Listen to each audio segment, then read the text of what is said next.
There was complete silence in the richly furnished room. In front of the large arch stood a writing desk, behind which sat a long-haired young man. He was fast asleep, his head resting on his outstretched arms. The next moment, the stranger suddenly opened his eyes, as if he had been disturbed by a nightmare. The guy raised his head, leaned his fists on the table, and screamed in surprise that he had not died, also not understanding where he was. The last memories were of an extremely unsuccessful and stale dinner in a restaurant, then a night spent in a hospital ward. The patient could not be saved, and although now the guy was unable to fully reconstruct what happened, now, looking around, he realized that he had ended up in another world. A strange smell distracted my attention and concern for myself, overshadowing even all my experiences. On the table where the young man woke up, 2 bottles were found, one was closed, and several round pills had fallen out of the second. The time traveler grabbed one and brought it to his nose, sniffing. Could this really be the same pill from the legends? But bringing the pill so close to his face was a mistake. The medicine had expired. The pungent smell almost knocked the guy off his feet, and he barely held back the urge to vomit. Sitting down at the table, he snapped his fingers and pushed the filth away, assuming that the body's previous owner had died from taking expired pills. The guy, bored, decided to explore the surroundings. Walking under the high vaulted ceilings, he lazily stretched. Approaching the wooden doors, he was about to go outside, wondering if the previous owner of his body had been lucky enough to transition into his shell in the modern world. But right in front of the guy's nose, the door slid open, and a strong-built man with his hair up almost knocked him down, calling Master Chen. The time traveler pointed at himself, asking if the stranger was talking to him. Much to his surprise, the man turned around and shot across the yard, shouting that the young master needed a rest. The guy was in despair. He crossed the border but still did not see the benefits of the transition. Where are the awards, artistic facts and fans, and where is the system? Something flashed in the air. Fortunately, at least the system still existed in this world. A multitude of small blue squares like moths circled in front of the guy. He enthusiastically ordered the system to tell about its functions. He closed his eyes and pressed his hands to his chest, imagining how, with the help of the system, he would be able to endlessly enjoy food and drink in the arms of his wives and concubines in the future. Suddenly, the system announced a launch failure. The time traveler fell to his knees, letting out a cry of disappointment. The system did explain at parting that there had been a failure, and now the owner had been assigned a time management system, where the owner could change the expiration date of expired products within 5 years, which rather puzzled the time traveler. He tossed his long hair in irritation and decided it was better than nothing. Chen walked back to the table and reached out to the bottles, thinking that he could try to restore the pills to their original condition. Clutching a pill in his fingers, the boy ordered the system to adjust the expiration date of the medicines. Right in the middle of the room, shining golden, a large clock with several hands appeared. Chen boldly extended his hand, realizing that he could control them to achieve his needs. The hands started moving in the opposite direction, and the tablet started to give off a fresh scent. The time traveler was incredibly happy about this, because now there shouldn't be any problems. It seemed that the pills were meant for condensation to increase cultivation level. Chen threw one into his mouth to improve his condition. At that very moment, he felt an extraordinary spiritual uplift. The space around him narrowed. The guy smiled joyfully, and lightning and sparks of blue flowers appeared in the air. The surge of energy was so strong that Chen raised his hands in triumph, confident that everything would go well. But at the same time, the time traveler sighed dejectedly. One pill was not enough. The system was again ordered to return the expiration date of the remaining pills for another 5 years. The clock hands started moving. The time traveler continued to eat. He knew from the memories of his body that this person was stuck at the very beginning of development. His parents were great landowners of the noble king's kingdom, but for some reason the owner of the body had no talents, so there was no development. His peers laughed, made fun of him, and called him a weakling. Chen felt a jolt and once again felt dejectedly aware that he had failed. The clock hands kept turning back time. It was imperative to continue taking the pills. The time traveler bared his teeth. He swallowed 5 pills at once, but still did not begin to develop. Probably this body really does not have natural abilities. As if intoxicated, the young man suddenly extended his hand and sternly ordered the system to extend the expiration date of the drugs for another 5 years. Finally, punching the wall, Chen realized that it was useless to just swallow the pills and went outside. He saw that the owner of the body had a sworn sister, Chen Yuan, the only one who served the Chen residence. Lost in thought, the young master heard someone talking from the side. a young voice bragging to his brothers that he had moved to the 7th stage of the Yuan condensing kingdom. His companions began to congratulate their brother. Chen turned around, still thinking. For the Yuan kingdom to prosper, it was necessary to create a development base, a solid foundation, through the basic breathing techniques. The previous owner practiced these techniques since childhood for 10 years. He has no talent and does not have the genius of his parents. The guy decided that he should try to adjust the data for 5 years for all things in the world. As the system told, it is possible to adjust the time of practice of breathing techniques at the same time. A crowd nearby noticed him. They thought he was looking at Yue and was jealous. Yue raised his eyebrows and snorted arrogantly. The Chen family was still unable to help the young master in cultivation. He was useless. There were rumors that Chen Xin Yuan had come to Cheng's mansion to cancel his admission to Huangwu Academy due to the fact that Chen Dao had not yet begun to cultivate, a decision that was tantamount to death. Dao, fired up by the idea, ordered the system to increase the time of his practice of the basic breathing technique by 5 years. The watch sparkled gold, the hands flew. The guy joyfully shook his fist. It worked. The human mind began to fill with a huge amount of thoughts about this technique, and the increase in skill occurred instantly. Feeling much stronger at all levels, Dao joyfully exclaimed that the cultivation space had opened up again. He sat straight down on the stone floor in the lotus position, with his fingers together, and began to practice the basic breathing technique. This technique was spread for 10 weeks. This time was a record for its predecessor to study it. Now, after increasing the skill by 5 years, the cultivation time will surely increase. Time dragged on, but with the cultivation of Dao, I didn't feel it. Finally, a whole 16 weeks passed. The boy looked at the blue glow of his palms with delight.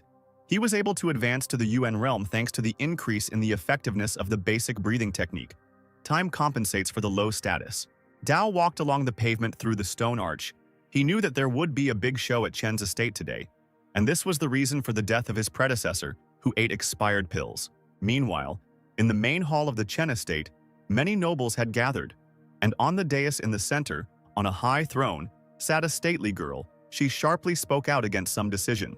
Yuan, with a sly smile, convinced Yan that until the master and his wife returned, junior brother Dao was not suitable for this path of cultivation. Yan replied irritably that the master and his wife had built this house. Even after their disappearance, the entire territory belonged to the heir. Yuan had no right to deprive him of his place in the Huangwu Academy. Moreover, the girl's warlike nature did not allow her to remain silent. She also told the man that, being orphans from Dao, the master's family had taken them in. Without them, the children had died of hunger and frozen to death on the street. Yuan, hurt by the young heiress's words, angrily raised his voice at her, saying that she could not solve the estate's problems alone. She had already been accepted into the academy. Several men from the crowd supported Yuan, calling Yan spoiled and Dao an unworthy student of the academy. But the girl, rising from the throne, declared that after the disappearance of the owners, the city was left without a leader, and called the men schemers. Yuan jumped up from his seat when Yan accused him of aiding her in getting a place on the admissions committee. He shouted that the girl was not the only one dictating the rules in the family, and that only the young master and his lack of ability could be blamed for the problems. As if by magic, after these words, Dao entered the hall, grinning and asking why he had no abilities. He stopped at a distance from the dais, but so that all the advisors could see him, and announced that he had arrived on time. Yan asked worriedly what her brother was doing here. He replied with a smile that he had only come to look around. In fact, the time traveler was not so frivolous, and knew that all the squabbles were happening because of him. After their parents went missing, Yan's older sister took care of her brother like a mother. She stands firm against stubborn advisors and takes care of the family's affairs, protecting it. The sister ran up to her brother, asking him to leave, because the girl would take care of everything herself. Yan felt that she had to force the young man to leave to prevent others from using his cultivation as leverage. But the doors slammed shut with a crunch, and Yuan, smiling evilly, suggested that they talk about pressing matters, since Dao was here. He, taking advantage of the moment, deftly ran up the dais and sat down on the throne, propping his chin up with his fist. He was surrounded on both sides by frowning Yuan and Yan. His sister crossed her arms over her chest and demanded that her younger brother obey her. When Yan made scary eyes, hinting at danger, her brother suddenly grabbed the girl by the wrist. All the irritation left the girl's face. She was surprised by this gesture, because Dao had never shown such courage before. The time traveler surprised her even more by saying that his sister should relax and trust him. Dao leaned back on his throne and waved his hand, calling for those who wished to speak. Yuan addressed the young man by name, but he rudely interrupted him, ordering him to address himself as nothing other than young master. The man recoiled from the unexpected change in the character of the previously gentle son of the master. He knitted his eyebrows together, seriously informing about the proposal to refuse admission to the academy, because the heir had not yet begun his cultivation. Dao laughed, asking who here was so outstanding that he would take his place. The man hit his chest, imagining Liu Tinger as a good option, young and with an excellent upbringing. Yan reproached Yuan for the matchmaking because the girl was his fiancée, and the advisor completely lost his shame. Dao supported him, saying that the man has no conscience. This completely infuriated the advisor.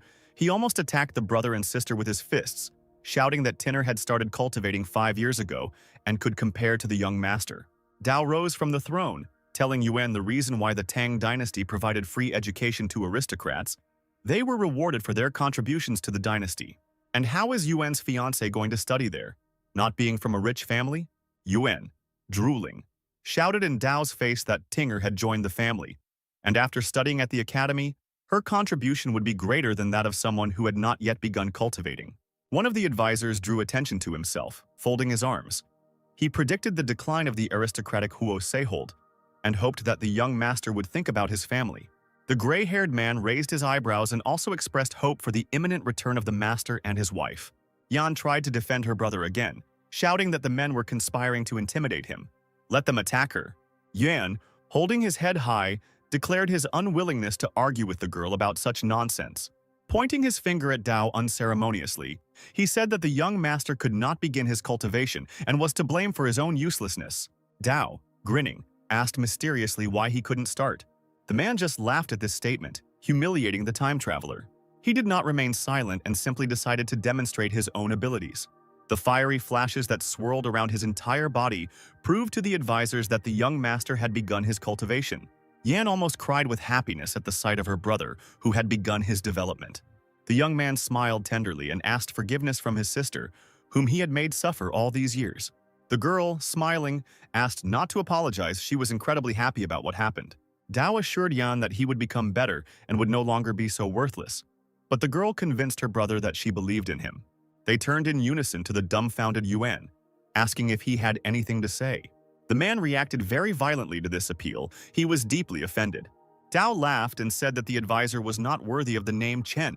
Yuan, trying not to lose his dignity, smirked and tried to humiliate the young man again because he had not been able to show the ability to cultivate for so many years and had only learned to talk nonsense. He addressed those present, mockingly drawing attention to the slow development of abilities, which would probably continue in the future.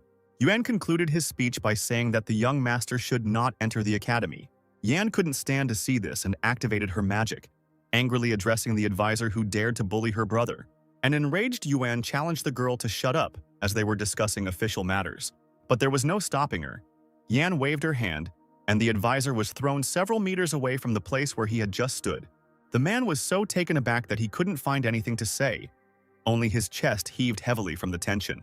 The stunned people present began to discuss the cultivation abilities of the young heiress who managed to push Yuan away, and the girl asked them what they thought of her brother. To her surprise, the men supported the idea of Dao joining the academy. Now that the master was absent, the men close to him had to do everything to support Dao.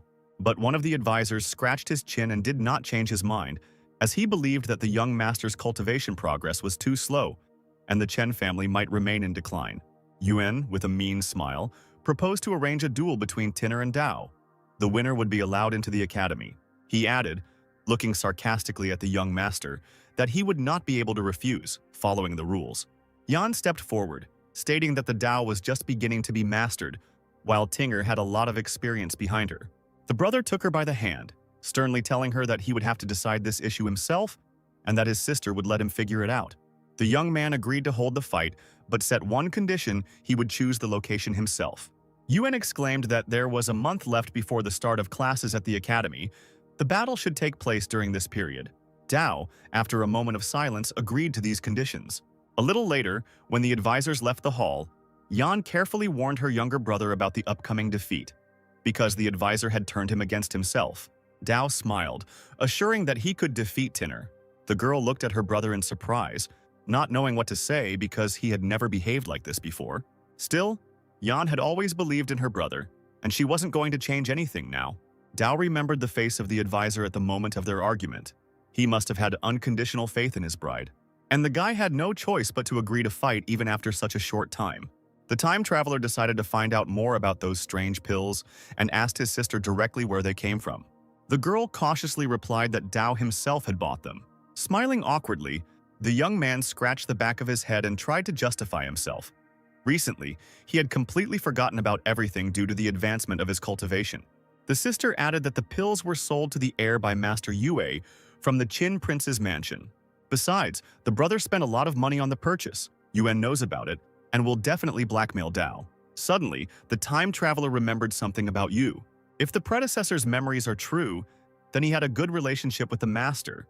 But after her parents disappeared, Yui stopped communicating with the young man, even selling expired pills. Yan giggled. She thought the pills were effective and helped in advancing her cultivation. Dao didn't hide the fact that the pills had expired. Raising his fist in the air, he accused Master Yue of deceiving him. One can even conclude that she is the direct culprit of her predecessor's death. The sister thought hard. If it is as brother says, then even Qin allows himself to play with the Chen family. Is this because there is no leader? However, Dao believed that the decline of the family only allowed the true faces of many of those close to him to be seen. The elder sister was delighted by her brother's announcement that he would now cultivate vigorously. This showed how much he had matured. Dao walked out of the hall and stopped in front of the tall library building in the courtyard. Now he needs to practice the technique and increase his strength. Those present in the room were surprised as soon as they saw the young master. He practically never visited the library. The young man only nodded briefly in response to numerous greetings. He quickly walked over to the wooden shelf with scrolls and notes. The first thing the newcomer took into his hands was the teaching of the Fist of the Falling Star. The young men in the library were quietly talking. One of the guys asked the other why he was so polite to the young gentleman. They answered him that the master had begun to cultivate, of course. He needed to behave in accordance with his status. But the one who started the argument said that the young master was overrated. His development was weak, and his training would probably be very slow. The interlocutor could not help but agree. After all, low abilities and late development will greatly affect learning. Dao meanwhile studied the records, deciding that the Falling Star Fist was ideal for him, as it was known for its speed and ease of mastering. The time traveler immediately ordered the system to increase the time it takes to study the technology by 5 years. The clock, shining with gold, habitually started the movement of its hands. Dao was happy, despite his insignificant abilities. With the advent of the system, his mind was filled with the knowledge of the practice of the Fist of the Falling Star. And now he must increase the training time for all technologies presented in the library by 5 years. The system began to increase the training time of Windy Cloud Steps, Butterfly Sword, Life-Capturing Leg, and many other techniques. Dao fell into a trance while the system did its job and loaded numerous pieces of knowledge into the boy's mind. The crowd looked in amazement at the meditating master surrounded by books, not believing that he was actually practicing so many techniques at once. Gradually, even more people gathered to look at this curiosity. They mocked the volume of recordings and techniques, deciding that Dao was simply shocking the public. Finally, the time traveler woke up and stretched. Now he had mastered the powerful techniques stored in the library. Just as the guy was about to open the door, a voice behind him ordered him to stop. Dao turned around in surprise and saw a small crowd in front of him, led by Yue, who was looking at him with an arrogant expression. The time traveler immediately recognized him, and the others present standing at a distance began to whisper. Dao raised an eyebrow, pretending to have misheard the bully's words. He, feeling that he could do anything, put his hands on his hips and came close to the master, repeating his order. In response, the time traveler gave the impudent fellow a resounding slap in the face. Dao reminded that he was a young master and no one had the right to detain him. Insulted and humiliated, Yue held his cheek, screaming that the guy dared to hit him. But he decided to put the impudent fellow in his place, demanding an apology, and Yue received another blow with double the force. Tears welled up in the corners of Yue's eyes. He cursed and bowed, apologizing to the young master for his ignorance. Dao smirked, stating that they could now talk business. Looking at Yue bowing before him, the time traveler remembered that he had insulted his predecessor in the past. The boy exclaimed that he was in charge of the library, and the young master made a mess. According to the rules, visitors should leave only after cleaning. Bowing low over Yue, Dao reminded him with a smirk that it was not for him to discuss such rules, since this library belonged to the Chen family. Seeing the veins on his opponent's face bulge, the time traveler smiled and suggested that the warlike guy attack first. He bared his teeth and asked what the young master meant. Dao openly invited Yue to attack him in broad daylight to justify his arrogant actions. Excited by such a statement, the opponent could not believe that he was allowed to fight openly with the young master. But he waved his hand, mockingly calling for an attack. Yu flexed his fists, thinking about how a Dao who had just stepped onto the path of cultivation could be so arrogant. He raised his hand back and let lightning burst out from his body. Now everyone would see his new technique, the Fire Cloud Fist Basic Stage. Dao grinned and mirrored this technique exactly. The stunned Yue did not expect such a reception from a weak master at all. Swinging, the time traveler easily threw his opponent back with the help of the technique, causing the crowd to scream in amazement. They grabbed the shocked and angry Yue by the arms. He couldn't believe that at the beginning of the path of cultivation, one could master the technique to such a degree. Dao shook his head, asking if the boy didn't believe him. He pointed his finger at those present, declaring that it was time for scum like them to stop being cowards and attack him. The tall blonde man, angry, was about to demonstrate his hurricane legs, a technique he had been training for 3 years. However, he was unable to fully demonstrate his skills, as Dao's leg deftly knocked the young man out. The blonde flew back towards the shelves, raising clouds of dust with his own body. Following him, another warrior decided to attack the young master, and with a cry he found himself in the air with the image of a furious ice tiger above him. Dao grinned and showed his opponents the real technique of attacking a tiger with the help of a fire animal. The sharp fangs of his tiger sank into the paw of the attacking ice tiger, who was pinned to the floor. The warrior fell flat on the floor, coughing up blood.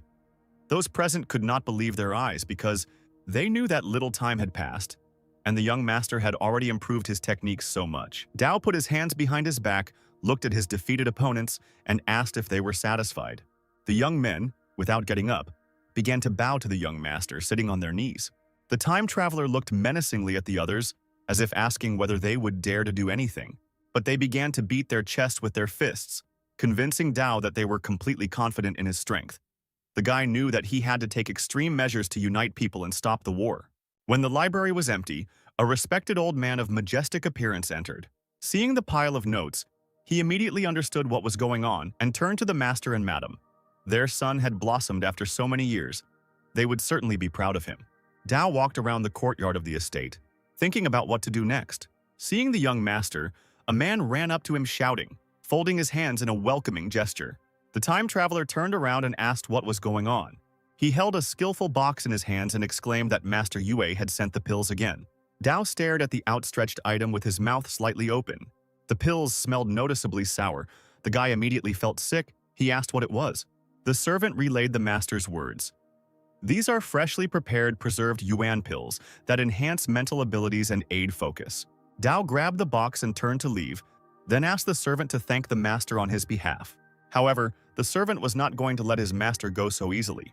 He shouted after them that the Yuan-preserved pills were more expensive than the previous ones and cost 500 gold coins each. To this, the time traveler ordered to convey to Yue a request to sell all types of pills. In the future, he will pay for everything at once. The servant bowed and promised to do everything. Dao rolled his eyes, mentally scolding the master who thought he was an idiot. How could anyone earn the amount he was asking for these pills in their entire life? At home, he poured the pills out onto the table and ordered the system to reset their expiration date to 5 years. The hands obediently moved in the opposite direction. The boy reached out for some of the improved pills. He saw that only 3 had managed to restore their quality. Probably the others had been stored for so long that even rewinding the expiration date did not work. The time traveler threw all the pills into his mouth at once. A powerful cultivation fire magic surrounded his body. Yuan condensation exceeded the 5th stage. The young man thought with delight that these canned tablets were different from the rest. It would take at least a year for an ordinary cultivator to reach the 5th stage. There was a knock at the door. Dao hurried to open it. Yan stood at the threshold. The guy happily greeted his sister. The girl was holding a box in her hands. She heard about what happened in the library and came specifically to see her brother.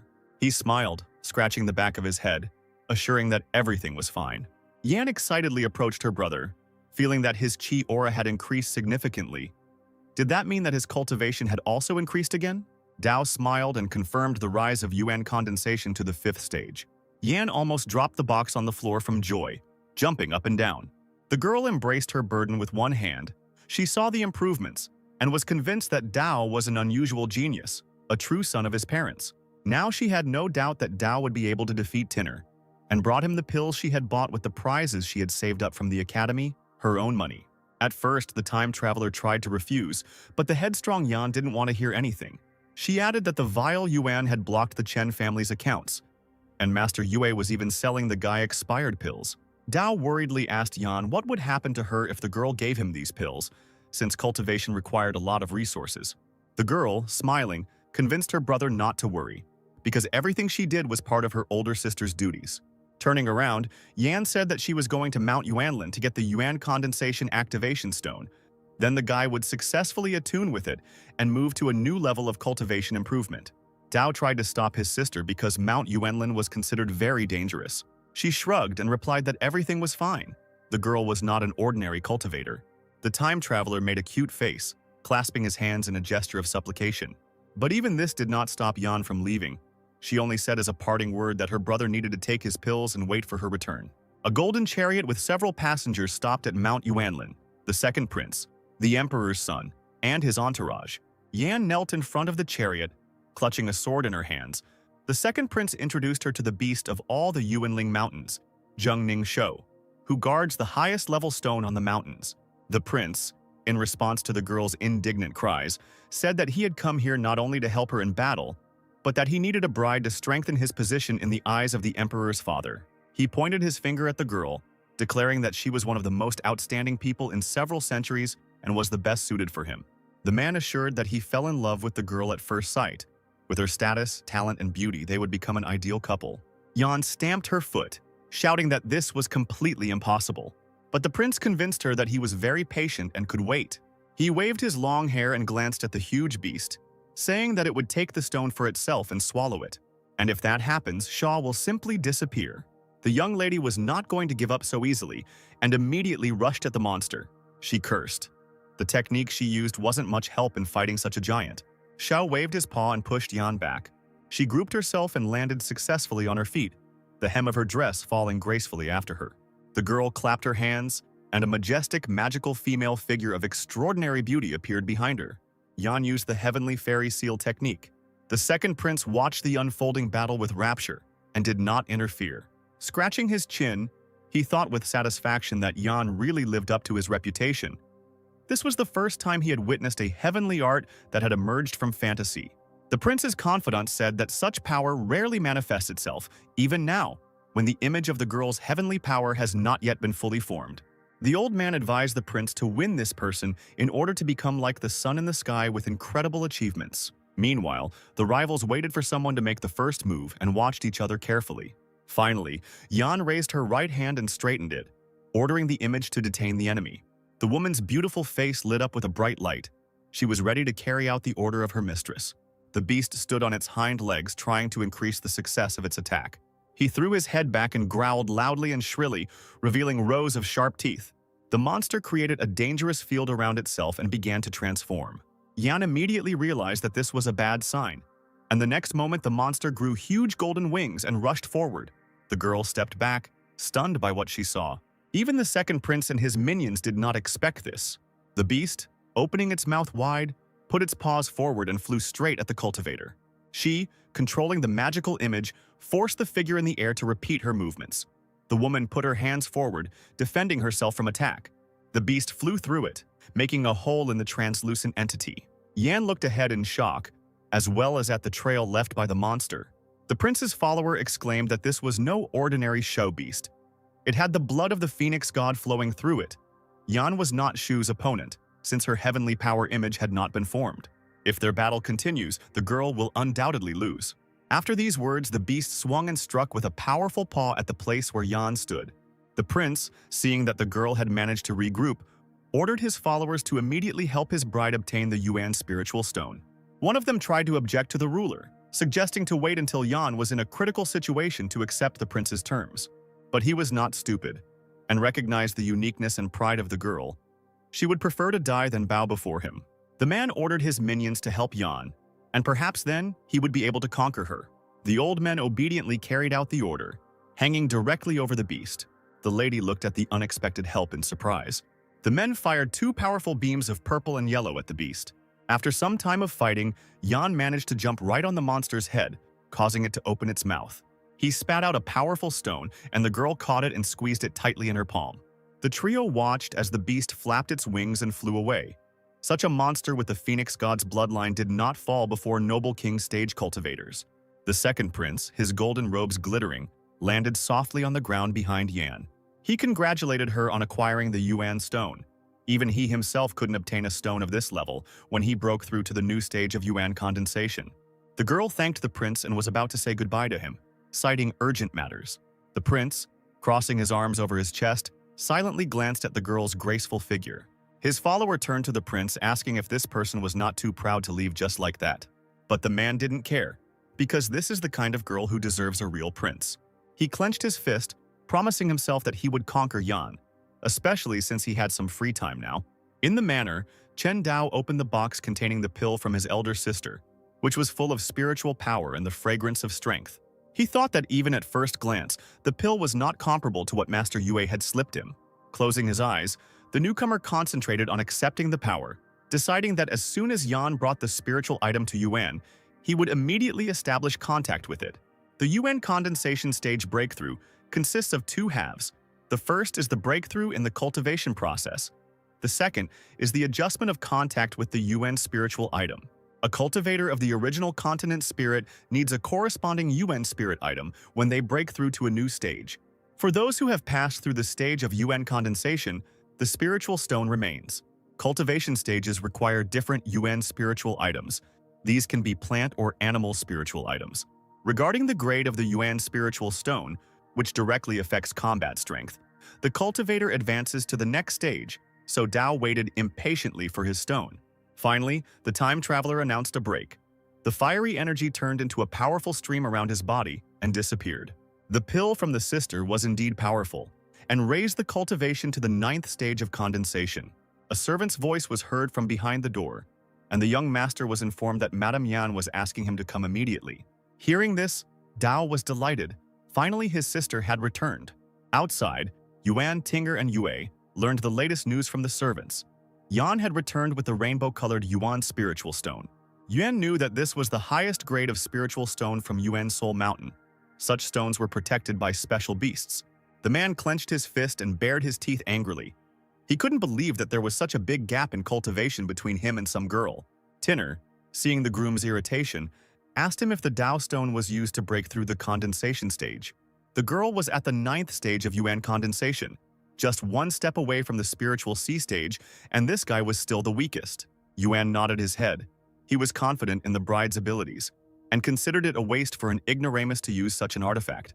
He thought out loud that there had been a change in Dao's behavior. Yue confirmed this. In the library, the young master had learned many techniques in a short time. Tyner was worried about such a breakthrough from someone who had been deprived of all strength just yesterday. Once upon a time, when they were children, they even spent time together with Dao. But the girl always left him alone and went to Yuan to study cultivation lessons. She even admitted that the boy's very existence embarrasses her. Everyone makes fun of her when they see Tyner spending time with such a useless child. It was then that the girl ordered Dao not to approach her, because she had to improve herself, and therefore they could no longer see each other. The girl was brought out of her memories by the voice of her fiancé, who had just entrusted Yue with a special task. If he succeeds, he will choose a high position in the Chen family.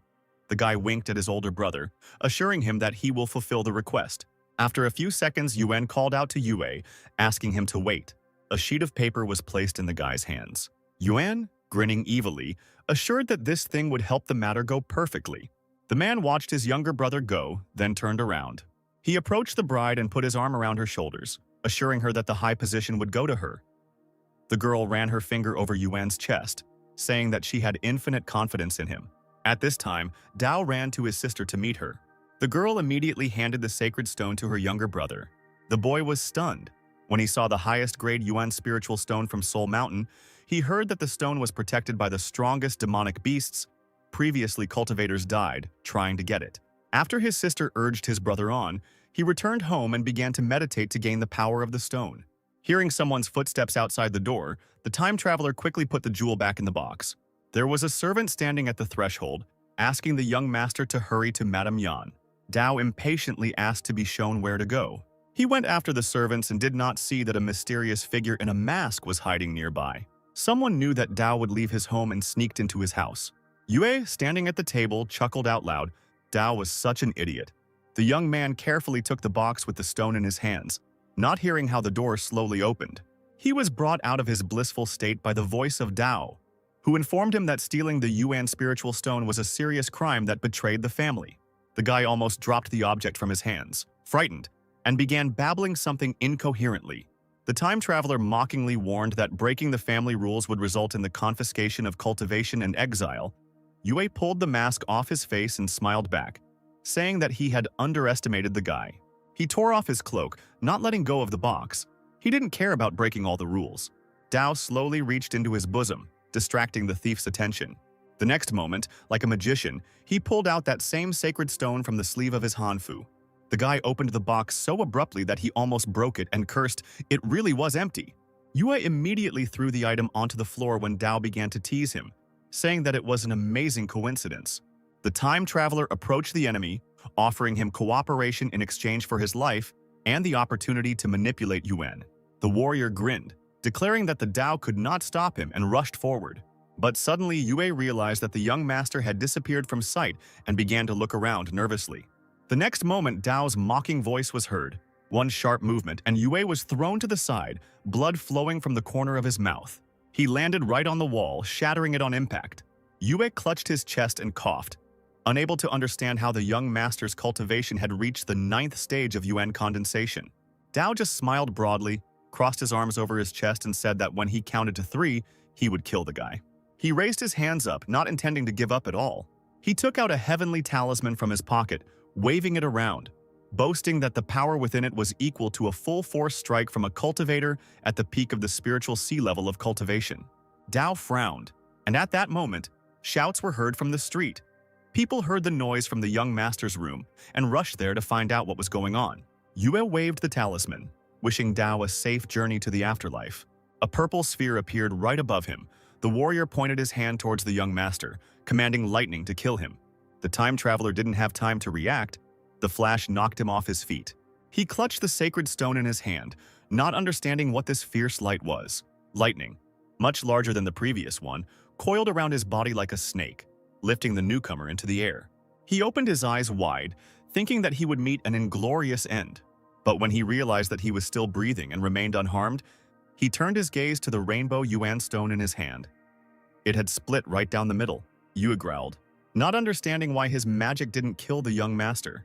He raised his hand again, commanding the light to kill Dao so that no one would know what had really happened today. But it seems that everything did not go according to plan. His own power went against its owner. Yue screamed silently, his eyes rolling back and steam coming out of his mouth. The time traveler leaned forward, trying to make out something in the bright light. Finally, when the light and smoke cleared, he saw that Yue was covered in soot, sprawled on the floor and not moving. He did not dare to come closer, examining the motionless enemy. Dao suggested that the criminal was killed to cover up the truth. Tinner, who was watching the events from the window, concluded that Yue was not a worthy opponent for Dao. Fortunately, Yuan had prepared the talisman in advance. The man rubbed his chin. Could this overgrown Dao really have become a genius so quickly? The Yuan spiritual stone is broken and Yue died without revealing the information. Yuan admitted that after attuning to the highest grade Yuan spiritual stone, the Dao power will only increase. Tyner worriedly asked why the groom hadn't killed the young master himself. Yuan replied that the time had not yet come, but it would come sooner or later.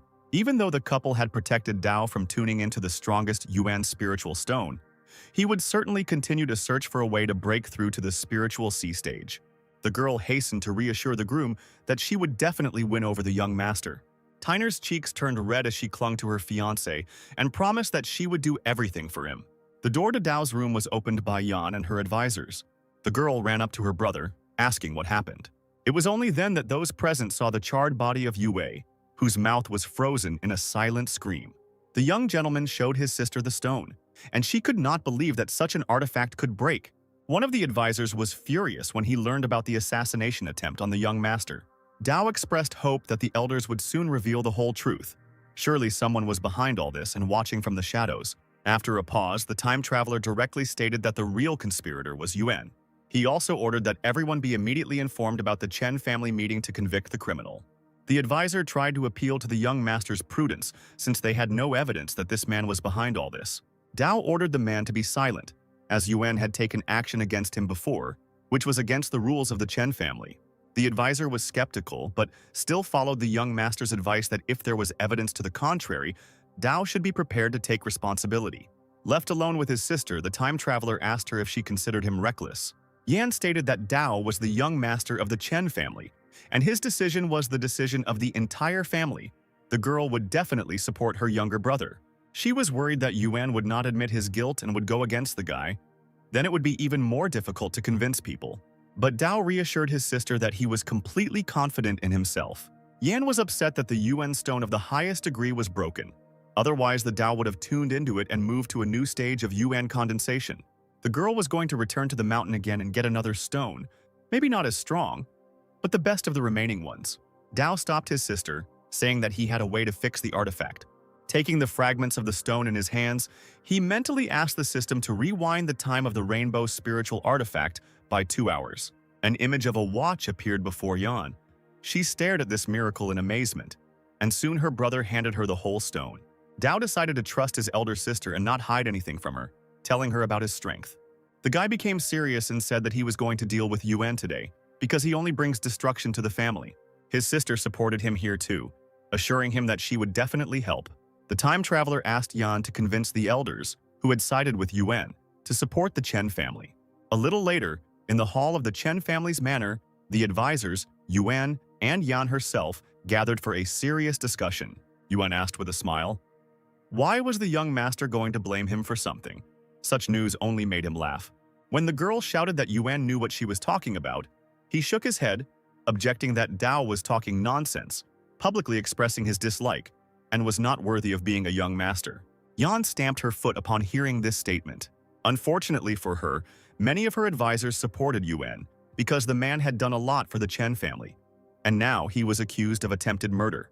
The elder sister could not tolerate the slander against her brother because he was on the verge of death, but no one cared. The advisors continued to shield Yuan. A calm man, one of the advisors, tried to calm the girl down, asked her to think about what would happen if there was no direct evidence. But the warlike Yan didn't want to listen to anything else. If the young master said so, it meant he had proof. Just as Yuan noticed that Dao was still not in the hall, he suddenly appeared behind the man. The guy stepped forward abruptly and sat down on the throne. He propped his chin on his fist and asked Yuan who he thought he was and why he didn't respect the young master. The man gritted his teeth, but still folded his hands in greeting, loudly greeting the boy, and the elders did the same. Dao asked everyone to calm down, and he told all the men to sit down. But when Yuan went to his place, the time traveler stopped him, ordering him to stand. The man asked with a smile what happened. When the boy asked if he knew about his crime, Yuan crossed his arms over his chest and declared slander and the consequences. Dao commanded the advisor to kneel down and Yuan became very angry, asking who he thought he was. Then Dao called his sister for help, and without further ado, the girl waved her long sleeves and flew into the air. A golden flash from her hand went towards the man. He tried to hold back the other's attack. She still managed to use her own magic to make the advisor, even against his will, fall to his knees. The man shouted forcefully at the girl, asking what she was doing. She, without feeling any pity for Yuan, merely crossed her arms over her chest, repeating the order of her brother, the young master. The man theatrically spread his arms out to the sides, drawing the elders' attention to what was happening before their eyes. One of them jumped up from his chair, accusing Yan of rebellion. The gray-haired elder supported him, exclaiming that things had gone too far. The Chen family was not a place where a girl could do things her own way. The young lady replied that she was only listening to her brother's orders and made a dangerous movement with her foot. Fiery lightning flashed in the air and a crack formed in the floor, causing the elders to shudder. Yan asked the men with a threatening voice what their real intentions were. One of the elders, who was neutral, tried to appeal to Dao's common sense, reminding him that Yuan was a respected figure and had been protecting the Chen family for a long time. The guy replied that a respected person could not make an assassination attempt, but Yuan arrogantly said that Dao had no evidence. The elder who spoke first spoke up, exclaiming that without proof, the young master could not treat one of the Chen family members like this. The white-haired advisor added that the young master would have to answer for bringing Yuan to his knees, and the others also asked the deputy master to comment on the situation. A malicious smile blossomed on Yuan's face. He was sure that the dim-witted master had trapped himself. The blond man sitting closer to the throne asked why the question of responsibility could not be left after the investigation. His neighbor noted that the assassination attempt was a serious crime, and the feelings of the young master could be understood. Yuan spoke up, saying that these elders should remain silent. Then he shouted loudly that today's meeting could not be completed. The man tried to rise from his knees. He had never been humiliated like this before. Like an enraged bull, he pounced on the young master, threatening to strip him of his title if he did not provide evidence. Dao replied with a smile that he would do everything and called Yue to enter the hall. The elders, as one, opened their mouths. After all, they had seen the body of the young man with their own eyes. Yuan just chuckled, considering what was said to be a lie. Yue was dead. There could be no evidence. But suddenly he trembled, hearing behind him a voice whose owner he considered dead. Yue, extremely angry, promised the man that he would remember him. Yuan, instantly sweating from the tension, turned around sharply. He probably thought that the ghost of the deceased was talking to him. The elders convinced themselves that the boy was dead the last time they saw him. Yue slowly approached the man who was frozen in horror, saying that he had acted on his behalf to kill the young master. Yuan had sacrificed Yue himself to erase the evidence. Yuan almost tripped on the steps. He tried to move as far away from this vision as possible and continued to scream that Yue was dead. The man screamed hysterically that this warrior was a fake made by the Dao, since he had used the Heavenly Thunder Talisman to smash Yue. The gray-haired elder said that he would establish the identity of the ghost himself. A few moments later, the same elder lost all confidence, and now barely audibly muttered, looking straight at Yue, that it was indeed him. Yuan stepped back, the hair on his neck almost standing on end from the paralyzing shock. The time traveler pointed at him, asking what else he could say about himself. A few hours ago, when Dao stood over Yue's dead body, he shook his head, saying that he was very lucky. Having created a bright flash in his hand, the boy asked the system to turn Yue's time back 2 hours. For the first time, he tried his powers on a person, but for the sake of proof, the warrior had to be resurrected. Yue opened his eyes and sat down on the floor with a deep sigh, clutching his chest. He looked at his own hands in surprise, while sweat was pouring down his face. The young man could not believe that he was not dead. He turned to the silent Dao, shouting that it was impossible. But the time traveler just received a system warning that the time adjustment function cannot be used to influence the life and death of people. The system may explode next time. Yue, having come to his senses a little, timidly approached the young master, realizing that it was he who saved him.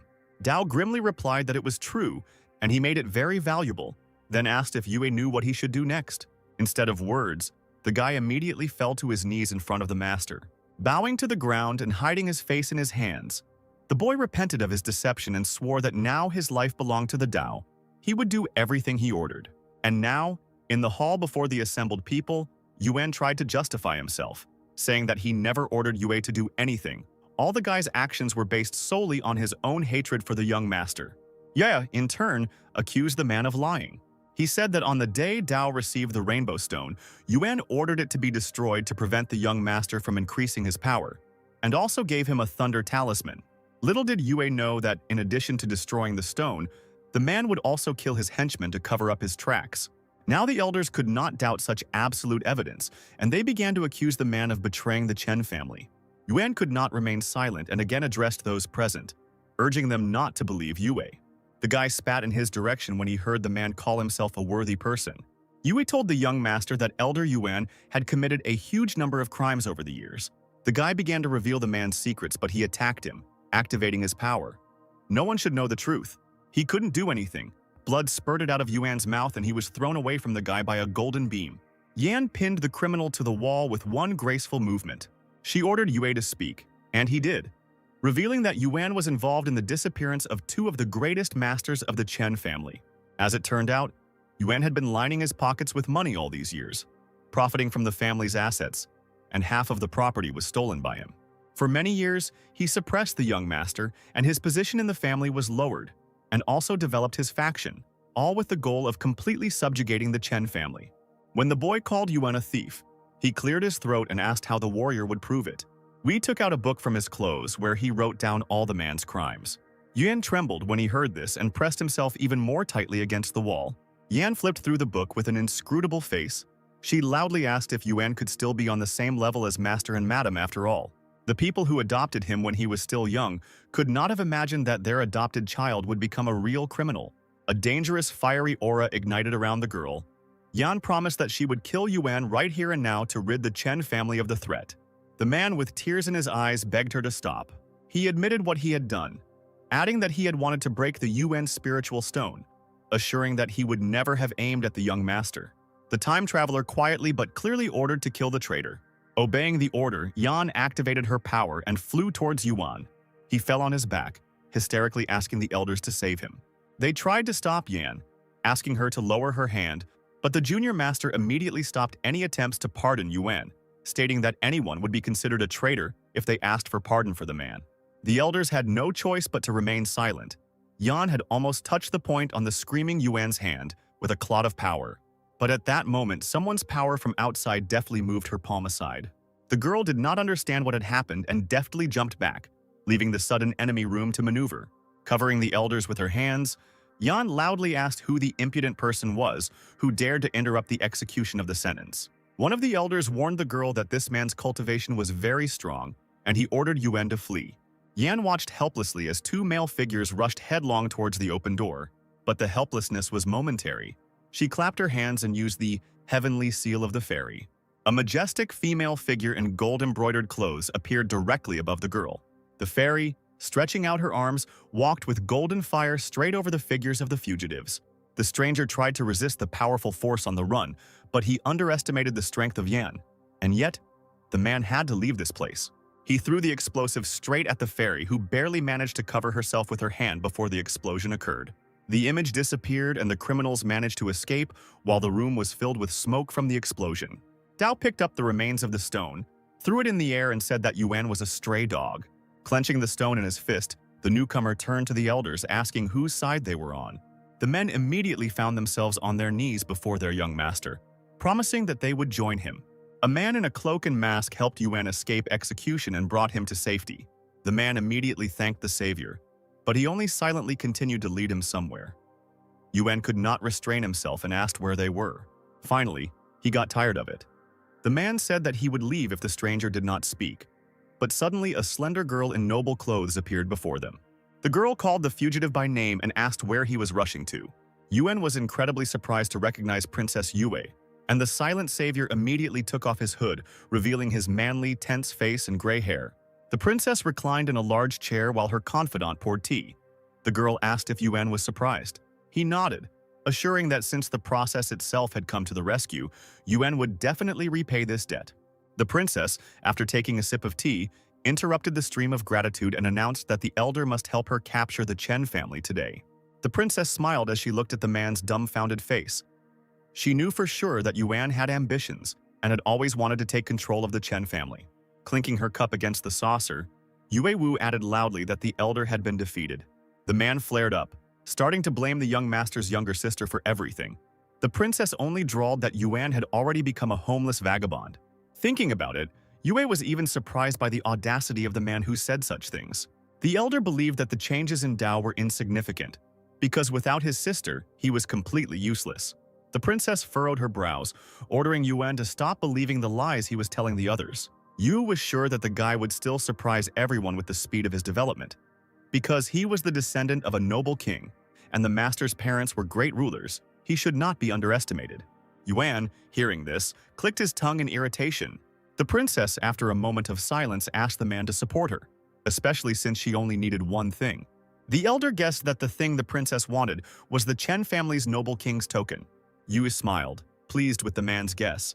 Yuan inquired what the noble king's token was used for, but the princess sharply replied that it was none of his business. All an elder needs to know is that the token is not just a proof of identity. It provides the opportunity to ascend to the heavens in one step. The girl extended her thin hand, asking what the man's decision would be. He stuttered and replied that he had to think about it some more. The very same savior ran up to him, leaning on a staff, and looked into his eyes with a murderous gaze. An aura was spreading around his figure, shining in purple hues. Yuan remembered that this was a frozen stage. But the old man said that Yan's victory was only for safety reasons. The elder immediately dropped to one knee before the princess, declaring that he was ready to serve her faithfully. Yu narrowed her eyes predatorily, replying that it was very good. Dao, having saved the fragment of the weapon, returned to his room and asked the system to return the time of the hidden weapon to 10 hours. The hands of the large clock obediently rushed back. Looking at the hieroglyphs carved on the small bomb, the time traveler realized that the weapon belonged to the noble Qin estate. Dao was glad that the Chen family had gotten rid of the traitor. Now he could cultivate unhindered all the time. Hearing a strange voice behind him, the young master shuddered and turned around abruptly. Chen Tai smiled, asking him not to be afraid. Dao smiled happily when he met the grandfather of his predecessor and greeted him. The boy saw in his memories that the former owner of the body and this old man were very close people to each other. Young Dao's parents were rarely around due to their busy schedules, and Yuan had not yet arrived at the estate, so Tai spent most of his time taking care of the boy. The child asked his guardian if he really had no talent for cultivation, and the old man assured him that this talent had not yet manifested itself, because Dao was a descendant of noble cultivator kings and was very talented.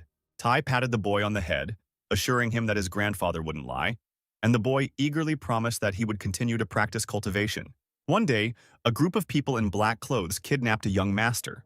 The criminals, carrying away the crying child somewhere, were talking among themselves. Noble kings will not leave this crime so easily. A blue glow suddenly appeared behind the men, and Tai's commanding voice was heard. The old man, using his strength, demanded that the young master be released. One of the kidnappers put his hands forward and brought them together to resist the attacks of others.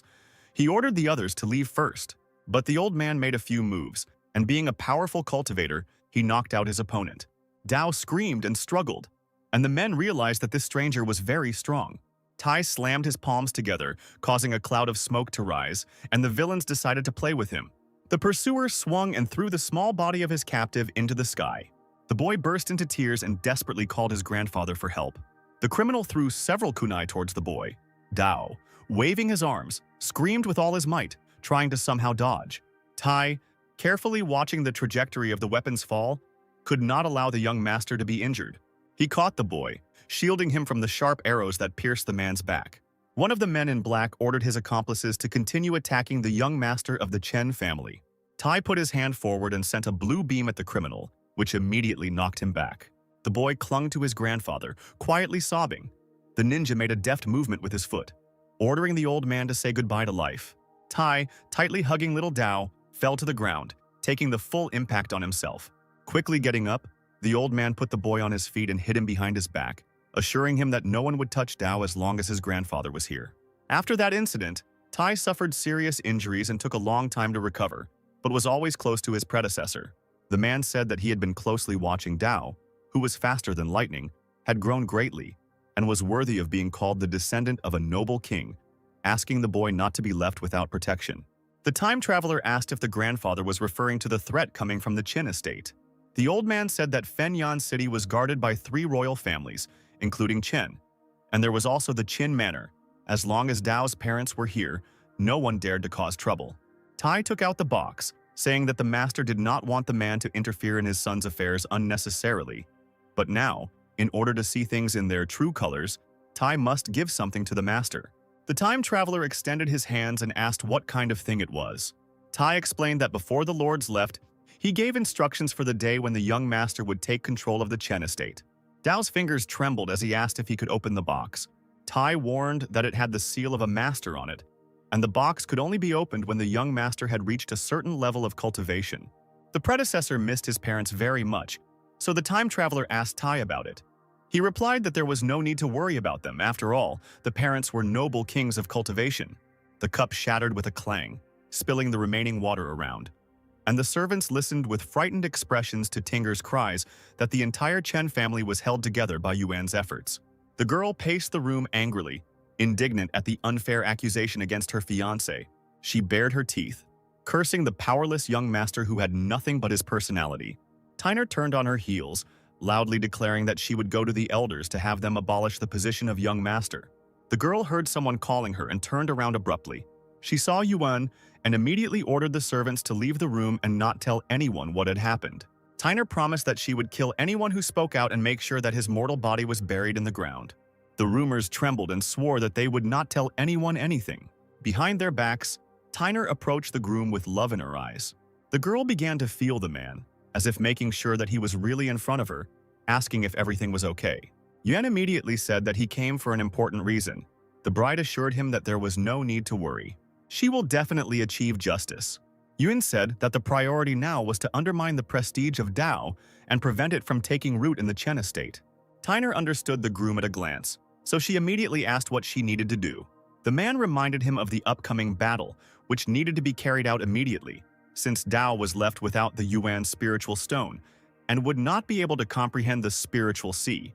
Even if he achieved it, the guy would only be able to tune in to an ordinary object. Tyner nodded.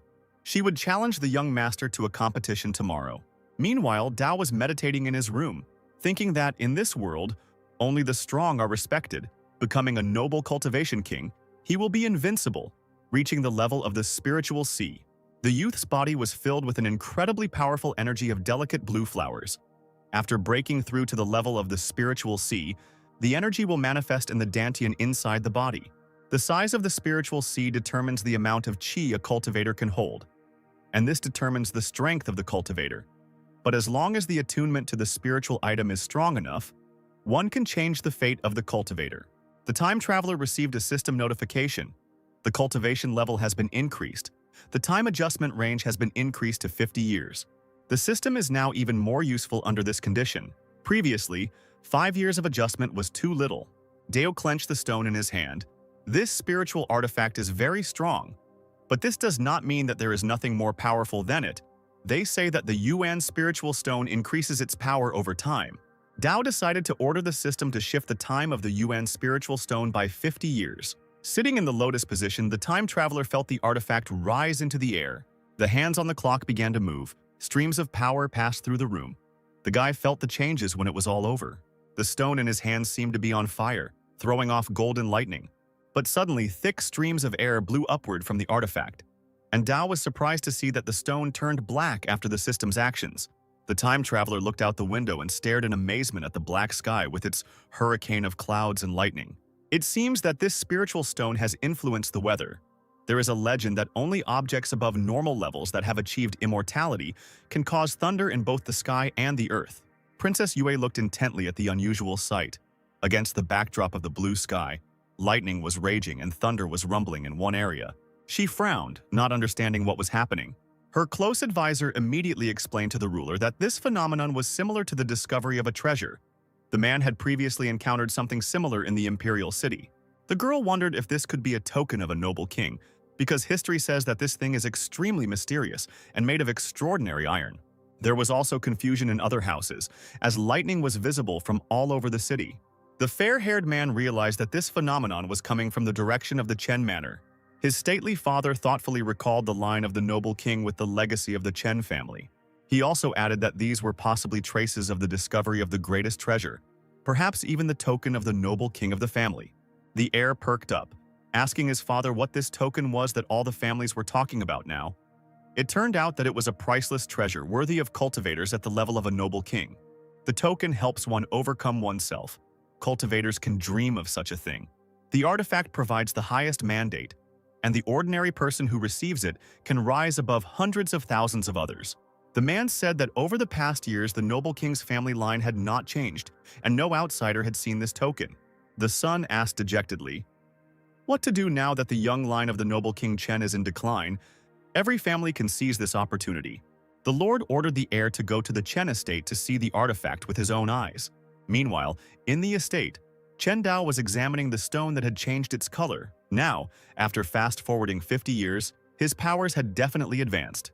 And although the artifact was excellent in its original form, it has now become much better.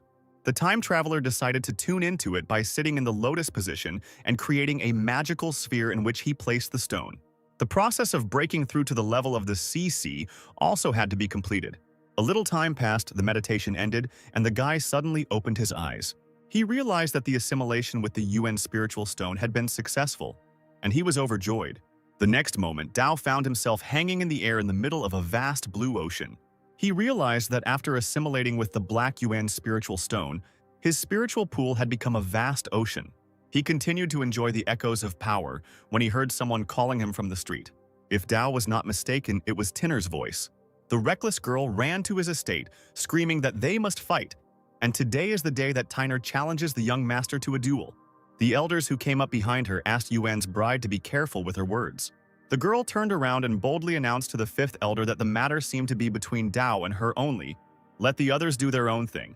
The man condemned the disrespect for the master and urged Tinner not to stand out from others just because of her position in society. She clicked her tongue and walked to the door of the manor, ordering the young master of the Chen family not to hide in his house like a turtle. The elder reminded that only the young master should choose the time for the battle. Tinner should leave immediately and stop making noise. The girl put her hands on her hips, declaring that she would scold the guy until he came out. She shouted that if Dao was a man, let him come out and defeat Tinner. The elder clenched his fists, became seriously angry, and almost rushed at the girl himself.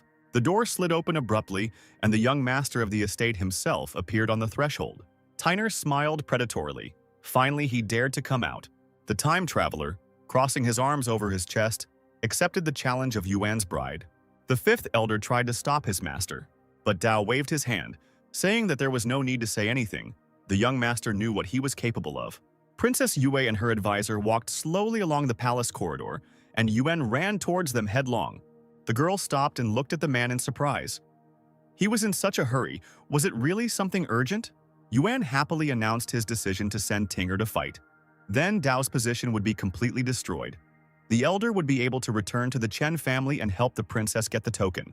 The girl promised to make Yuan the master of the Chen estate if she succeeded, and she herself hurried to the Chens because an unusual phenomenon had occurred there today. The nobility of the city was already gathering on the estate grounds. The fair-haired youth waved his fan and greeted Princess Yue, who had come to the young master to collect her debts, and they gathered together in front of the large gate. Yan and Dao had already met the guests. All they had to do was climb up a small staircase. The boy was sure that he would witness the show, and the princess immediately quietly asked her advisor if he had discovered anything. The man shook his head. The phenomenon had disappeared. There was no information about the noble king's token. Tinger had already pointed her sword at Dao, demanding that the young man return Yuan. Only in this case could the girl refuse the fight. But the young master was adamant. This man was trying to kill him. What mercy could there be? The girl, without lowering her sword, noticed that it was Yue who did it, who had nothing in common with the elder. Everything Yuan did was for the sake of the Chen family. Tinger reminded him of the decline of the boy's family, saying that Yuan only wanted to revive its former glory. Dao rolled his eyes, mockingly asking if his death would allow the Chen family to prosper. Tinger stated that this death was to protect the Chen family from ridicule, since every dog knew about Dao's dismal reputation. Then the time traveler decided to have a serious talk with the girl. He asked if she knew why Yuan sent her to the Chen family. She nodded. She was going to accompany the young master, but he disappointed her, and now she was not going to stay with him. Dao concluded that the girl had chosen Yuan and wanted to stay with him. Tinger acknowledged the youth and courage of the man who was, in her eyes, the best of the Chen family. If he becomes the main Yuan, then Tinger will gladly submit to him. The girl waved her sword in a warlike manner, challenging the young master, and the boy would not dare to run away from him. They had an agreement. Dao ordered the foolish woman to address him with due respect, but Tinner spat at the master that he was not worthy of it. The time traveler promised that he would teach Tyner good manners. The space around them shone with the energy of golden flowers. The girl raised an eyebrow and raised her sword. The next moment, she thrust her weapon forward and ran with it towards the young master. But before she had time to take a few steps, Dao disappeared from sight. Tinner was even surprised by such speed. And then the time traveler kicked the sword out of his opponent's hands. Looking at the empty palm, Tinner couldn't believe her eyes.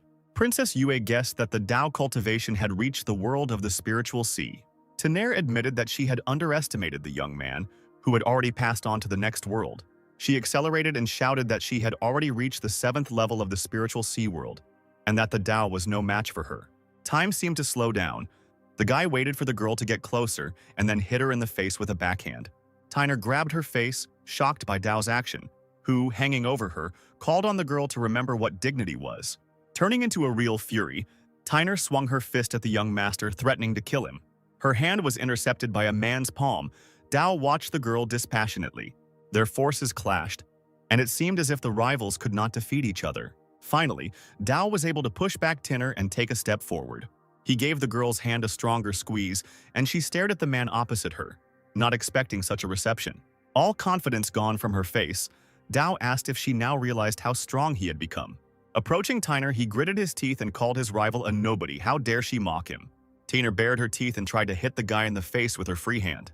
He let go of the girl and swung his leg, ordering his rival to get away. Tyner grimaced as she fell painfully to the ground, feeling cheated. She suggested that Dao took power from a powerful spiritual artifact he found when he made the transition to the world of the spiritual sea. After all, the strongest spiritual stone was broken. Tyner was furious, believing that his sister had found another artifact for him. Dao got tired of listening to this nonsense and declared that the girl had lost, and the right to enter the Wu Academy remained his. Slowly standing up, Tyner promised that one day she would reach the world of the spiritual bridge and take revenge. The time traveler stopped her abruptly. Coming closer, he suddenly grabbed her by the throat, lifting her off the ground. Squeezing her thin neck tighter, the guy reminded her that he had promised the girl to teach her good manners. The next moment, he punched Tyner in the stomach, knocking the wind out of her. A blue flame flared up on the girl's chest. Black streams came out of her mouth and she screamed in pain. Dao, considering her crazy, reminded her that the Chen family belonged to him alone. Dao, looking at the beaten Tyner lying on the ground, ordered the soldiers to throw her out the gate. They began to laugh at the naive Tyner. She was probably deceived by Yuan, who told her that the young master had not changed at all. While taking her away, one of the warriors did not spare the girl, because she had dug her own grave by treating Dao in this way. Princess Yu addressed the time traveler, saying that what he had seen today had strengthened her admiration. Dao noted her dangerous beauty when the girl asked how he managed to increase his cultivation skills so quickly, to which Dao replied that it was all thanks to the pills. Without them, nothing would have happened. While the princess was coming to her senses from the realization that the pills had not helped, a young man approached the master without removing the fan from his hands. He spoke slyly to Dao, reminding him that he wanted to see him as the head of the Chen family. The time traveler remembered that the young man's name was Yu Ming, and being from an ancient family in the city of Fengyan, he never stopped wanting his family's property. When Ming said he wanted to discuss something, Dao was willing to listen to him. The young man with a sly expression reminded him of the problems in the Chen family and suggested that Dao sell his family winery. The advisor, who heard the conversation, tried to stop Dao from making the purchase with a shout. After all, spiritual wine is a legacy left by the master and his wife. Moreover, it is now the main source of income for the Chen family. The man pointed out that without the sale of spiritual wine, the Chen household would be in trouble. Dao shrugged, turning to Ming, as he had heard.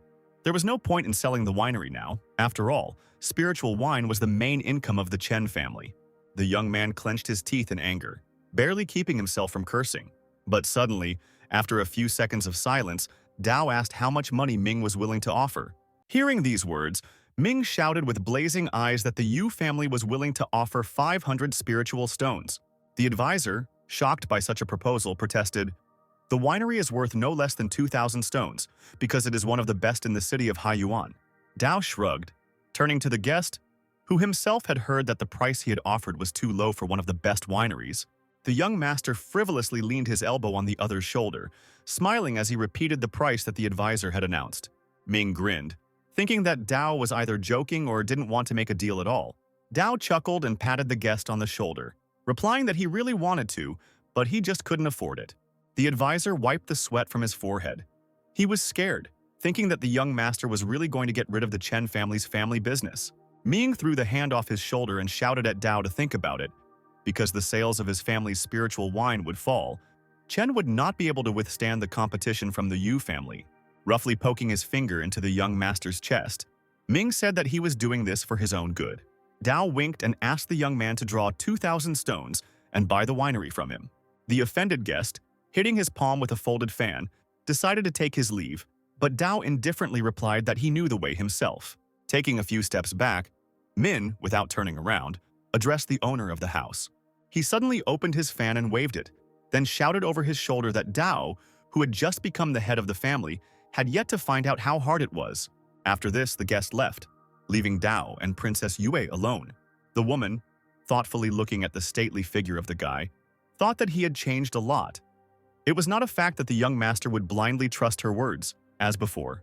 One of the advisors, overhearing the conversation, reminded them that Chen and Yu were ancient rivals in the wine industry, and the Yu family had even managed to steal a large share of the market from the Chens. Yue walked up to Dao, intending to discuss something with him. The guy did not refuse the conversation. Taking advantage of her charming gaze, the woman smiled seductively and suggested finding a cozy place to drink tea and talk. Dao smiled and immediately agreed, putting aside all the important matters that he was going to resolve with his close associates, which made the princess incredibly happy. The advisor tried to stop the young leader, suggesting that he wait for his older sister to arrive.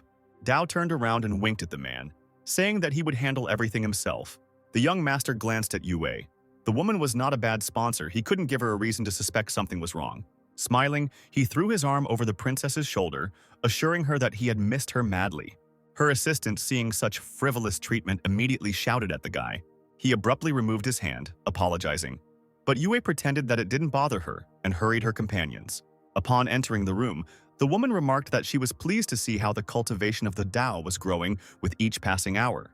He thanked her, but addressed the princess in a manner that was not befitting her status, causing Yue to frown. The young master quickly apologized, promising to take care of himself since Yue was so worried about it. The woman quickly pulled herself together, laughing into her fist. After all, they were not strangers. Dao leaned over the table separating them, asking why he had been called here, and promised to help in any situation. The princess, relying on the boy's sincerity, directly stated that she needed the royal token of the Chen family. The corners of Dao's lips twitched as he cursed under his breath. Realizing that this woman was definitely taking him for a fool, she immediately pretended to be embarrassed, saying that she had always wanted to see the royal token with her own eyes.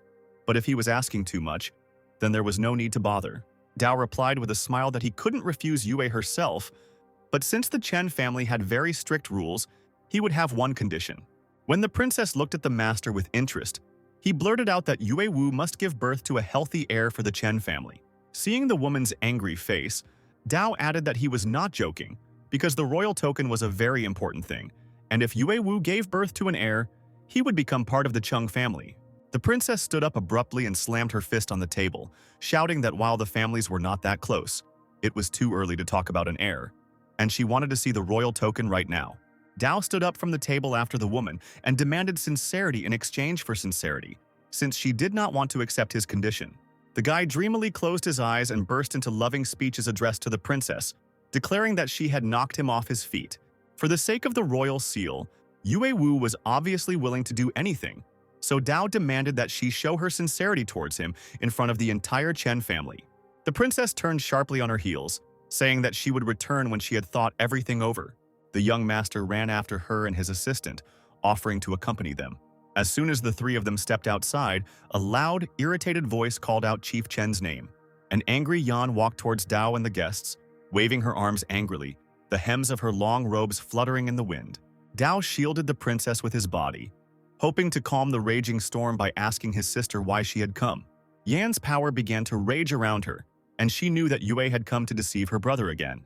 The guest's warrior stepped forward, ready to defend her to the end, the magic of blue flowers raging around his figure. The princess raised an eyebrow and smiled, declaring that she was more than sincere in her feelings for the young master. The boy laughed awkwardly, asking his sister to calm down, and quickly approached her. He pressed his hand to his chest and said that Her Highness truly spoke from the heart. While Yuan looked at her brother in surprise, the princess and her assistant walked away to the gate, saying at the end that they were leaving. The woman turned around, saying that she would order the Tao pills to be handed over, this time even for free. Yuan burst into screams. She decided that Dao had gone crazy since he seriously believed the vile deceiver. The brother grinned and assured her that he didn't believe the princess for a second, and Yuan could relax. Moreover, he will force Yue to return everything that she dared to take from him.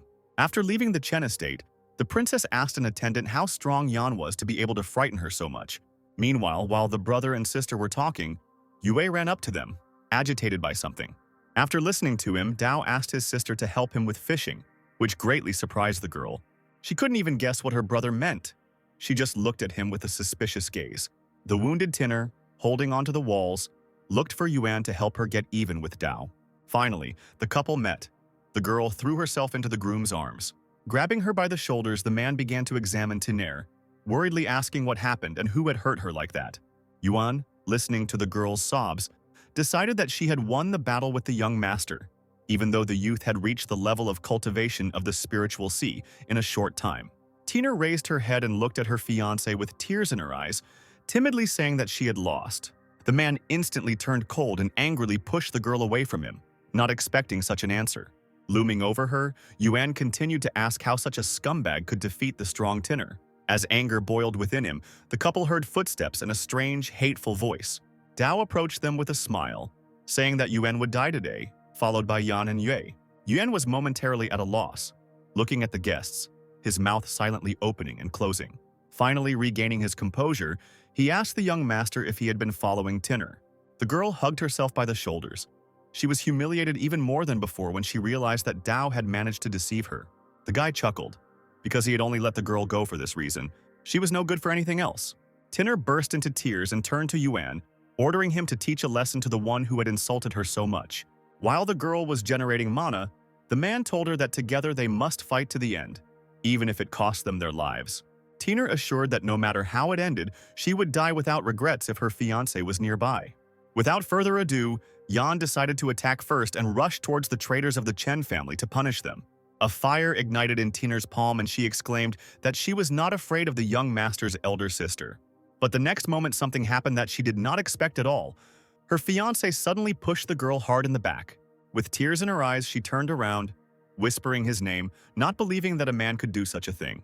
Moreover, while Tinner was being attacked, Yuan simply turned around and jumped away with a high jump. While the confused Tinner didn't know what to do, a strong push from Yan hit her chest. The opponent fell on her back. The blow was so strong that she even slid across the hard floor. Yan quickly found Yuan with her gaze and threw a bright beam of her mana at his back, which painfully pierced the man. He landed on the ground, coughing heavily, smoke billowing out of his body. Dao and his sister rushed after the man, knowing that Yuan must die. Meanwhile, Princess Yue ordered her assistant to collect all the pills they had left to send to the young master.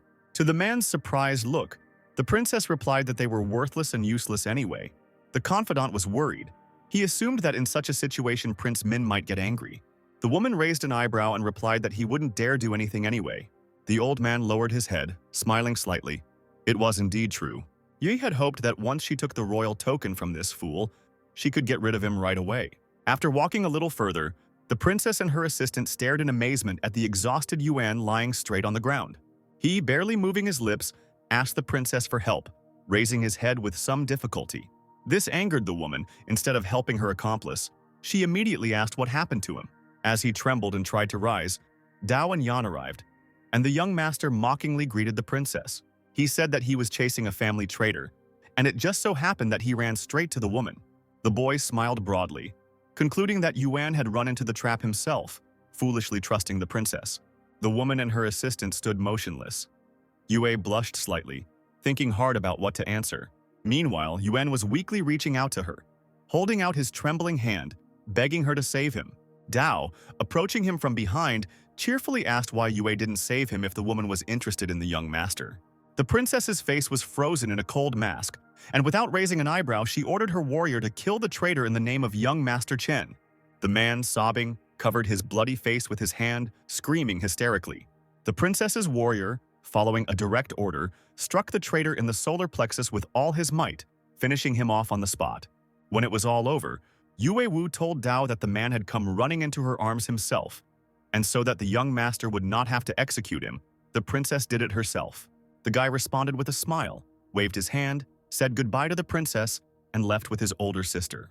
Thoughtfully watching the departing heads of Chen, the woman asked herself if it could be that Dao was just pretending and wanted to deceive her, since it was obvious that he had changed. Her advisor thought that neither of them had benefited. Yue clicked her tongue. For now, she would just watch what would come of it. Once in the estate, Yue pointed out to Dao the pills that the princess had managed to send, and the guy noticed that she treated the head very well. Taking the pill in his hands, the young master immediately realized that the tablets were treated with something. At first glance, they seemed ordinary, but in a couple of days they would spoil. Dao habitually asked the system to rewind time to return the pills to their previous properties. Now, in the box in front of the guy, there were updated pills. This should be enough for cultivation to progress even faster than before. Without wasting any time, Dao threw a few pills into his mouth and, while chewing, began to meditate, feeling the levels of the spiritual sea world rise. Finally, he reached the required level and finished his meditation, noting the good quality of the gift. Dao thought, in this world, pills are very valuable. Ordinary people cannot create them. But in Fengyan City, only the academy makes something like this. Ye burst into the room, knocking, and announced that he had bad news. Hearing that something had happened to the winery due to the Yu family, Dao demanded to be taken to the scene. As it turned out, the Yu family opened a wine shop opposite the Chen winery, and even lured more than half of the wine masters to join them. A man well known to Dao was just leaving the winery opposite with his companions. Yue, noticing Chen An, immediately pointed his finger, shouting to ask what he was doing and where he was going. When the guy accused the manager of betrayal, the man just laughed. He didn't care. Grinning, he told Dao that the Yu family had made him an offer he couldn't refuse. Yu reminded the young master that his father had taken An into the family when he was on the verge of starvation and even paid for his parents' funeral.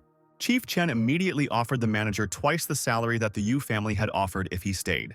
When Yue exclaimed indignantly behind him, Dao gestured for him to remain silent, waiting for an answer. In response, the man shouted that he did not want to remain a beggar because sales of Chen wine were falling every day. He laughed and said that the Yu family's business was very profitable, so An would not change his decision. Hearing this, Dao waved his hand, ordering the manager to get out of his sight. The man, angry, asked again what they had told him, obviously getting ready to swear. But in response, he received a stinging blow to the face from his former boss. Dao, becoming serious, frowned and sternly informed that he would not repeat it, so An should get lost. The disgraced man shouted after Dao that without him, the Chen family winery would cease to exist in less than a month. Dao did not want to listen to offensive speeches and ordered the faithful Yue to deal with the offender. Holding a sharp knife in his hands, he hung over An, who had fallen to the ground, and the manager began to whine that he belonged to the Yu family. Just as the silent Yue raised his knife over the half-dead man, Ming and his companions came out of the winery, ordering them to stop. Waving his fan in front of him, the prince frowned and asked how dare Yue attack someone from his family. Seeing that the knife was in no hurry to be removed from the winemaker, Ming shouted at Dao, calling for a conversation. In response, he ordered Yue to cripple the traitor, and the boy obediently swung his dagger. Min activated his mana, intending to deal with the enemy, but it was too late, and grabbed his bleeding wrist, calling out to his master for help. However, Ming's threats had no effect on Dao.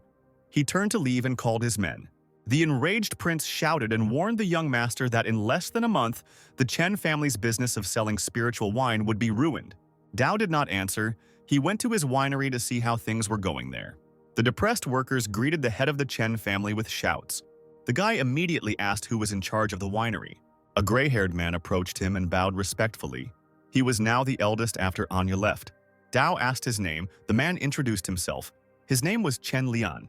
The manager explained that the most important thing in the production of spiritual wine is its age, and the main ingredient that influences this is spiritual yeast. The age of the spiritual wine is directly related to the age of the spiritual yeast.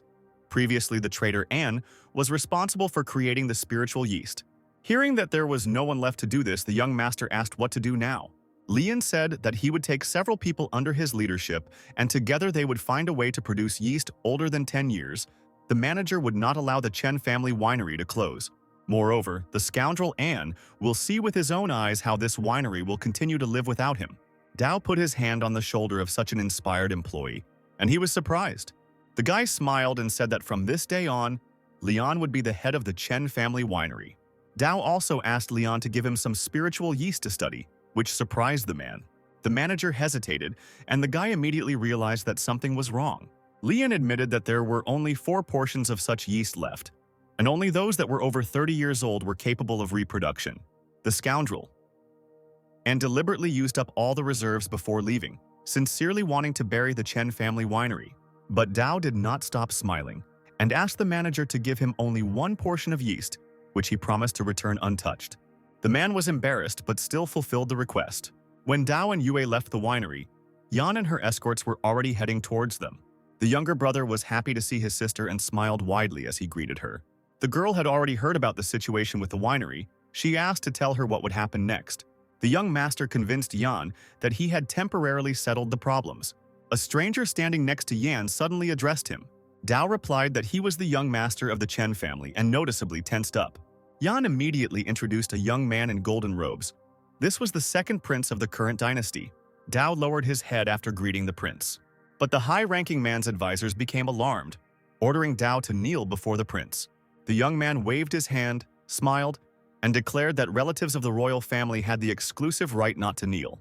The second prince looked at Yan and added that he could help smooth out the conflict between the Chen and Yu families and prevent the Yu family from taking over the wine business.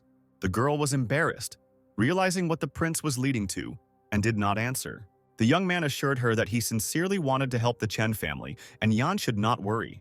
Dao suddenly said that there was no need to bother himself and that he would deal with this problem himself.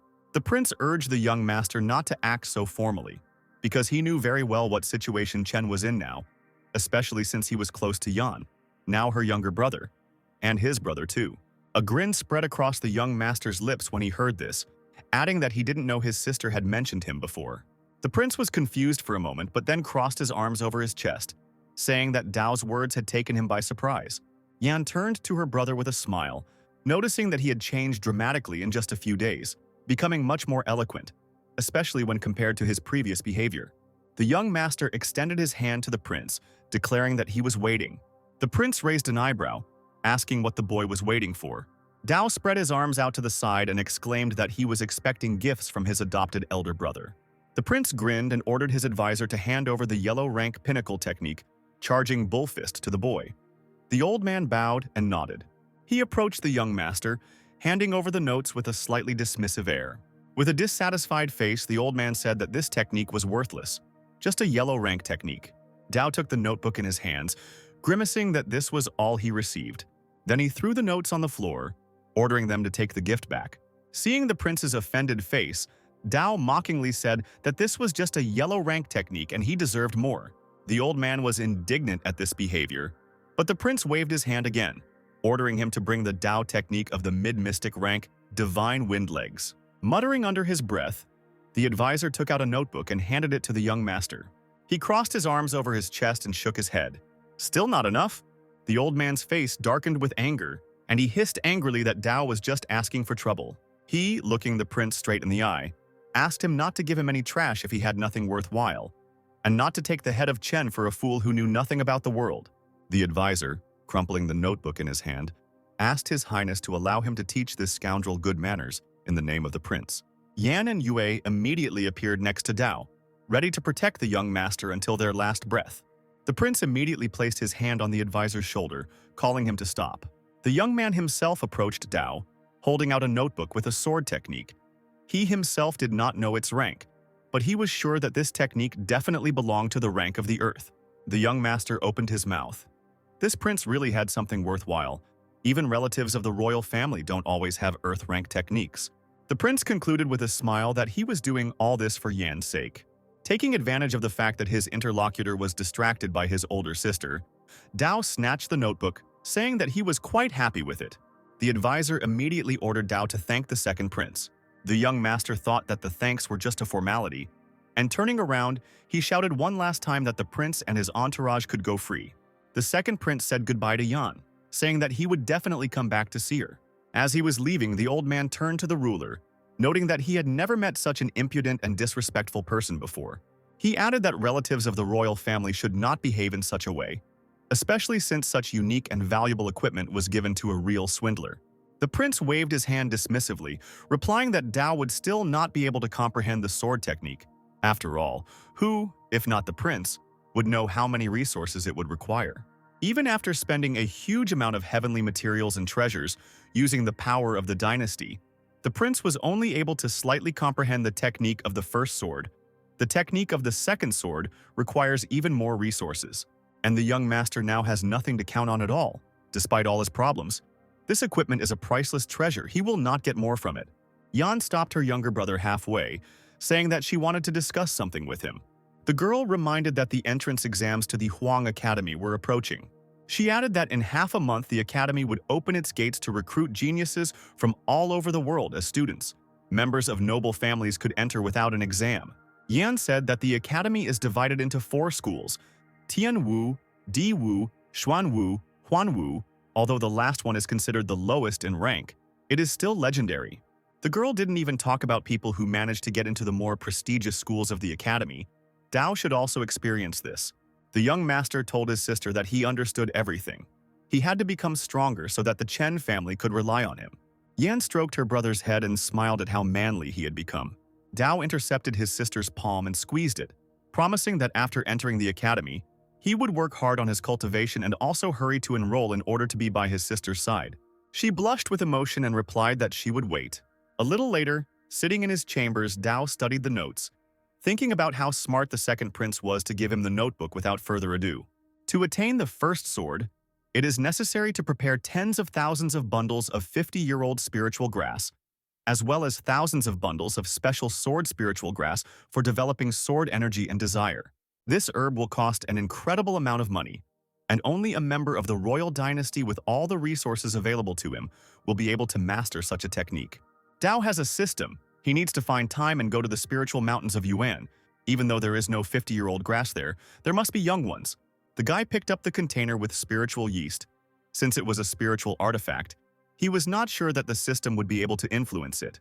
However, after asking the system to move the yeast time forward by 30 years, Dao saw that something began to happen. The spiritual yeast matured.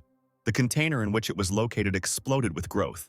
The boy exclaimed joyfully, and right in front of him, in the air, hung a clot of yeast, the age and type required for making wine. Then the clot split into several particles due to the actions of the system.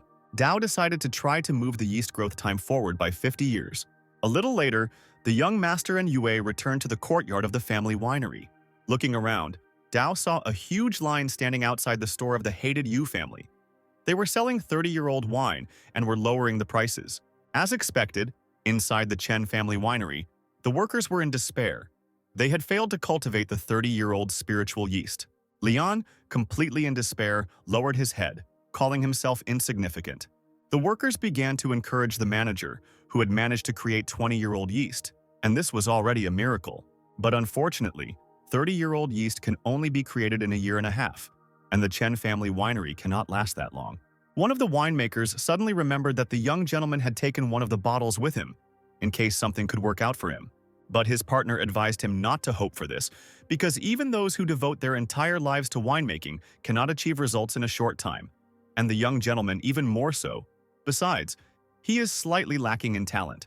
The workers nodded and grabbed their heads, convinced that there was no hope left. At this moment, Dao entered the door of the winery with Yue, and the workers immediately greeted him. Lian fell to his knees, shouting that all the winery workers deserved punishment. The rest also lowered their heads to the ground in a bow, begging the young master to punish them for their offense. Dao was taken aback by the mood his workers were in and asked what had happened. Lin said that he was only able to create yeast that was 20 years old, and wine prices have fallen sharply due to the Yu family's intervention, and people don't even want to look at the Chen family's wine. The man once again lowered his face onto his hands lying on the ground, shouting that he had failed the young master. Dao began to help Liang rise from his knees, assuring him that he should be proud of himself for having managed to create a 20-year-old wine in such a short time. The workers stared at the young master in surprise, not believing his words. Dao waved his hand over the table, creating a magical golden trail, calling on those present to watch closely. The next moment, a multitude of small bottles appeared on the empty surface, and Lian stretched out his hand in disbelief.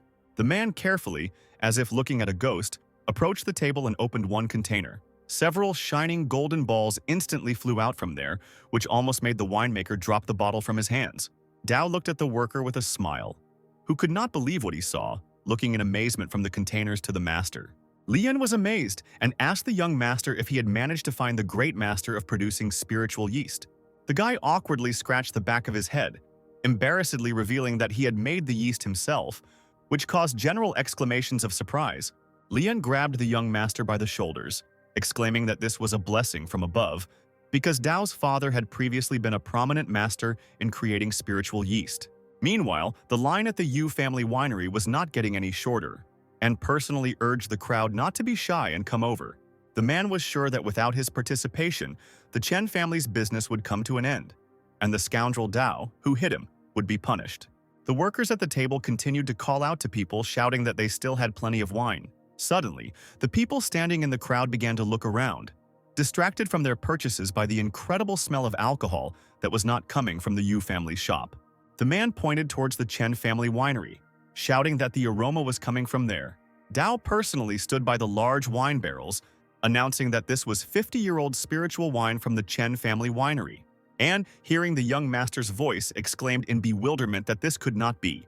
Ming walked calmly through the shopping arcade with his father, bragging that this time they managed to destroy the competitor's winery, which would allow the Chen family to fall right into their family's hands. The men, hearing the noise and seeing the crowd at the wineries, stopped dead in their tracks. Ming pointed his hand in that direction and proudly told his father that the Yu family's spiritual wine was very popular, and they had managed to lure away all the key workers from a rival winery. People in line chatted with each other, sharing their impressions of the real 50-year-old wine, loudly praising the Chen family's legacy.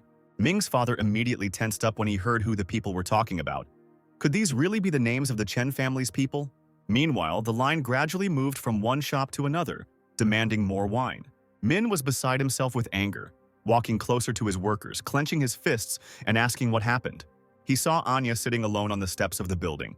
The prince had only walked away for a couple of minutes and demanded an explanation as to why such changes had occurred in such a short time. The man jumped up from his seat and muttered that the Chen family had managed to create 50-year-old wine and was even selling it for less. The young man stamped his foot. This was impossible after all. An was the main master. Now Dao should not be able to create even 30-year-old wine. The subject of their conversation was already there. Smiling contentedly, he offered Min to try his family's fresh wine. Without waiting for an answer, Dao threw one bottle into someone else's hands. The young man opened it, sniffed it carefully and stepped back in amazement, exclaiming that it really was 50-year-old wine. An was even more amazed when he heard that it was thanks to him that such spiritual wine was created. He clenched his fists, shouting that Dao was slandering his name, and he had done nothing of the sort. He laughed and said that An valued their old relationship so much that he left the method for producing 50-year-old yeast right on the doorstep. Looking down and shaking his head, Dao sighed, saying that for that, he was willing to forgive the man for leaving the Chen family. Leaving his competitors clenching their fists in rage, the young master waved his hand at them, wishing Anya a successful career in the Yu family. Min was ready to beat the man, and shouting asked him if he knew how to make 50-year-old spiritual yeast. An waved his hands in fear, assuring that he knew nothing and that there was no point in listening to that fool. Dao was just talking nonsense. But Ming did not believe the winemaker, ordering him not to deceive, because the mediocrity of Dao could not independently find a way to create 50-year-old spiritual yeast. Turning around abruptly, the prince gave Anya 3 days to prepare a method for creating yeast, and if he failed, he would have to pay dearly. The workers looked at the head winemaker for instructions, but he had no idea what to do in this situation. The men began to throw accusations at An, saying that everything that happened was his fault, since he was the first to leave the Chen family and the others followed him. Min frowned and asked his father what he thought. The man thought, Dao discovered a way to create unique yeast at the wrong time. Now the Yu family will not be able to ruin their business. Ming grinned, his face taking on a dangerous expression. Perhaps it was worth moving to more reliable means, considering that of all the Chen heirs, only Yuan was capable of something. But the father rejected the idea of his son, who suggested harming the Chen family. They have reliable security. It is not worth doing something like that. The man noticed that in a few days the Huang Academy would open its doors, and Dao, as a relative of the royal family, would definitely get there. Perhaps they still had a backup solution to the problem, since Ming also met the requirements of the Huang Academy. The man advised him to wait for the right opportunity and do everything he was capable of. The young man's eyes lit up with a dangerous fire. He nodded and replied that he understood. A little later, a fierce battle was raging in the Yuan spiritual mountains. Dao fought with the local inhabitants, disturbed by human presence. All the suffering was done for the sake of the spiritual grass Yuan, near which many animals grazed, and how it was difficult for the elder sister to find a strong spiritual artifact. It was scary to imagine. The boy ordered the system to advance the time for this spiritual herb by 50 years, so that Dao could strengthen its cultivation. As it turned out, the young master was not the only one who came to the mountain to find the amazing herb. The group of cultivators managed to kill several local inhabitants, but they were unlucky. The squad found only low-level and immature grass. The man holding the bundle angrily threw it away and cursed. This was not at all what he was looking for. He and his partner turned around to hear the opinion of the girl who was on the team. Having defeated the beast, she concluded that she would have to go deeper into the mountains and search there. As soon as anyone doubted the success of this venture, Sister Chu declared that even meeting dangerous animals was worth it, because now it was too important for the squad to strengthen the pills. The men hurried after Sister Chu, and Dao had been watching them for a long time at this time. He sank heavily to the ground, happy that in a short time he had been able to collect a lot of grass, more than 100 bunches. The second day did not bring any luck to the group of seekers. They continued to find lonely bunches of hundreds of 50-year-olds. The young master followed the cultivators, picked up their grass and strengthened it with the system. In just one day, he managed to collect more than 100 bunches. The guy completely lost his vigilance from joyful feelings and did not notice how someone approached him from behind, loudly asking what family he was from. It turned out to be cultivators. Sister Chu noticed the pursuer, who was shamelessly using the fruits of their labor. The dark-haired man crossed his arms over his chest and sternly demanded that Dao answer why he was following them. Dao raised his hands up, smiling and replying that he didn't wish them any harm, but was simply collecting the spiritual grass that they threw away. But he himself thought that he had underestimated the cultivation of the trio. Sister Chu suspiciously asked the strange stranger why he needed the immature spiritual herb. Dao embellished his story by saying that the special technique required grass, but due to his own weakness, he could only collect unripe grass. After looking at the guy again, the cultivators shook their heads and decided to leave. Dao even asked permission to continue on with the trio, and Chu indifferently allowed it. Her companion intercepted the girl's hand, revealing fears that the stranger might deceive. The second guy with a bandage on his head patted the man on the shoulder, laughing at his words. The newbie just walks around with them to stay safe. 2 days later, Dao meditated alone, and together with the cultivators, he walked around almost all of the Yuan spiritual mountains, taking all the herbs he found. Opening his eyes, the boy looked at the company, thinking that it was necessary to collect 200 more bundles, and then the opportunity to comprehend the first sword would come. The cultivators were meditating separately, and they were discussing the possibility of a pointless trek if they couldn't find the necessary herb further down the road, in the core of the Yuan spiritual mountains. Suddenly, behind them, between the large rocks, a column of light rose up, and the wind among the mountains howled louder than before. The cultivators jumped up and began to peer into the unusual phenomenon. One of them even smelled the aroma, assuming that there was a medical artifact there. Dao also stood up and followed Sister Chu and her companions. As they got closer, people noticed an incredible scene. Huge magical beasts, the demonic beast of the Yuan Mountains and the dragon, were hanging over the stream, hissing angrily at each other. The guy with the bandage perked up, saying that there must be a snow lotus, a 9th-level medicine that would bloom soon. It is not surprising that even such creatures were attracted by the sight and smell of the lotus. The battle lasted for several more hours, and finally everyone saw that the dragon was trapped in the teeth of a huge demonic lion. As expected from the strongest demon of the Yuan Mountains, he managed to deal with the dragon, even though he was wounded before the battle. The next moment, the demon released the enemy from his mouth and fell to the stone ground with a dull sound from lack of energy and strength. Sister Chu stepped closer, urging her brethren not to fall under the lion's dying attack. Looking back, she turned to Dao, ordering him to step back until this was over. The young master decided that his life was more important to him and obediently hid in the bushes, because he remembered that even his sister could not cope with this demon. Sister Chu ran up to the lion, fearlessly rushing towards it with a furious cry, and the men followed her. Even while lying down, the monster opened its mouth wide and a green, deadly beam burst out from it. The girl's companions offered to take the holy snow lotus while they distracted the beast.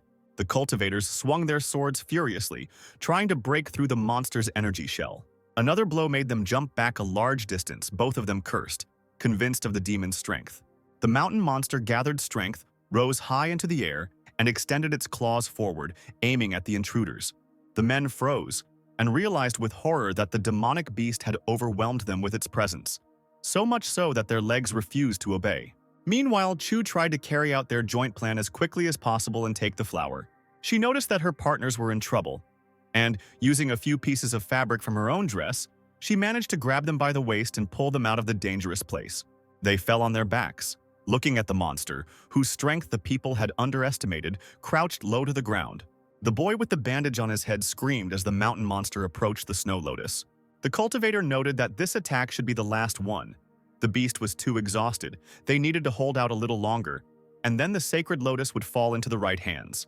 But the beast was demonic, so it could make a surprise attack. A blue beam shot out from its mouth like dragon fire, and the cultivators instantly jumped back. The monster growled as the energy ball flashed very close to the people. The men took a closer look at the energy and recognized it as the divine desire. Amazed at what the demonic beast had managed to cultivate before him, Chu raised her head and didn't know what to do, recognizing the bad state of affairs. Gradually, the monster's weapon turned into a cocoon. Blue lines flashed behind the cultivators, then in front of their faces trying to catch them.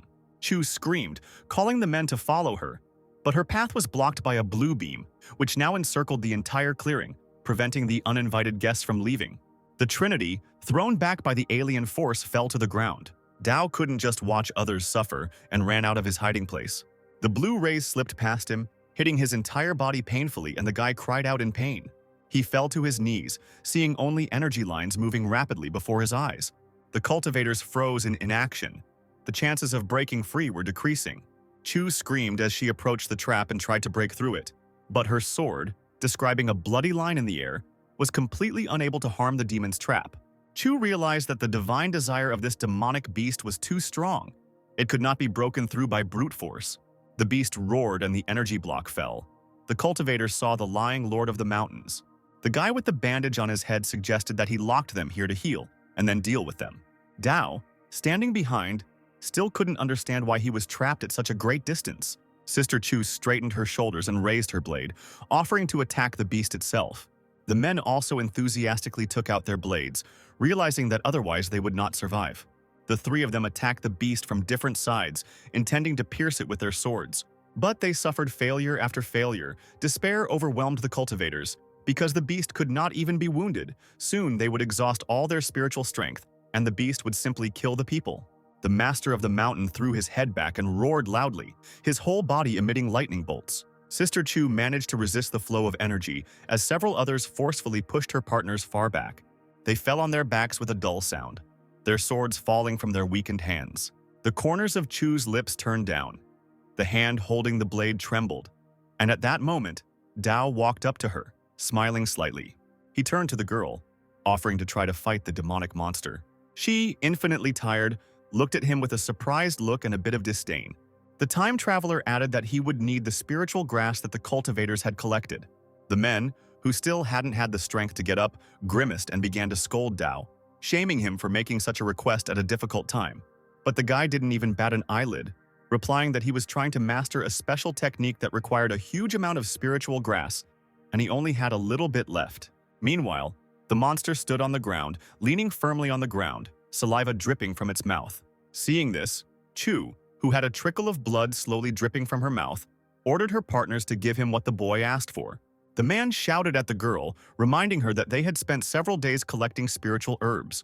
The cultivator beat his chest and confessed that he didn't believe in the youth who only had the world of the spiritual sea and was incapable of anything.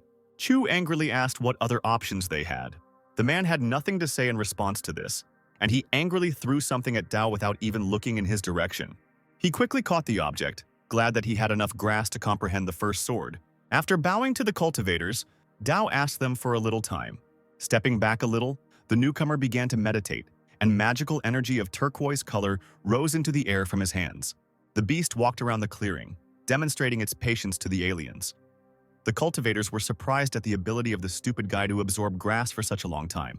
Dao remembered that he had previously absorbed a spiritual stone that had tempered his Dian, which was why he could now gather a huge amount of spiritual energy without exploding. Some time passed, the young master raised the formed relic in front of him, that same sword.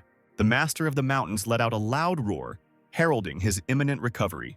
Having warmed up, he again, releasing his claws, made a jump, getting ready to pounce on the people. In his mind, Dao held the sword out in front of him and closed his eyes for a moment. Taking a deep breath, he had mastered the first sword. Then the guy ordered him to destroy and raised the blade above himself, taking aim. The precise magical strike caused a ringing sound to be heard, and his ocean split into two parts, rising upward, causing the cultivator to let out a startled cry. In reality, not far from him, a demonic beast threw the cultivators away with a strong paw. A weak voice was heard, lying on the ground. They understood that they could not hold out any longer.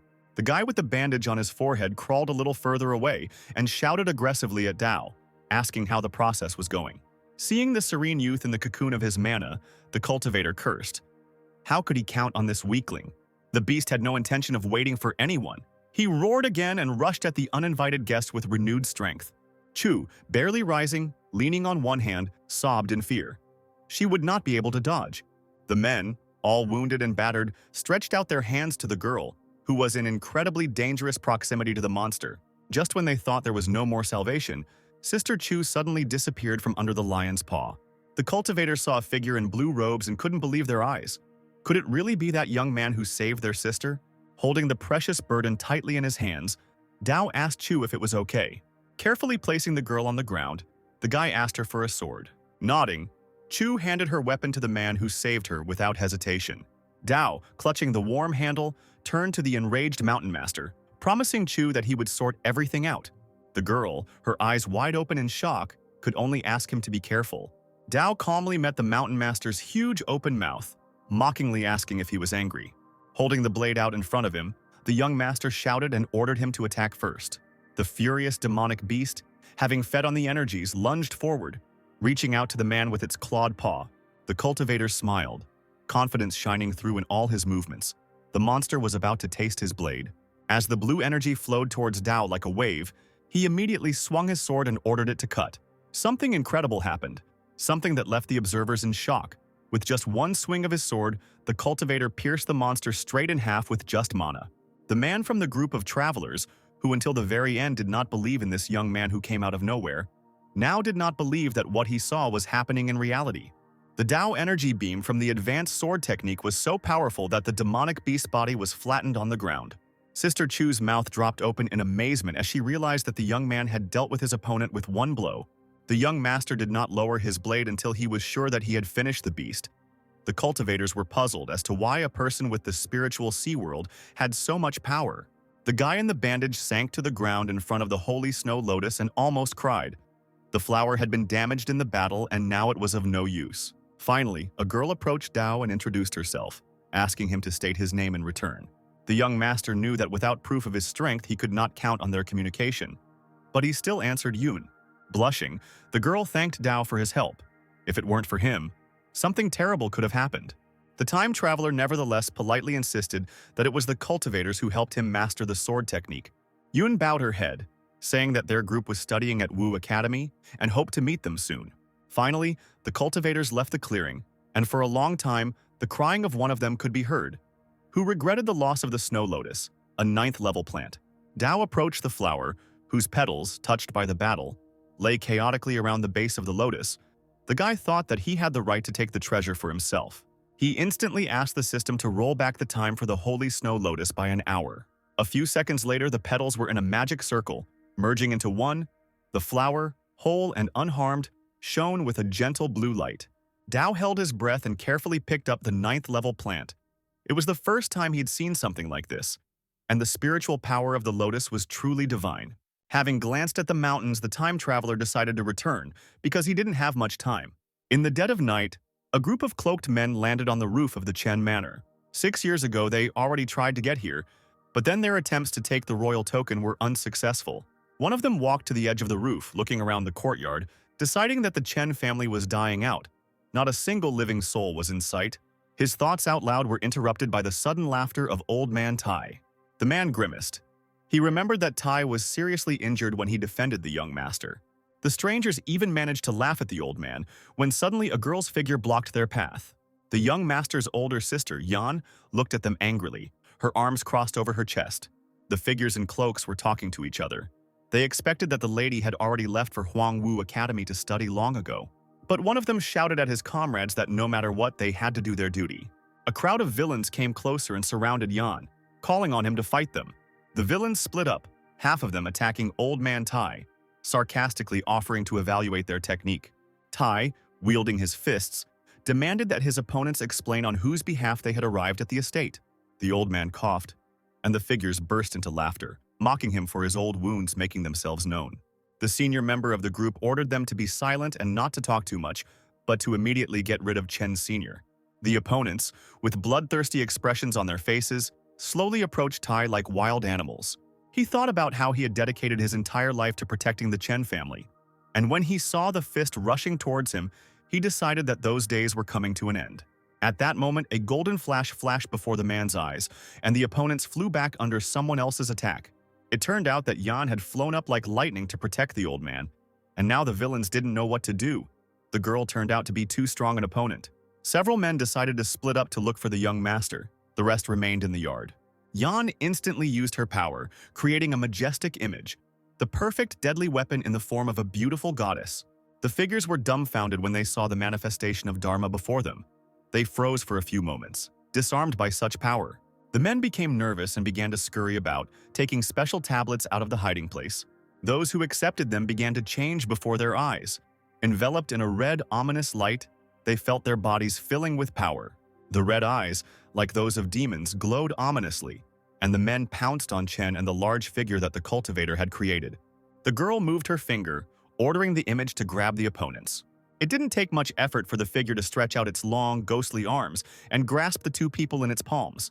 Yuan brought her fingers to her lips, ordering him to submit. The pleas and screams quickly gave way to the terrible squelching sounds of crushed flesh as the men died in Dharma's great hands. Tai ran up to Yuan, telling him that he needed to save the young master. At this time, Dao was calmly meditating in his chambers, protected from the outside world by a blue glow that enveloped his entire body. The door to his room swung open, and the villains exclaimed joyfully upon discovering their prey. The elder sister and the old man, without wasting any time, were able to quickly cover the distance between the wide courtyards with the help of cultivation. The girl sobbed desperately when she saw the open door, realizing that Dao had been discovered. Tai was also worried, because with the current level of cultivation, the young master could not compete with strong warriors. All this time, the second prince silently watched the court of his chosen one from afar, and was the first to notice the attack. Standing on the roof with his advisors, the prince was outraged by someone else's impudence. Someone had gone crazy trying to get the royal token. The man jumped up, calling his close associates to follow him, so that they could go to Chen's courtyard and see everything for themselves. The silence of the night was interrupted by the sharp sounds of cloaks flying up, and leaves that had fallen from the trees smoothly fell to the ground. Those very warriors who had gotten too close to the young master were now being punished. Both of them fell on their backs from the impact, right onto the hard, rock-strewn ground. Yan and Tai had just rushed to the entrance of the courtyard to protect Dao, but they realized that someone had already done all the work for them. The old man leaned over the cloaked figures and was horrified to see their mouths wide open. They had not been breathing for a long time. Dao came out of the chambers with a wide smile, loudly greeting his sister and grandfather. He held a long sword in his hands, and his figure was enveloped in clouds of thick dust. At that moment, the second prince ran up with his advisors, but he first asked how Yan was doing. Dao answered him mockingly, saying that everything was fine with his sister, and that he himself had dealt with the murderers. Tai timidly pointed his finger at the lying bodies, asking in a trembling voice if the young master had really killed them. He pointed at the sword and chuckled. These weaklings could not survive even one swing of his weapon. Hearing this, the second prince froze in shock, and was pierced and hurt by the realization that Dao had successfully mastered the sword technique. He looked again at the dead, who had clearly died from the sword chi, the same one that the technique he had personally given to the young master had. The prince turned to the boy, nervously asking if he had mastered the sword technique. Hearing that it was very simple, the corner of the prince's lips twitched. He had spent no less than half of the country's treasury on this matter, consumed many expensive herbs, and spent 5 years of his life to master the technique. Dao swung his sword, causing mana to rise up, and immediately asked the man to check the veracity of his words. Refusing, he turned and waved his hand at Yan, saying goodbye to her. The advisors hurried after the prince, noticing his silence. They asked if everything was okay. The prince shook his head, feeling incredibly disappointed, as the young master from the Chen family had hidden his talent well. Those close to him rushed to calm the ruler, shouting that he was wise and gifted by heaven, and that the Dao was inferior to him in everything. To this the man laughed, replying that he was not that pathetic, and would be able to cope with this failure without drowning in despondency. He took a parting glance at the estate, reminding himself once again that he was determined to get Lady Yuan. This was the first time the girl noticed the second prince, who was considered a respected heavenly chosen one in the academy, looking so upset. Yan reproachfully scolded her younger brother, calling him disobedient. Tai, scratching his beard, burst out laughing. The young master of the Chen family is a real dragon among people. The old man added that this news would undoubtedly please the elder lord and lady. 7 days later, the time traveler again decided to take up cultivation in earnest. Soon he felt that he had ascended to the 8th step of the spiritual sea. With the daily supply of pills from Princess Yue, his cultivation is growing rapidly. I wonder where he even gets them from. Dao decided to find his sister to ask about a compatible Yuan spiritual item. He was lucky. Halfway to his sister's chambers, he met Yan. The girl was surprised and pleased with her brother's progress, saying that he would soon catch up with her. Then the time traveler decided to find out what the most suitable spiritual item for Yuan was to break through the level of the spiritual sea. It turned out that it was the sacred snow lotus, a ninth-grade spiritual herb, rare and guarded by a demonic beast, and few people were able to attune to it. Dao immediately extended his hand, and on his palm the legendary lotus slowly began to take physical shape. Yuan leaned back, pressing her hand to her mouth. As Dao headed back to his quarters, a man called out to him, trying to catch up. As it turned out, Princess Yue had arrived at the Chen estate. Dao was delighted by the fortunate coincidence. He just wanted to settle accounts with her. The boy asked the butler to calculate how much money the princess had swindled from the Chen family over the years. The man bowed and replied, including all kinds of gold, spiritual stones, herbs and weapons, at least half of the family fortune. The time traveler turned around sharply, shocked by the princess's impudence. He propped his chin on the back of his hand, even as he admired Yue's insatiable appetite. The butler said that at that time, Miss Yan was studying at the academy, and there was no one to control the Chen family, and the young master trusted the princess too much. Turning sharply, Dao expressed his determination to force the deceiver to pay back everything she owed with interest. Soon, the princess and her advisor arrived at the main hall of the Chen family and waited to meet the young master. The old man remarked that it was a pity to give away the Dao sphere. It had a long history, and it was not easy for the king of Qin to obtain it. Yue shrugged. The sphere had no value. Father had used it to heal wounds, but now it had turned into poison. Anyone carrying it would be poisoned and die within 10 days of exposure. The man asked what would happen if the young master suddenly died. Since then, they would still not be able to obtain the noble king's token. But the princess, smiling maliciously, said that she was not at all stupid to play the games of Dao. He was a deceiver. If he did not bring her the token, then he should be allowed to die a sudden death. After her words, Dao entered the hall and waved his hand to the guests in a friendly manner. Coming closer, he unceremoniously demanded to show him what was brought this time. Trying not to show her displeasure, Yue pointed to the pill bottles next to her. She had brought 300 pills today. The time traveler leaned over the box, thinking that it was even more than several previous batches put together.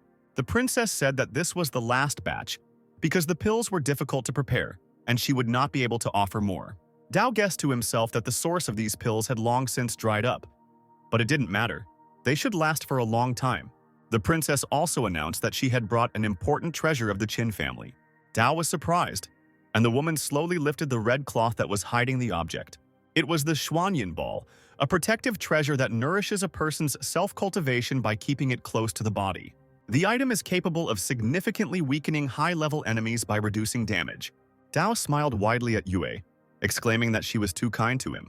The woman pressed her hand to her chest, convincing the young gentleman of her sincerity. He repeated her gesture, wanting the princess to also believe his feelings. When it came to the royal token, Dao suddenly put on an innocent expression, saying that the elder sister did not agree to show it. All the feigned kindness disappeared from Yue Wu's face, and she asked who cared about Yan's consent if Dao was the head of the family. The guy beamed and said that, according to his sister's instructions, the princess should give birth to a plump little heir, causing his interlocutor to become truly furious with these words. She rose abruptly from her seat and screamed that the young master had deceived her. Dao raised his hands up, asking why Yue was angry. He wasn't finished yet. The time traveler almost convinced his sister that the princess needed to continue showing her kindness towards the young master, and then everything would work out. As the woman's silence dragged on, Dao hoped that she was just as sincere towards him and wasn't doing good deeds just to get the token of a noble king. Having calmed down, Yue Wu gathered her courage, replying that she was truly touched by Dao's warm feelings and was expressing her own feelings in return. The princess pointed to the mountain of gold next to her. Even the advisor's mouth dropped open when she suggested that Dao take 50,000 gold bars. The man stared at his mistress, intending to bring her to her senses. But the woman immediately ordered him to remain silent in a commanding tone, waving her hand. Frowning, she drew Dao's attention to such a generous move and demanded the same for herself. The guy crossed his arms over his chest and raised an eyebrow, agreeing with his interlocutor. In addition to the gold, which did not really interest the older sister, the princess again waved her hand at the vase with treats. Dao chuckled thoughtfully, thinking that Yue Wu probably had a lot of money. Slamming her fist on the table, the irritated princess exclaimed that these were all the spirit stones that the Qin estate had accumulated over the years. The advisor couldn't contain his anger and pointed his finger at Dao, telling him not to pretend to be indifferent, since the princess wanted to give him almost the entire fortune of the Qin estate. The guy grinned. He had been fooling the woman for a long time. She turned out to be very gullible, and today, she would probably go broke. Shrugging his shoulders, the time traveler said that this was barely enough, and he needed to talk to his sister. Yuewu suddenly blushed and clung to the young master, whispering that she was very anxious and needed to know when he would answer. Carefully pushing the woman who was standing too close away from him, Dao set a date for 5 days. Yu immediately walked away, taking a promise from him. As she left, she grinned discreetly, hoping for good news soon. In a dark room sat a sickly-looking man. He coughed, and blood poured from his grimacing mouth. He thought that this could not go on any longer and extended his hand, creating a portal. The man's huge hand fell right above Princess Yue's figure, calling out to her. A woman walking down the street was taken aback when she saw the hand of her respected father above her. The man reached down, intending to grab Yue's small, toy-like figure. A few moments later, the woman was right in front of him, and the father asked how things were going. With a trembling voice, the princess spoke of Dao's promise to obtain the royal token in 5 days. The man's darkened expression softened when he heard the answer, as the Chen family had kept the token hidden for many years. The father laughed madly, his long hair rising into the air like little snakes. With the noble king's token, they would have a hope of breaking through to the next level, greatly increasing their lifespan. He noted Yue's efforts in finding and managing the Qin estate all these years. The princess said with a smile that it was her duty to be hard-working for her respected father. Pressing his fist to his mouth to wipe away the blood, the man released his eldest daughter, promising a reward once he broke through to the next level. The woman bowed and thanked the respected father. As she left, she smirked at being addressed in this way. 5 days passed. Dao declared to his grandfather and elder sister that once he went to the academy, the Chen family would be in their hands. Tai bowed, promising that the young master had nothing to worry about, especially now that Yuan had been driven out of the Chen family and the wine business was flourishing. At this moment, Yue was the first to see the arrival of people from the academy. The representatives landed on the ground, seeing the entire Chen clan leadership already waiting for them. The men were taken aback when they noticed Yan's elder sister among them. The girl smiled, not expecting that these were the people who would be sending out invitations to new students. They smiled back warmly because not everyone was able to graduate from the academy as quickly as senior sister Chen. Yan brought her hands together in a respectful gesture. She would rely on the younger ones to take care of her brother. One of the representatives replied that Yan was too polite, being the pride of the Wu Academy of the Tianshui dynasty. Yan turned to Dao, saying that once he left, she would also return to the academy in a few days. The time traveler assured his sister that he would do everything possible to enroll in an educational institution and find her there. The girl kindly warned her brother that getting into the academy was not so easy. Dao shrugged. He wasn't that confident. But when his older beautiful sister was left alone in the academy, he couldn't help but worry. These words really embarrassed Yan and she blushed. The representative handed Dao an academy enrollment token that had to be broken within 3 days. The men, having completed the formalities, left the Chen family in order to inform the other students. An advisor approached Dao and said that Princess Yue had arrived. Having become serious, the time traveler decided to finish her off. But for now, just the thought of the princess's disappointment makes him feel joy. In the hall of the estate, the woman, without greeting him, immediately demanded from Dao the token of a noble king. The time traveler urged Yue not to rush and reached into the inner pocket of his clothes. He took out a sparkling package from there, asking if the princess was excited. Incredible joy lit up the woman's face at the sight of the cherished treasure. She began to unfold the fabric, mocking the short-sighted Tao in her thoughts. Looking at the brick in her hands, Yue grimaced. Could this really be the noble king's token? Dao sat down in the chair and waved his hand, asking if it really looked like a token. The princess gripped the brick fiercely, growling in her voice, demanding an explanation. She immediately realized that she had been so easily fooled and stamped her foot. The enraged advisor was about to pounce on the young master who dared to deceive his mistress with an ordinary piece of clay. But Yan immediately arrived, preventing her younger brother from being harmed. Standing at the door, she used her strength to push the old man back with one movement. Dao approached the princess, saying that she had deceived him with the pills, so why couldn't he do the same? The advisor clutched his cane in his hands, exclaiming that he had had enough. To his surprise, Yue herself ordered the man to stop. She turned sharply on her heels, telling Dao that she was leaving, and he shouted that he would not see her off. Yan knew that the princess was deeply hiding her true thoughts and was waiting. She would never let this situation go so easily. Dao smiled and encouraged his dejected sister, saying that everything was under control. The time traveler sat in his chambers in front of a box with pills and a divine lotus. Now he had everything he needed to break through from the level of the spiritual sea to the level of the spiritual bridge. Suddenly, mana itself surrounded him. The level rose to the 9th step. The lotus, guided by magic, rose above the box and Tao commanded it to open. In his mind, a divine flower was floating in the sky among the raging ocean. The traveler realized that the lotus had entered his spiritual sea. Finally, the transition process has begun. The main phenomenon of the spirit bridge level is to create a bridge across the spiritual sea. The longer the bridge, the better the cultivator's ability. The Tao bridge has exceeded the distance of 10 meters. Sometime later, the bridge was already 100 meters long and required more valuable spiritual objects that have a compatible nature. The bridge was not going to stop. An hour later, Tao raised his fist in triumph. 1,000 meters! 2 hours later, the time traveler could no longer see the edge of the bridge. Now it was approximately 10 kilometers long. After 4 hours, Tao was already worried that the spiritual bridge would continue to grow indefinitely. He lay down right on the surface of the bridge, tired of the endless road. The sudden jolt instantly woke up Tao, making him realize that the bridge had stopped expanding and had completely moved to a new level. The time traveler was shocked by how long the bridge had become. Even its end was not visible. No one would believe him if they knew the length of the spiritual bridge.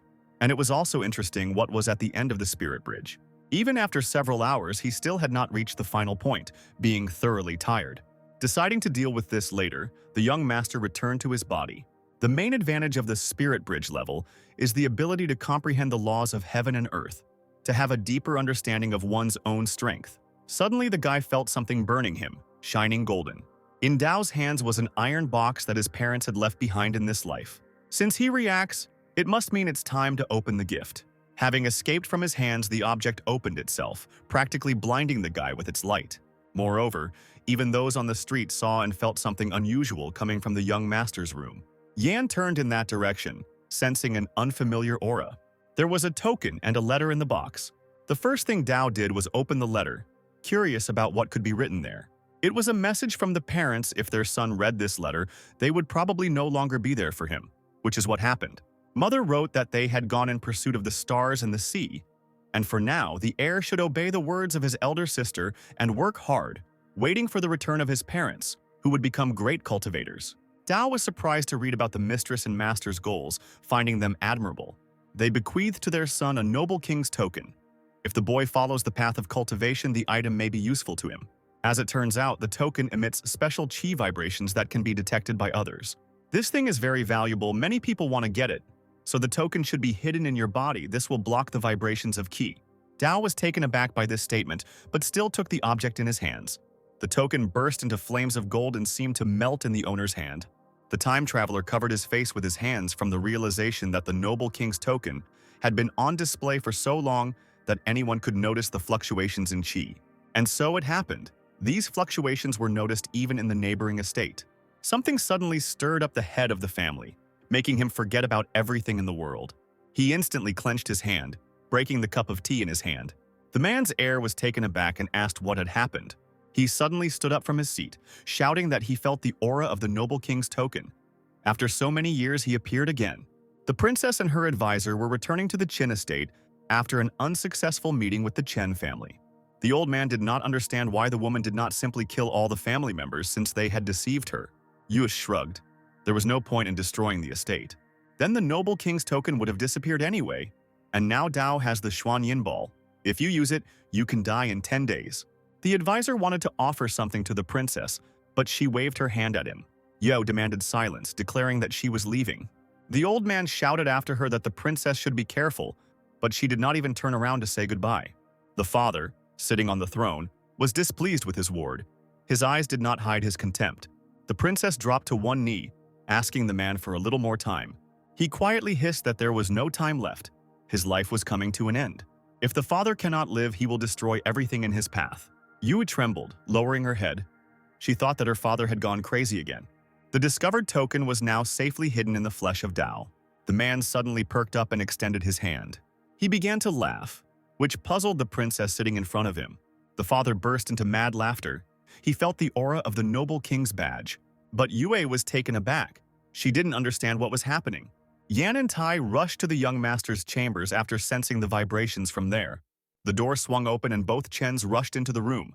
looking worriedly for the young master. Dao turned around in surprise when he heard about some hesitation. He admitted to having the noble king's token, thinking that he was in trouble. The girl looked at the old man, who immediately assumed that this thing could have been in the iron box that the owner and madam had left. Dao pointed to the box, confirming Tai's guess, saying that it exceeded all his expectations. The old man said thoughtfully that the owner and madam might not have known about the danger that the token carried and had acted in this way by accident. Yan demanded that her brother immediately break the jade token and go to the academy. It seemed like all their efforts were in vain. The token's fluctuations attracted many enemies to the Chen estate. The fair-haired youth in a dark cloak was already heading straight to the young master's chambers. Yan sensed this and immediately warned her younger brother. Grandfather Dao rushed to the door, promising that he would detain the enemy. He collided with the stranger, both activating the power. He cursed and immediately demanded that they stop talking nonsense and hand over the token of a noble king. Yan and Dao noticed that uninvited guests kept coming to them. The girl, wanting to protect her younger brother, once again demanded that he leave the Chen family and go to the academy. The time traveler cursed and took a token from his bosom. He wondered what would happen to his family, since Yan treated him like a brother, and Chen provided a sense of kinship. He can't stand it if the Chen family suffers a setback, so he must take part in the battle. Dao's first blow was aimed at Ming. Min straightened up and demanded that the noble king's token be given to him. The enraged prince attacked the young master with his fists, blaming him for the decline of his family. The youth encountered the resistance of Dao, and a sphere of bright colors appeared between them, holding back the attack. Ming acknowledged the enemy's strength, but he himself had already reached the level of reality condensation. Dao drew his sword, warning his opponent that he was asking for his own death. Suddenly, someone's palm painfully hit the time traveler from behind on a painful point. He fell to the ground without making a sound. Min grinned when he saw his father. The man was determined and ordered his son not to waste time and not to miss the chance. He began to search the unconscious young master. It was necessary to seize the token and leave as quickly as possible. The thief's hand came across the very sphere that the princess had given to Dao. The guy's face frowned when he felt it. Min reached out to his father, noticing that the sphere did not look like the token of a noble king. The man assumed that it was some kind of treasure, since the young master was keeping it with him. Min suggested that his father activate the object and see what abilities it possessed. It was an unfortunate move for the thief. The sphere released streams of green light. They surrounded the man. He grabbed his neck with both hands, trying to say something. Min was dumbfounded as he watched his father become engulfed in black energy and gradually weaken. The guy screamed, not knowing how to help or what to do. At this time, Dao woke up and, seeing what had happened to the sphere, exclaimed that the princess had brought it, wanting to kill him. Meanwhile, the man was getting worse and worse. He begged for an antidote, clutching his chest. Ming decided that Dao had dared to poison his father and attacked him with accusations. The guy demanded that he be given the antidote to save the head of Yu. Dao slowly walked towards his sword, picked it up, and told the man that he had taken his own life through his own actions. Straightening up, the time traveler declared to his opponents that no antidote existed. Chief Yu croaked that he had no strength left to hold on. The man gathered his last strength and, using the mana remaining in his poisoned body, attacked Dao, demanding that he give him the antidote. Swinging his sword, the boy threw the head of Yu away from himself with one strong blow. The enemy fell on his stomach, sprawled on the cold stones, weakly stretching his hand out in front of him, barely whispering with dry lips that the head of the Yu family should not die such a miserable death. When he let out a tired breath and fell powerlessly to the ground, Min ran up to his father in alarm. Holding the man's head, the boy desperately screamed at Dao, accusing him of murder. The time traveler was not happy with this outcome of events, but he always stood for justice and therefore believed that evil must inevitably be punished. Carefully lowering his father's head to the ground, the enraged Ming flew towards Dao with his fist to kill him and avenge the head of the family. Halfway there, he felt an incredibly ominous aura with his whole being and slowed down. Yuan was hovering in the air, controlling the celestial fairy that had already knocked out several of Yu's accomplices. The elder sister could not allow the Chen family to be defiled. The two strangers were thrown to the floor by the impact, leaving a hole in it. It was unknown how quickly the men would be able to recover. Spitting on his accomplices, Ming continued on his way to Dao, who was already waiting for him, holding his sword in front of him. The young master swung his sword, but the agile opponent managed to dodge the sharp blade and rushed past. Flying into the air, the boy ran away, raising dust and leaves from the trees into the air. He promised Dao that he would definitely return to avenge the death of his father. The time traveler chuckled and looked after Min with bewilderment. surprised by his indifference, since he didn't even want to take the body of the head of the family. The boy walked up to the Yu chief and picked up the Xuanyan orb. Who would have thought that Yue would plant an artifact with so much poison on him? The princess's malice was truly frightening. This sphere is probably a treasure. Perhaps there is hope of removing the poison. Dao immediately asked the system to rewind the time of the Xuanyan artifact 30 years into the future. A magical clock appeared in the air. The poison lost much of its power. The system carried out the order. The time traveler's plan worked. Most of the poison was neutralized. Then Dao asked to rewind the time of the sphere another 30 years forward. White streams of mana began to flow towards the artifact, and it once again changed the appearance of its outer shell. What the time traveler had planned came true. The poison in the sphere was completely neutralized. According to Princess Yue's words, this artifact is a valuable protective treasure. As soon as Dao finished manipulating the system, Tai and Yan approached him. The girl asked why her brother hadn't left yet. Tai urged the young master. He felt that there were strong auras heading towards the Chen family. They could appear at any moment. The time traveler worriedly asked his relatives what would happen if he left. The ill-wishers would not calm down until they received the token of a noble king. Grandfather assured Dao that he didn't need to worry, since he was the hope of the Chen estate. The young master interrupted him with a wave of his hand. He decided to stay, in case of extreme necessity of escape. The guy would leave the estate immediately, and without hesitation. The man had no choice but to agree with the stubborn Dao. He added that the young gentleman valued honor and kinship, and in addition to the charisma passed on to him by his master and mistress, all this aroused admiration. Yan said enthusiastically that her brother was a real man, in every sense of the word. Suddenly, Old Man Chen covered the young heirs with his hand. All three of them looked up at the sky, sensing someone else's aura. Right above their heads, a divine horse-drawn carriage was rushing at full speed. Tai recognized the new arrivals. It was Qi Lamo from Mount Fukong. The man didn't expect that even this old bastard would arrive at the estate. The divine chariot was surrounded by warriors from another family. They hovered among the clouds, looking for the token of the noble king. One of them, lowering himself, muttered thoughtfully that there had clearly been an aura fluctuation here, but now it had disappeared. The rest of the estate's warriors gathered around Dao, led by Yue, their main goal being to protect the Chen family and the young master. Voices dripping with anger came from the carriage, one of them remarking on the wonderful view. There was a roar of laughter. These people loved it when their opponents raised a shout. It turned out that the voices were coming from the guards of the Shengqian sect. No one expected them to come. Yan noticed that the family was lucky that only a little bit of the token's aura leaked out. Otherwise, it would have attracted many more masters. The girl turned around abruptly when she heard someone calling her name. The imperious second prince appeared at the estate with his advisors, and he slyly announced that failing today's test would result in unimaginable consequences. Dao, irritated, without even greeting the man, ordered him to speak more clearly. The prince directly stated that he would offer his help in deceiving young Miss Yan into agreeing to his proposal. The time traveler covered his sad sister with his body, declaring that he would not agree to such a condition. The corners of the second prince's lips twitched as he tried to convince the young master that the Chen estate was currently on the brink of disaster. The time traveler exclaimed irritably that this did not concern outsiders, and he, Chen Dao, would never take advantage of his older sister's happiness for someone else's benefit. The interlocutor, feigning disappointment, threw up his hands, saying that Dao was putting him in a difficult position, since he only wanted to prove his sincerity to Madame Yan. In the cave, Yue Wu's father could sense the aura of the strangers at the Chen Manor. It was clear as day that after so many years, it wasn't just him who was yearning to obtain the noble king's token. He leaned on his hand and rose heavily from the ground, ordering the princess standing opposite him to get ready to go and deal with this trash and get the token.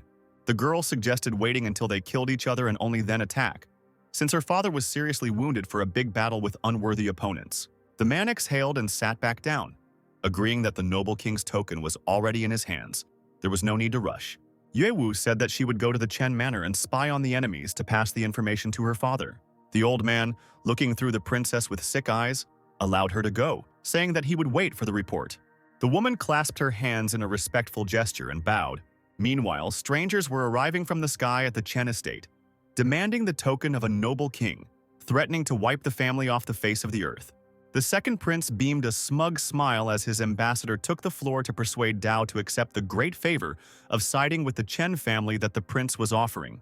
Stretching out his hand with a glowing weapon in front of him, the newcomer eagerly offered to try to do what the master had planned.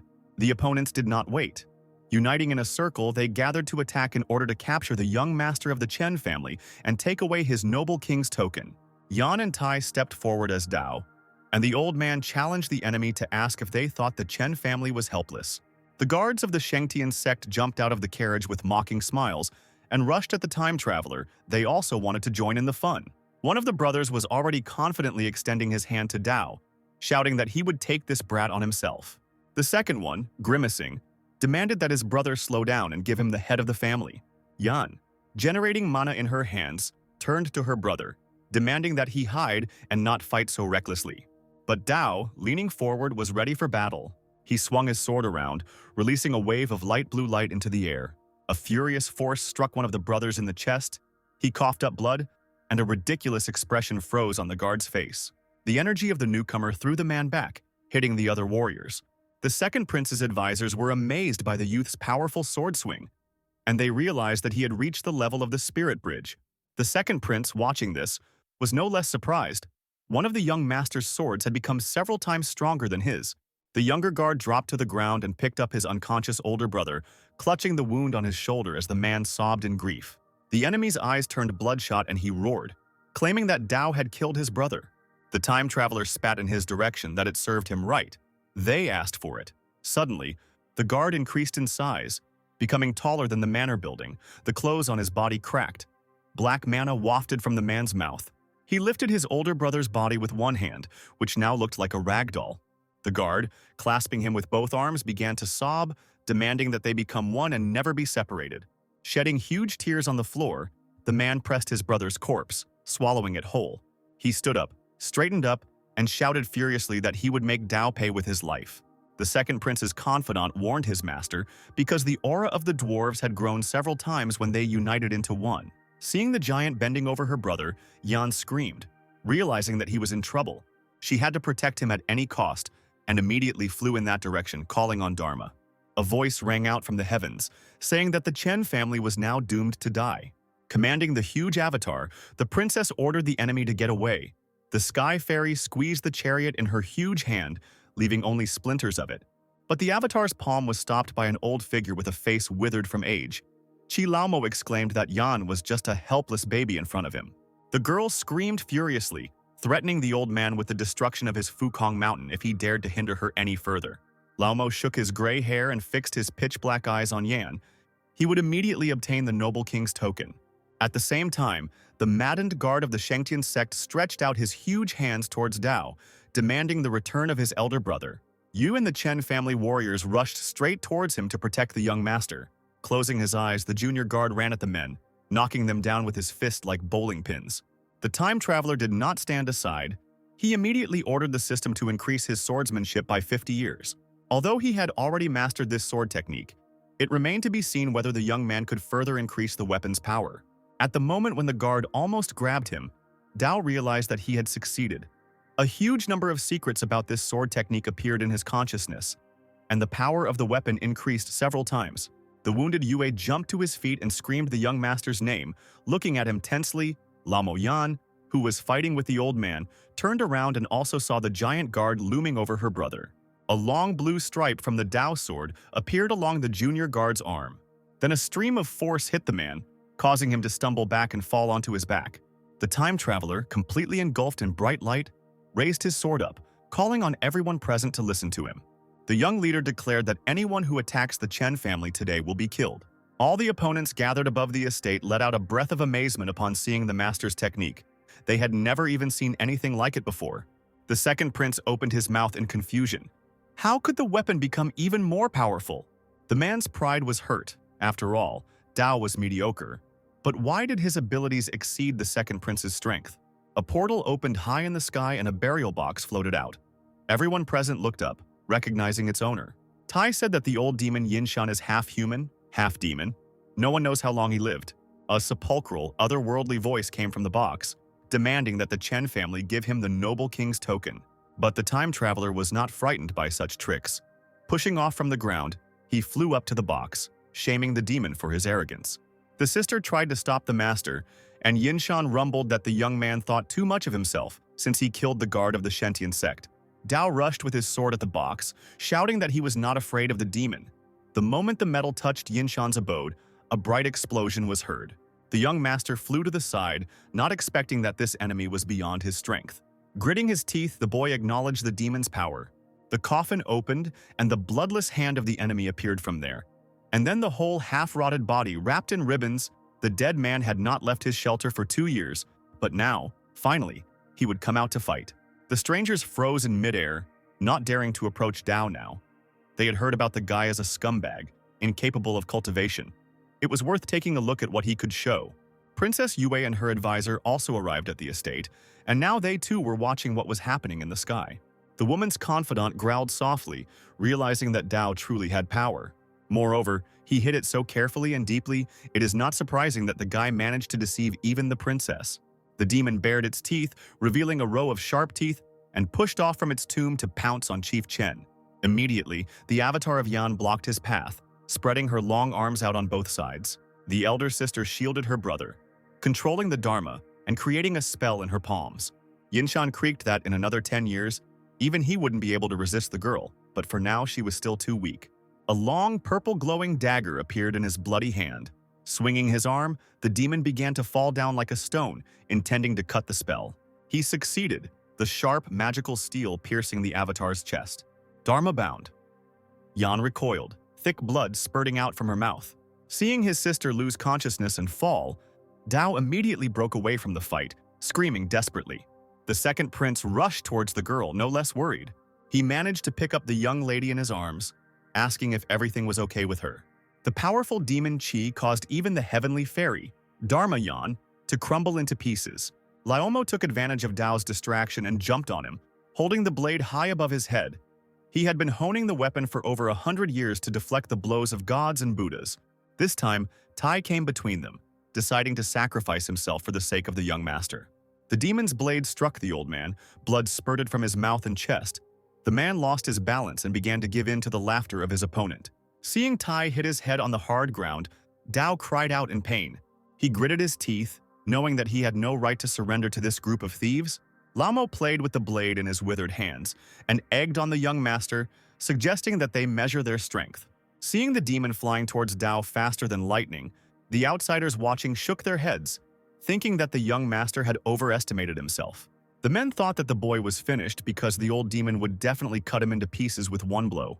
The second prince gently but firmly held Yan by the shoulders, who was still eager to help her brother. Seeing his passion suffering, the man ordered his advisors to save Dao. The men took to the skies, promising to do their best, but not hiding the fact that it might be too late. Tai, who had come too, struggled to rise on his elbows, desperately shouting the young master's name. Princess Yue and her confidant continued to watch the events unfold. The woman was sure that Dao was not able to withstand this blow. Seeing someone else's mana so close, the time traveler cursed. But at that moment, an idea came to his mind. The boy asked the system to roll back the blade in the hand of the old demon Yinshan 50 years ago. Seeing the demon's thin streams of energy running back, Dao himself rushed towards the enemy. The two swords clashed, and the time traveler found himself face to face with a mad, decaying old demon. But when his blade became covered in cracks, Yinshan was no longer laughing. Having crushed the weapon to its core, Dao pushed the enemy with force. Their figures were covered in a whip of bright energy. The decrepit body fell down, landing on the stonework. The second prince's advisors immediately landed nearby, retreating back in fear.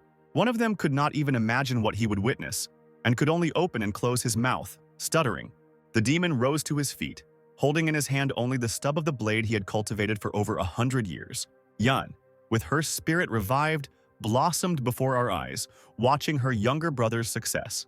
Those who watched the battle in the sky were amazed. The guy's cultivation level was the simplest. The sword also looked like an ordinary one. No one understood how the guy managed to defeat the demon.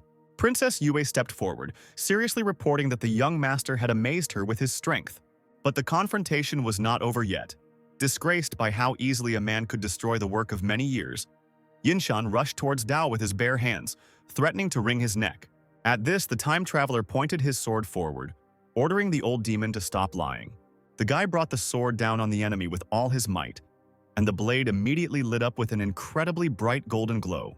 The demon, puzzled, stepped back, frightened by this outburst. He looked at the young man in shock, spitting out scraps of bandages falling onto his face, asking how such a worthless thing could withstand his attack. Now those who came to take the seal by force no longer considered Dao a weakling, because he fought on equal terms with the old demon, the one who had cultivated several hundred years more than the young master. The time traveler pressed his hand to his chest. The Xuanyan sphere was an incredible treasure. It helped him block a significant part of Yinshan's power. Princess Yue guessed that this was the very sphere she had hoped to use to kill the boy, and emitted an aura fluctuation. Her advisor reported that he had discovered that there was no poison in the sphere and did not understand how this was even possible. The princess smirked, realizing that Dao was clearly hiding something, and managed to surprise her. The demon decided to take advantage of the warriors floating idle and suggested that they join forces. Laughing with a sepulchral laugh, he asked if they wanted to wait until more people arrived. Without wasting any time, the warriors rushed towards the young master with bloodthirsty smiles on their faces, intending to take the token. On behalf of Dao, Tai spoke out along with his family's confidants, calling on them to listen and obey. To protect Dao, Ye echoed him, rushing forward. He prioritized the life of the one who once saved him. Yuan, having gained strength, also hurried to help her precious younger brother. Finally, even the younger members of the family did not stand aside. Gathering their strength, they also ran towards the opponents. Princess Yue was amazed by this sight. She never thought that the family, which had always been in disarray, was now acting so unitedly under the leadership of the young master. But her advisor had no illusions. Even in that case, under the pressure of several strong opponents, the Chen family was still doomed. Dao selflessly defended himself and the noble king's token from annoying thieves. Despite his fatigue, he swung his sharp blade, hitting the target straight. However, the time traveler missed the moment when the vile warrior came up from behind and struck him in the back. He barely managed to dodge someone else's fist, which only slightly grazed him. Dao landed among a pile of fallen enemies. Leaning on his hand and breathing heavily, Tai saw that the situation was extremely dire and wanted to let the young master retreat to hold off the warriors himself. A group of strangers led by the demon, Yinshan grinned bravely, demanding that they hand over the token, in exchange for which they promised to kill the family all at once. Dao stood up, leaning on his sword and holding his wounded shoulder. He spat out blood and cursed. Yuan turned to him and shouted, ordering him to leave. Tai asked to break the jade tablet and hurry to the Wu Academy. The battered warriors of the estate rose heavily from the ground, gritting their teeth. They also wished for Dao to leave, promising that they would help stop the enemies. The time traveler, still leaning on his sword, straightened up and looked around at his henchmen. Everywhere there were screams and sounds of battle. The warriors were throwing away those who could no longer stand up, only clinging to their legs. Dao's henchman, unable to rise, simply grabbed the stranger's leg. The boy screamed hysterically, begging the young master to run away. The next moment, a heavy boot hit him in the chest and he fell to the ground, spitting out blood. He reached out to Dao with a trembling hand, whispering that as long as he lived, the Chen family existed. The other wounded echoed him, repeating the same words, asking them to leave. As soon as Tai was distracted, a demon pounced on him from above, raising a clawed hand. With a powerful blow, he threw the old man far back, his mana spreading across the entire courtyard like a purple haze. Tai, lying on his back, looking the newcomer in the eyes, begged him to stop hesitating and run. Dao cursed, realizing that he was still too weak, his body trembling incessantly. He exhaled heavily and took out the noble king's token. The opponents all suddenly perked up, feeling the incredibly powerful mana, and an order was heard to grab Dao to take the trophy. The old man, having pulled himself together, could not believe that the young gentleman had shown the token to the enemies. Dao raised the token in front of him, offering it in exchange for the lives of all the Chen family members. A bright golden light emanated from the thing. People approached Dao like wild animals, and the guy believed that the token was not as important as human lives. The entire Chen family rallied around the young master. Those who could stand supported their wounded comrades, looking at their master with tears in their eyes. Opponents gathered in a row in front of the newcomer, demanding that he first hand over the noble king's token. Clutching the trophy in his hands, Dao grinned, saying that there was only one token, and he had to choose who to give it to. At once, the former allies turned on each other, slowly drawing their swords from their sheaths. Bloodless lips spread into a sly smile. Yinshan extended his hand towards the artifact, promising to bury anyone who disputed his right to ownership. Liomo didn't support this idea, saying that the old demon was too arrogant. With so many cultivators here, he wouldn't be able to bury everyone. Now, Yinshan was left alone with many cultivators who decided to go against the vile demon. Someone from the crowd shouted out that even a young master managed to break the blade of such a decrepit old man. Yinshan laughed hysterically and rushed at the offender who dared to mock him. He approached faster and faster, threatening to tear everyone here to pieces. Long bandaged limbs moved like windmills, and the grinning demon tore at human flesh with sharp claws. The Chen family watched this confrontation. Tai praised the young master for his intelligence and sharp mind, as this trick would exhaust the enemy's strength. A soft tread and a familiar female voice distracted Dao.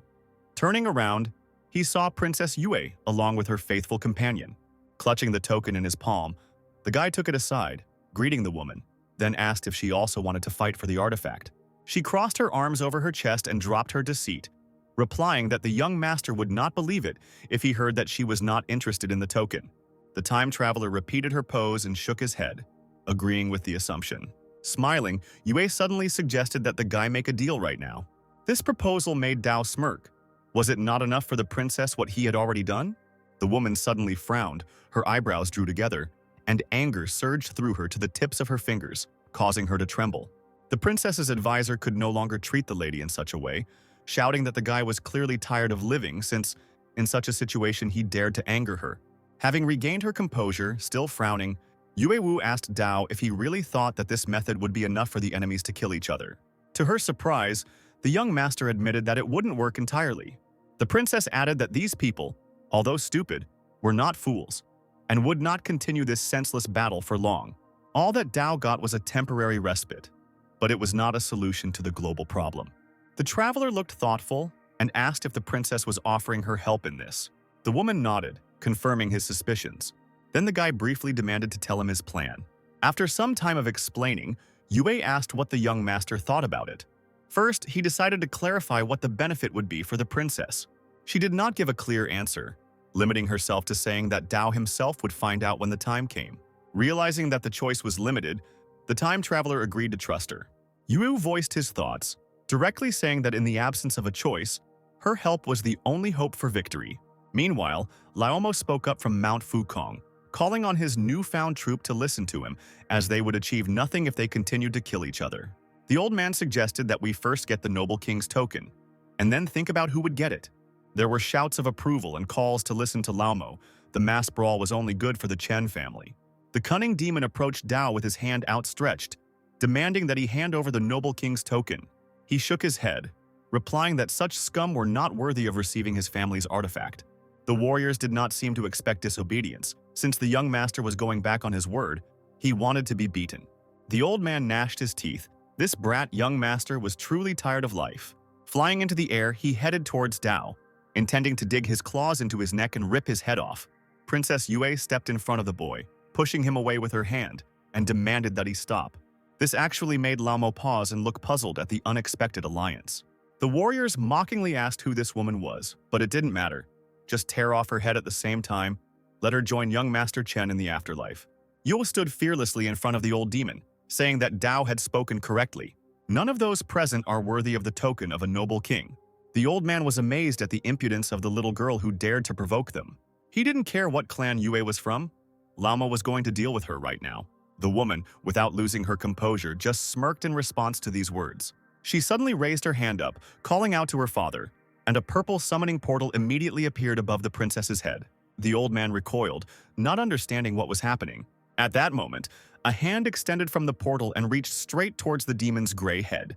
He realized that he couldn't take a step when the king's hands dug into the evil spirit's shoulders. The demon's figure was illuminated by a bright flash, and a heart-rending hoarse cry was heard. The group of warriors retreated back, seeing that even the old demon Qi was unable to resist. The mighty king emerged from the portal and now stood before those present. They could feel his genuine aura of a ruler. The man levitated in the air, boring into everyone in the courtyard of the estate with a heavy gaze. With a broad smile, the king declared that as long as he was here, no one would dare take away the noble king's token. The men trembled, realizing that in front of them was Emperor Qin himself. He had been badly wounded earlier. Poison had seeped into every organ of the man, but he still survived. Yinshan exclaimed mockingly that the poison had not been completely removed from the king's body, judging by his appearance. The man ordered the demon to be silent. Despite the poisoning, he would kill anyone who dared to take the noble king's token. Yinshan gave him a menacing look from under the bandages and rumbled that he would get the token no matter what. The warriors shouted that Emperor Qin was too self-confident. He was heavily poisoned, and should be on the verge. There was no need to fear him. As soon as the men asserted their superiority in the fight, the king appeared behind them faster than lightning. A brown, murderous aura illuminated his figure, and the emperor laughed loudly. He promised to make sure that none of the warriors left here alive. Dao didn't expect Emperor Qin to be so strong. He glanced at Princess Yue, guessing the reason for her confident look. The woman, without turning around, asked the young gentleman if he was scared. The time traveler answered honestly that no, but there was something that aroused curiosity. A huge beam of fire almost hit the guy, passing right over his head. This emperor was proving his boundless strength by knocking the old demon Yinshan to the ground. As he fell, some object landed at Dao's feet with a clang. It was Yinshan's yin blade, and the time traveler immediately picked it up. Standing up, Qin looked around the crowd, asking with a threatening voice who else here wasn't afraid to die. The warriors instantly lost all their fighting spirit, lamenting that the emperor was too strong. No matter how valuable the token was, he was not worth their lives. Having risen into the sky, the man defiantly asked Yue where the noble king's token was and demanded that it be given to him. The woman extended her hand, asking the young master to hand over the artifact in exchange for the lives of the Chen estate. The guy replied that the token was not with him now. During the battle, the time traveler secretly gave it to someone to hide in another place. The man shook his head and asked sharply where exactly the artifact had been taken. Dao pointed his finger to the side, deciding to ask someone to bring Emperor Qin to the hiding place. Yue smiled and replied that that wouldn't be necessary. Let the young master take them himself. The time traveler returned the smile and agreed. Immediately, the voices of Tai and Yuan were heard. They wanted to stop the head of the family from making such a rash decision. Turning around, Dao winked at his sister, telling her to calm down because he would be back soon. The second prince asked the emperor not to harm the young master, and he replied that he would, but only in exchange for the token of a noble king. A flash of energy froze on the king's fingers, and the man demanded that his family let him leave. Dao stepped back in confusion, not understanding what he wanted. Suddenly, the king soared into the air and disappeared right before the eyes of those present. The second prince explained that Qin himself was once a respected cultivator of the noble king, but he was poisoned and his cultivation weakened, the man's status was preserved, and even the royal family could not interfere with his affairs. Yan clenched her fists, vowing that if even one hair fell from her younger brother's head, she would definitely destroy the entire Qin clan. Dao showed the way to the token. The group found themselves far from the estate in a picturesque forest. The emperor impatiently asked the young master where the artifact was hidden and when they would arrive at the place. The time traveler exclaimed that they had arrived and pointed his finger towards a large stone standing in the clearing. The emperor landed on the ground first, followed by Dao and Yue. The guy approached the stone, saying that he hid the token under it, as he ordered his people to do. The old man broke into a smile, ordering the princess to watch over the young master while he took out the noble king's token. The woman glanced sideways at the cunning Dao, offering to allow her to go and get the artifact herself. Qin agreed, keeping the boy's figure in his sight. Yu walked around the huge stone from all sides, carefully examining the ground, and finally turned around with a cry of victory and a box in her hand. The man abruptly snatched the box from her hands, a mad gleam playing in his eyes. His face distorted with joy, he opened the lid with a trembling hand. But as soon as the box opened, the man fell to his knees and screamed, blinded by the golden glow. Whatever was inside was burning his eyes. Qin covered his face with his hands, shaking his head. He shook his fist and turned menacingly towards Dao, accusing him of plotting against the emperor. The man rushed towards the boy, threatening to tear him to pieces. But before he could even get close to the young master, a magical wave blocked his path, knocking him off his feet. Dao continued to stand calmly in place, while tentacles burst out from under the ground, firmly trapping Qin. He realized that he was trapped. The man clenched his teeth in rage, hysterically asking how the young man dared to do such a thing. The tentacles firmly bound the emperor's hands and fixed them. He screamed that even such magic could not stop him. What Qin certainly didn't expect was a powerful blow from behind, causing the man to arch his back and let out a cry of pain. Leaving her father clutching his chest, Yue walked around him as if he was nothing more than trash in her path. Looking at the man's shocked face, Dao mentally admired Yue Wu. She had calculated every step and deeply hid her true intentions. Qin's eyes were bloodshot, but his face was frozen in an expression of disappointment, resentment, and incomprehension as he asked Yue with dry lips why she did this. He appealed to the princess's duty as his daughter, who had betrayed her emperor. Looming over her father, Yue smiled bitterly as she remembered that in all these years, he had never treated her like a daughter. let alone like a human being. The princess angrily shouted that she had been a tool all these years, working for the emperor, and in cases of failure, her father did not think of her as a family member. Now she had enough. The man found himself locked in a magical trap. He realized that it had been created for a long time, which meant that Yu had been planning to betray him for a long time. The woman admitted with a smile that she had been stealing the Chen family's wealth all these years just to improve this trap. Dao rolled his eyes, cursing under his breath. After all, the Chen family was not directly involved in this adventure. The golden chains bound the man's entire body and clanged loudly as he rose. Yue was born from his flesh and blood, and her life belonged to him. The treatment of his daughter was only his right. The man glared at the princess, saying that she dared to betray him, and that this was the worst mistake a woman could make. To this, Yue Wu firmly replied that Qin was not worthy of being her father. The woman screamed with pain in her voice that the emperor had ceased to be her father by abandoning her mother, so the princess had not only betrayed, but would also kill her own parent. Dao thought about it. He didn't know that Yue had such a tragic childhood. Pulling herself together, the princess told her subordinate father with a smirk, and as a sign of respect for their relationship, she would leave his body untouched. The man leaned forward, gathering dark energy in his hands. He laughed, laughing at Yue's attempts to kill him. The woman waved her hand, ordering the golden beam to bind the man in front of her. Blue tentacles extended from the marks on the floor and began to wrap around Qin's body, holding him tightly in their grip. He screamed furiously and began to writhe, tearing the tendrils apart right on himself. Finally, the man freed himself and shouted that he was the cultivator of the noble king. The princess would not dare to commit patricide. Ignoring his words, Yue Wu drew her sword and rushed straight towards the emperor with all her speed. A blue mana shield appeared in front of her. Two powerful energies collided. The princess struck the man's hand with her sword, and blood spurted. It seemed like the sharp blade couldn't harm Qin. The flesh seemed to heal instantly. The red eyes burned a hole in his daughter, asking her to see if she could kill him first. Yue Wu jumped up, exclaiming that the emperor should not even dream of escaping because he did not deserve to live. She slashed Qin's throat, commanding the golden beam to kill him. The man laughed madly as the blue tentacles once again wrapped around his entire body, and Yue had no idea he had already broken free. He suddenly fell silent, and after a few seconds promised his daughter that he would send her to meet her mother. Straightening up, Qin broke the bonds once again, despite the poison inside his organs. Yue clenched her teeth, trying to regain her balance. She knew the power of true kings, even if they were on the verge of death. She backed up and approached Dao, begging him to fight together. Otherwise, none of them would survive if the emperor escaped. The time traveler raised his sword, exhaling heavily. It seemed that this was the only option. Trying to fight off the annoying tentacles, Qin raised his hands above his head, intending to attack his own daughter and accomplice. But together their strength prevailed. Yu allowed herself to let out a victorious cry. She didn't expect that the young master had become so strong.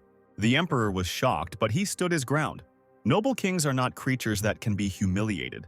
Although the cage continued to hold the king, he struggled furiously, but the man's mana was not so weak. The princess ordered the guy to restrain Qin. Otherwise, he would escape and they would be in big trouble. Just as she was distracted enough to talk to Dao, her father managed to reach his daughter and punch her in the chest, ordering her to get away. The woman fell face down on the ground, momentarily unconscious from the searing pain. Now Dao was left alone with the enemy. He squeezed the sword in his hand with force, thinking how to get closer to Qin. The man motioned for the boy to come over, shouting that he was probably scared to death. The emperor's red eyes glowed madly as he rushed towards young Master Chen with his bare hands, promising to cut his head off his shoulders. Suddenly, Qin froze in shock as he saw strange streams of purple magic appearing out of nowhere. Dao took advantage of the man's hesitation without hesitation and brought down his sword along with stunning mana on him. The emperor was thrown to the side by the blow, and Yue, wiping the blood from her lip, looked at Dao in surprise, not believing that he had managed to inflict such damage on her father. The time traveler was glad that he took this yin blade and, with the help of the system, returned it to its original state, because the demon had been sharpening it for more than 100 years, and the power of the weapon is on a completely different level. The princess recognized the yin blade of the old demon Yinshan. She remembered that it was broken before. Thick black blood flowed out of Qin's mouth. The blade energy accumulated over so many years, causing his wounds to open up. Now the emperor was attacked by two warriors. Dao offered Yue the chance to finish off Qin. But as soon as they approached the man, they realized that he was already at the limit of his strength. The emperor wheezed that he was not going to die so easily and fell to the ground. Dao chuckled, realizing that they had won. and the princess looked at her father's body in confusion. Suddenly, the emperor was engulfed in a bright blue magical fire, causing the young men to recoil. The time traveler asked the woman what was going on. She replied that the poison had long since seeped into Qin's bones and was only held back by the cultivation of the noble king. Now that he was dead, his body was absorbing the poison. After some time, the poisonous fire died out, and in place of the corpse there was a tattered, rolled-up scroll. Dao pointed his finger at it, noticing the treasure. Yue guessed that it was something like a map. The emperor took it out to study, but most of the writing had already been erased. The woman picked up the map and handed it to Dao as a token of gratitude for his help in killing the king. Dao was not without reason surprised by the princess's generosity. However, the guy decided to accept the gift and not neglect Yue's beneficence. While he was putting the scroll in his inside pocket, the woman asked what had happened to the blade, why it was whole again. The young gentleman smiled mischievously, saying that it was a secret. He waved his hand at the princess, announcing that he was leaving. But the woman couldn't just let the guy go and called him by name. Turning around, he asked if there was anything else they needed to discuss. The princess, with a smile on her pretty face, extended her hand, saying that it was a pleasure to work with Dao. At that moment, a multitude of blue tentacles burst out of the ground, the same ones that were holding back the emperor. Finding himself in a vice, the time traveler cried out indignantly, demanding an explanation. The princess activated the magic circle and silently looked at the Dao floating in the air. You noticed that the guy had changed. If he revealed his secret, he could die quickly. The time traveler chuckled, saying that the woman was too evil, and changed his choice as if turning the pages of a book. Yu remained silent, raising her sword. Pointing it at the young master, the woman dispassionately announced the destruction of anyone who did not agree with her plans. Even now, while immobilized, Dao asked Yue with a smirk if she was sure she could kill him. Yue believed this. After all, Dao was not her father, not a cultivator of the noble king. This trap was more than enough to deal with him. She slowly walked towards young Master Chen, giving him one last chance to tell his secret. Dao strained with all his might, trying to tear the long, strong shoots off himself. Realizing that the guy would continue to remain silent, Yu decided not to waste time on him and rushed forward with a furious scream. Dao froze and immediately called upon the faithful system for help. With its help, the time traveler managed to break the bonds and rise upward, swinging his blade. Approaching the princess, he slashed her across the stomach, causing a purple pillar of mana to burst out. The old demon's cultivation remained in the blade, which is why it possessed incredible strength. The woman lost her balance and fell on her back, screaming that it was absolutely impossible. She hit the ground, her eyes wide, not understanding what had just happened. Dao grinned and flew up to her. He would tell her everything, just cut down the traitor. The princess jumped to her feet, deftly jumping over the purple streak coming from another blade attack. After making sure that it had dissipated, the woman sank to the ground, calling for the young master. Smiling grimly, she suggested that the guy live peacefully since he did not die. It could be considered that no harm was done. Dao did not believe a single word the liar said and vowed to kill her the next time he saw her. The woman asked if it was really necessary to do this, since it was always necessary to have an ally by your side, especially since the young master had liked her before. Instead of answering, the time traveler again tried to slash the princess across the neck, but she barely dodged. Dodging, her lips stretched into a smile, Yue playfully called Dao a rude person.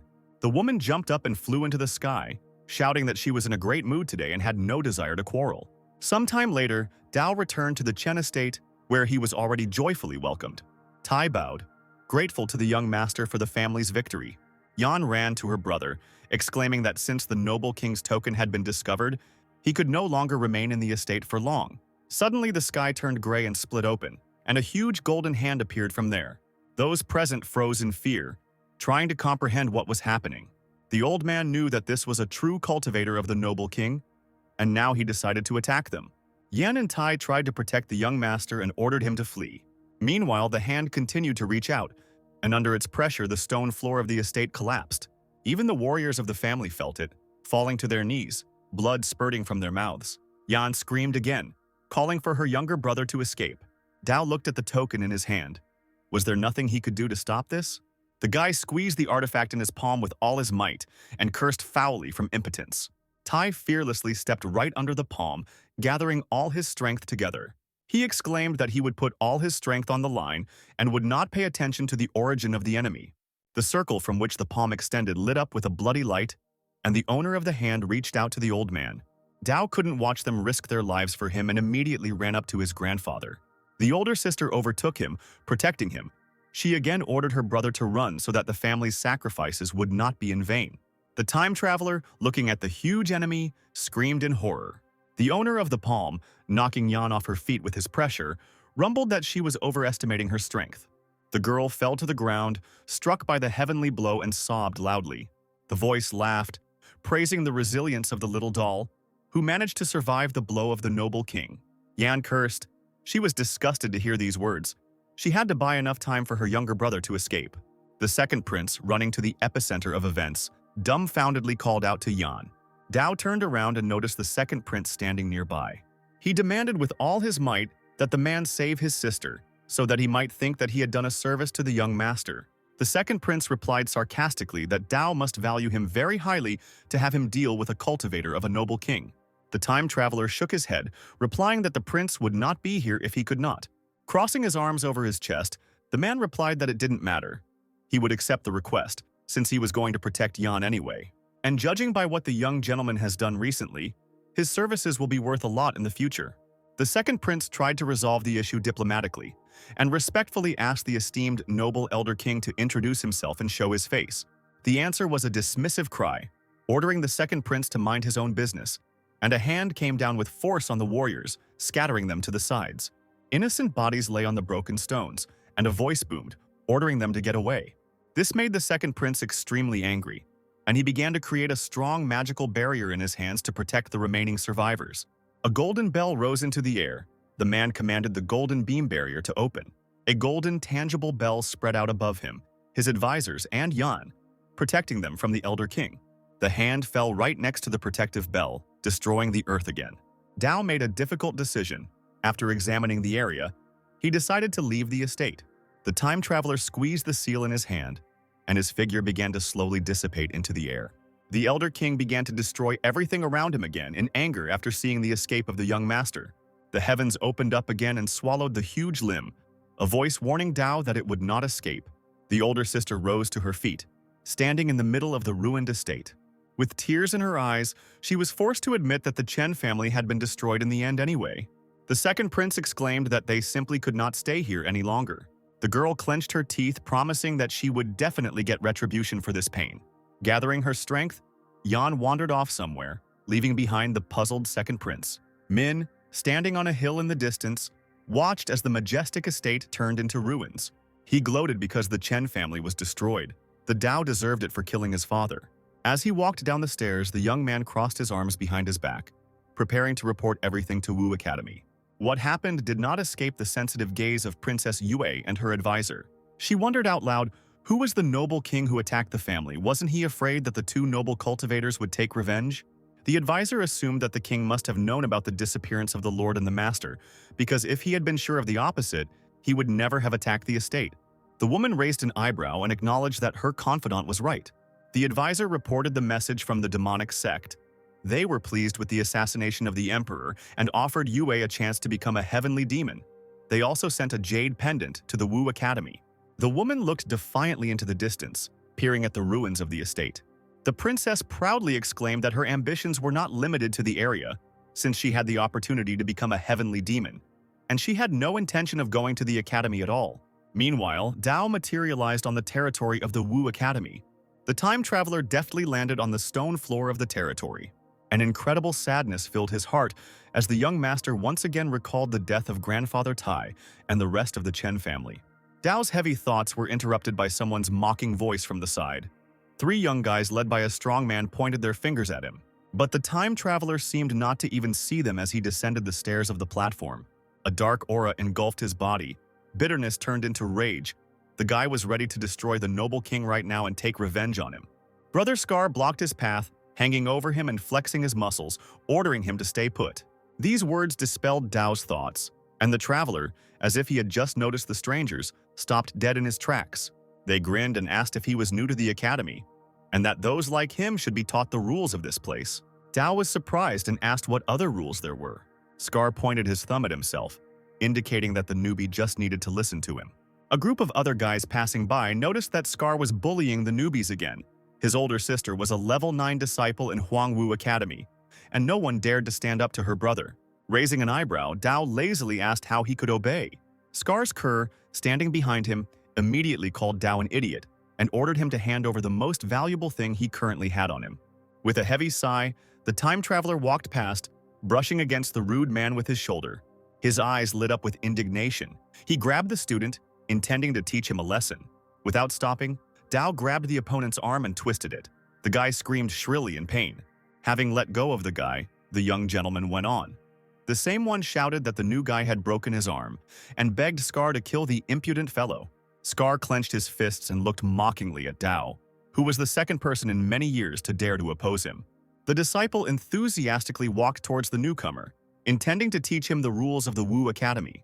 But the time traveler didn't want to waste precious time on the boor, so he turned around and sharply kicked him in the chest. Straightening his leg, the young master sent Scar flying for a long time, his body raising a pile of dust. The stunned students talked among themselves, discussing the newcomer's incredible and unexpected strength. A magic blade appeared in Scar's hands, and he called on his friends to deal with the impudent stranger. To their great regret, things didn't turn out quite as planned, and after some time the beaten trio were on their knees, apologizing to their brother. A crowd of onlookers had already gathered around Dao and the gang. Everyone was amazed that this was the first time in a long time that Scar had been beaten so brutally. The time traveler grinned, looming over the boy who dared to attack him, being so weak. Scar blushed, replying that it wasn't because he was weak, but because his brother was too strong. Dao shook his head and extended his hand, demanding that something be given to him. The boys looked at each other in surprise, innocently asking what exactly their brother needed. The devilish laughter of the young gentleman was heard over the academy square. Following the established rules, he demanded that everything valuable that the gang had be given up. A few minutes later, the guy was leaving, waving his hand at the naked bandits, who were complaining that their brother hadn't even left them any clothes. And yet, compared to him, they were good guys.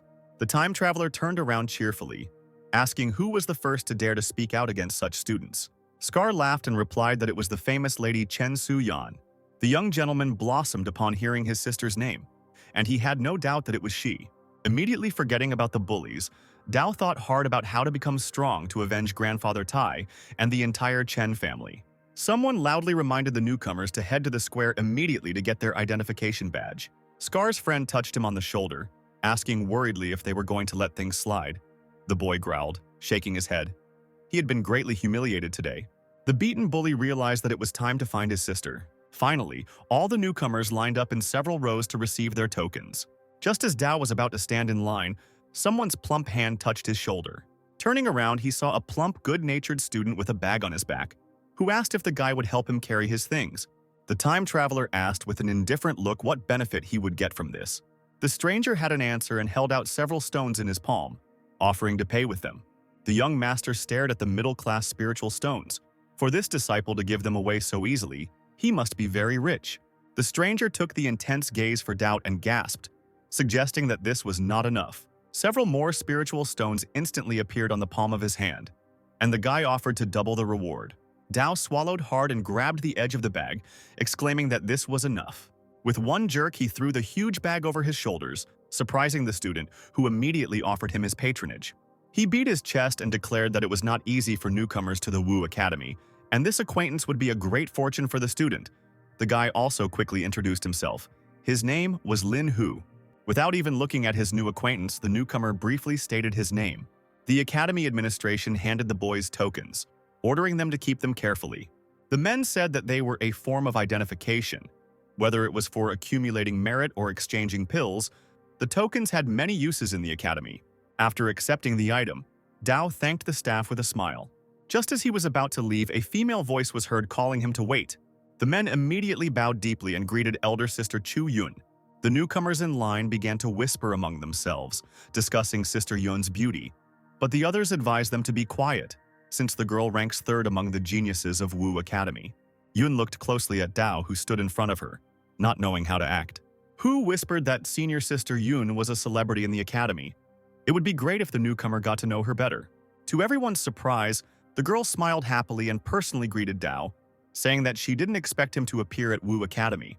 The young gentleman's new acquaintance stared at his new acquaintance in bewilderment, not expecting him to be communicating with such a famous person. Dao bowed respectfully. They really hadn't seen each other for a long time. Yuan turned to the men from the administration and asked to replace junior brother Dao's ID badge with a gold one. They looked at the girl with puzzlement, saying that the golden token could only be possessed by those whose strength was among the top 100 students. Yuan insisted on her own, because her younger brother had sufficient qualifications. Moreover, she herself was ready to be his guarantor.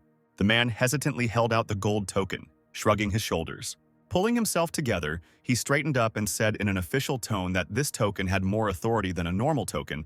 It also provided a discount on purchasing items in the Wu Academy. It needed to be protected. Dao accepted the gift, sincerely thanking elder sister Yuan. The girl waved her hand, replying that it was nothing special. Let the young master accept this token as a token of gratitude for saving her life last time. Walking through the vast grounds of the Wu Academy, Hu eagerly asked his new acquaintance under what circumstances he met his older sister. Moreover, it seemed like the new guy had an incredibly good relationship with her. Dao shook his head, replying that they were not that close. He just helped the girl by chance. The guy sighed sadly. He was sad that he was also unlucky in life. Scar was just passing by, he still couldn't find his sister. The guy gritted his teeth. He really wanted to deal with the scum that had disgraced him. One of his gang fawningly babbled that his sister was third in the sextet, and as famous as Yuan, the new guy would be in big trouble. Their friend asked them to speak more quietly, noticing a newcomer in the distance who was heading in their direction. Scar suddenly turned deep red and clutched his strong chest, a frightened expression frozen on his face. Hu, who had been telling Dao something animatedly before, fell silent and stopped when he saw the hooligans. He touched the newcomer on the shoulder with a trembling hand. When the time traveler turned around, Hu quietly asked him to walk more slowly. Dao was surprised. His new friend pointed his finger in the direction of Scar and his company. He told them the leader's name and that he specialized in robbing new students, and the boy was afraid that he and Dao could become targets. But the next moment, Hu put on a brave face, convincing the time traveler not to be afraid because he could settle everything peacefully. He swam up to the hooligans with an unctuous smile and greeted them sweetly, expressing his hope that Brother Scar would treat the newcomers well in the future. Ignoring him, Scar waved his hand at Dao, exclaiming that he was glad to meet his older brother. Hu's mouth dropped open in shock when he heard the new student being addressed in this way. The young master looked at the guys with a disdainful glance, ordering them to get lost. He didn't even want to see them. The gang of hooligans backed away and then, waving their arms, ran away smiling. Hu slowly turned to Dao and looked at him for a long time without taking his eyes off him. The time traveler felt awkward and asked why his friend was looking at him so strangely. Still not recovered from what had happened, the boy cautiously asked why Scar called Dao an older brother. The young master answered briefly and simply that he had beaten him, and continued on his way. Hu whispered the last phrase of his new acquaintance with his lips, standing in place. He ran up to Dao and started taking his bag from him, still smiling. Literally snatching his things from the time traveler's hands, Hu began babbling that he wouldn't let his friend Yuan wear anything. He hit his chest and exclaimed with a smile that from now on Dao was his elder brother. The time traveler shrugged his shoulders and couldn't refuse. Finally, the young master received the long-awaited solitude. He entered the high-walled room and sat down on the floor in the lotus position. It was time to cultivate in a calm environment and raise his cultivation level. He remembered that earlier, when he ascended to the spiritual sea realm, the time system change interval increased to 50 years. But later in the spirit realm, this did not happen. Could the spiritual sea and spiritual bridge realms be one? The time traveler closed his eyes to concentrate on his own thoughts. He had previously read in the Cultivation manual about the realms of the spiritual sea and spiritual bridge. They were once indeed one and the same. The boy stared at the wall in shock, realizing that if that was the case, then by breaking through to the next spirit fusion realm, the time interval of measuring time should increase. Dao took out the scroll he had received from Emperor Qin from his inner pocket and had to try to return it to its original position. The time traveler ordered the system to return the scroll's time by 50 years, and long waves of energy began to flow towards him. The scroll was newer, but still partially destroyed. It was probably very old. We need to try again. Breaking through to the next kingdom. There was a knock on the door, and without waiting for an answer, it was opened abruptly.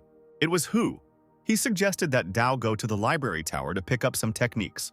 Putting the scroll back into his pocket, the young master stood up, saying that the evaluations of the techniques he learned from the Chen family were at a low level. Even with the experience of a 50-year-old master, they were not strong enough. He definitely needed to go to the library to pick out some high-end equipment. After walking a short distance, the friends stopped in front of the majestic building of the academy. Hu cheerfully told Dao what he heard.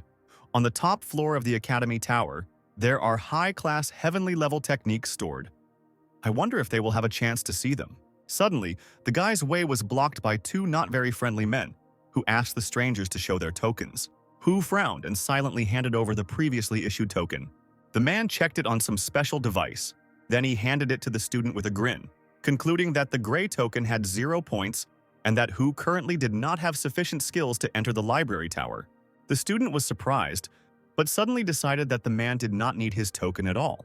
In the outstretched plump palm lay several spiritual stones. The man pursed his lips as he looked at the bribe. Hu continued to say that his older brother had worked hard and deserved it.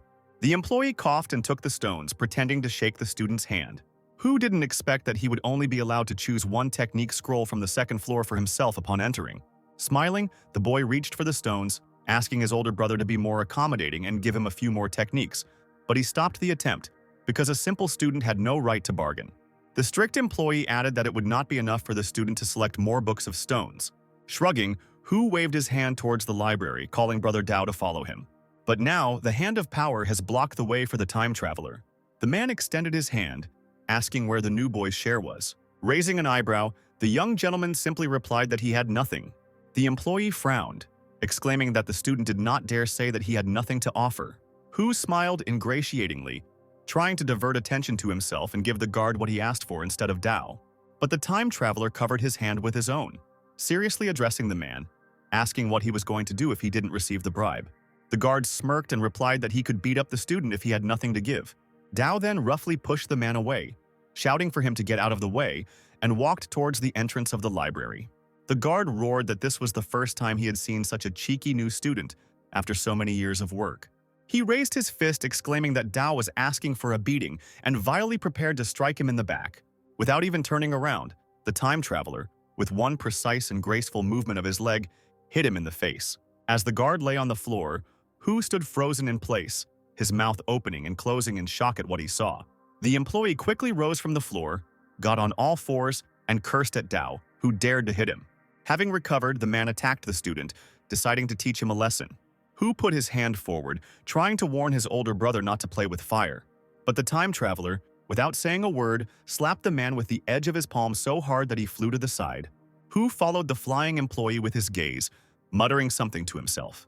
He turned to his older brother, saying that the tower guards were not that simple. He should be careful. The man, sitting on the floor, angrily shouted at Dao that he would not get away with this. Such noise could not help but attract other people's attention, and now other people were heading to the scene. 3 handsome men, clearly higher in rank than ordinary guards, loudly asked who dared to start a fight.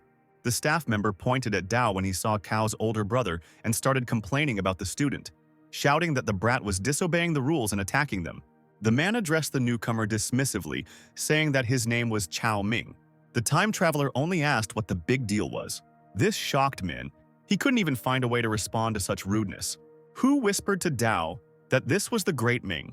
He was one of the top 10 geniuses in the Wu Academy. His cultivation level was very high, the library tower was his territory, and his subordinates managed it. The men standing behind Ming called the boys idiots who should have fallen to their knees the moment they saw the cultivator. The time traveler answered languidly that he had never heard of such a thing. No one dared to forbid him to enter the library. These words seriously angered Ming and his entourage. Hu exclaimed that his elder brother should be more restrained because Ming was a very unusual person. The men bared their teeth, deciding that it was time to teach the impudent students a lesson. They started to egg Mina on, calling for him to beat up the guys first, or even seriously injure them. The man smiled broadly, scratching his chin. He liked such ideas. Then he would drag the student to the square as an example to others. Then everyone will learn the consequences of disrespectful treatment of Min himself. Hu, approaching the cultivator, tried to settle everything verbally and not escalate the situation. The man, without even listening to him, hit the student in the face with all his might, and he fell to the floor. He shouted that no one would dare ask him to calm down. Frowning, the cultivator ordered everyone to step aside. Dao lifted Hu from the ground. Holding him by the shoulders, the time traveler asked if everything was okay with him. Almost crying, the student begged his older brother to leave while there was still a chance, because even Scar was no match for this man. Dao put his arm around his friend's shoulders, convincing him that he was confident in his abilities. The time traveler warmed up his knuckles until they cracked. Min was too self-confident to dare to hit his friend. The man shook all over with anger, not believing that someone dared to say such a thing to him. Pointing his finger at the guy, the cultivator ordered that his legs be broken and his mouth torn for such insolence. The man's accomplices stepped forward, flexing their fists, and convinced their older brother that they could easily deal with the student. Dao stood motionless, wondering who he should start with. The trio pounced on the guy from different sides, shouting at him not to resist and not to make things worse for himself. The time traveler knocked out Min's subordinate with one precise blow of his fist. The blow sent him sliding across the floor right to the feet of his boss. The cultivator shouted that the shameful pile of trash couldn't handle one impudent person. He had barely managed to do anything when a commanding female voice was heard from the sky, calling them to stop. A stern-looking woman in rich clothes smoothly descended to the ground, and everyone bowed before Elder Mao. The eyes of Ming's subordinates immediately sparkled as soon as they saw the beautiful elder. The cultivator himself bowed respectfully before her, briefly greeting her. He exclaimed that, being in charge of the library tower, they had encountered for the first time a newcomer who not only broke the rules, but also injured the tower guards. Mao turned to Dao, asking if this was true. The guy pointed at the men, saying that this was nonsense and that they were making fun of others by taking money from them. Min explained the reason why the guards charged a fee. It was a deposit for the scrolls with techniques, so that new students would not damage the scrolls. The deposit would be returned to them after they handed in the training material. The guard confirmed his words. The students with gray tokens pay the deposit, and the newcomer who hit them was too arrogant, having only a gray token. Mine exclaimed that these newcomers were too undisciplined. They must learn the rules, otherwise there would be no law and order in the academy. Dao clicked his tongue, disapproving of the cultivator's words. He proceeded to the young master, promising to detain him and personally place him in the academy prison. At that very moment, the time traveler gave the man a resounding slap in the face. He grabbed his cheek and looked in shock at the one who dared to hit him. Many students had already gathered around the company, and they gasped when they saw that someone dared to hit their older brother. The cultivator angrily demanded an explanation today. Dao pulled out a gold token with a jerk, asking if it was enough. The students were amazed again and began to whisper among themselves. Min couldn't believe that the new student had a gold token on him. Hu smiled and said that the gold token was given to the disciple by Yuan as an exception. Min immediately sank upon hearing the familiar name. Now it became clear why the newcomer dared to speak out against him. Because the guy was supported by Yuan herself. Elder Mao spoke up. She demanded that the case be closed. Demanding deposits was against the laws of the academy. The guards had to stop this. Min, having become meek, promised that he would immediately cancel this rule.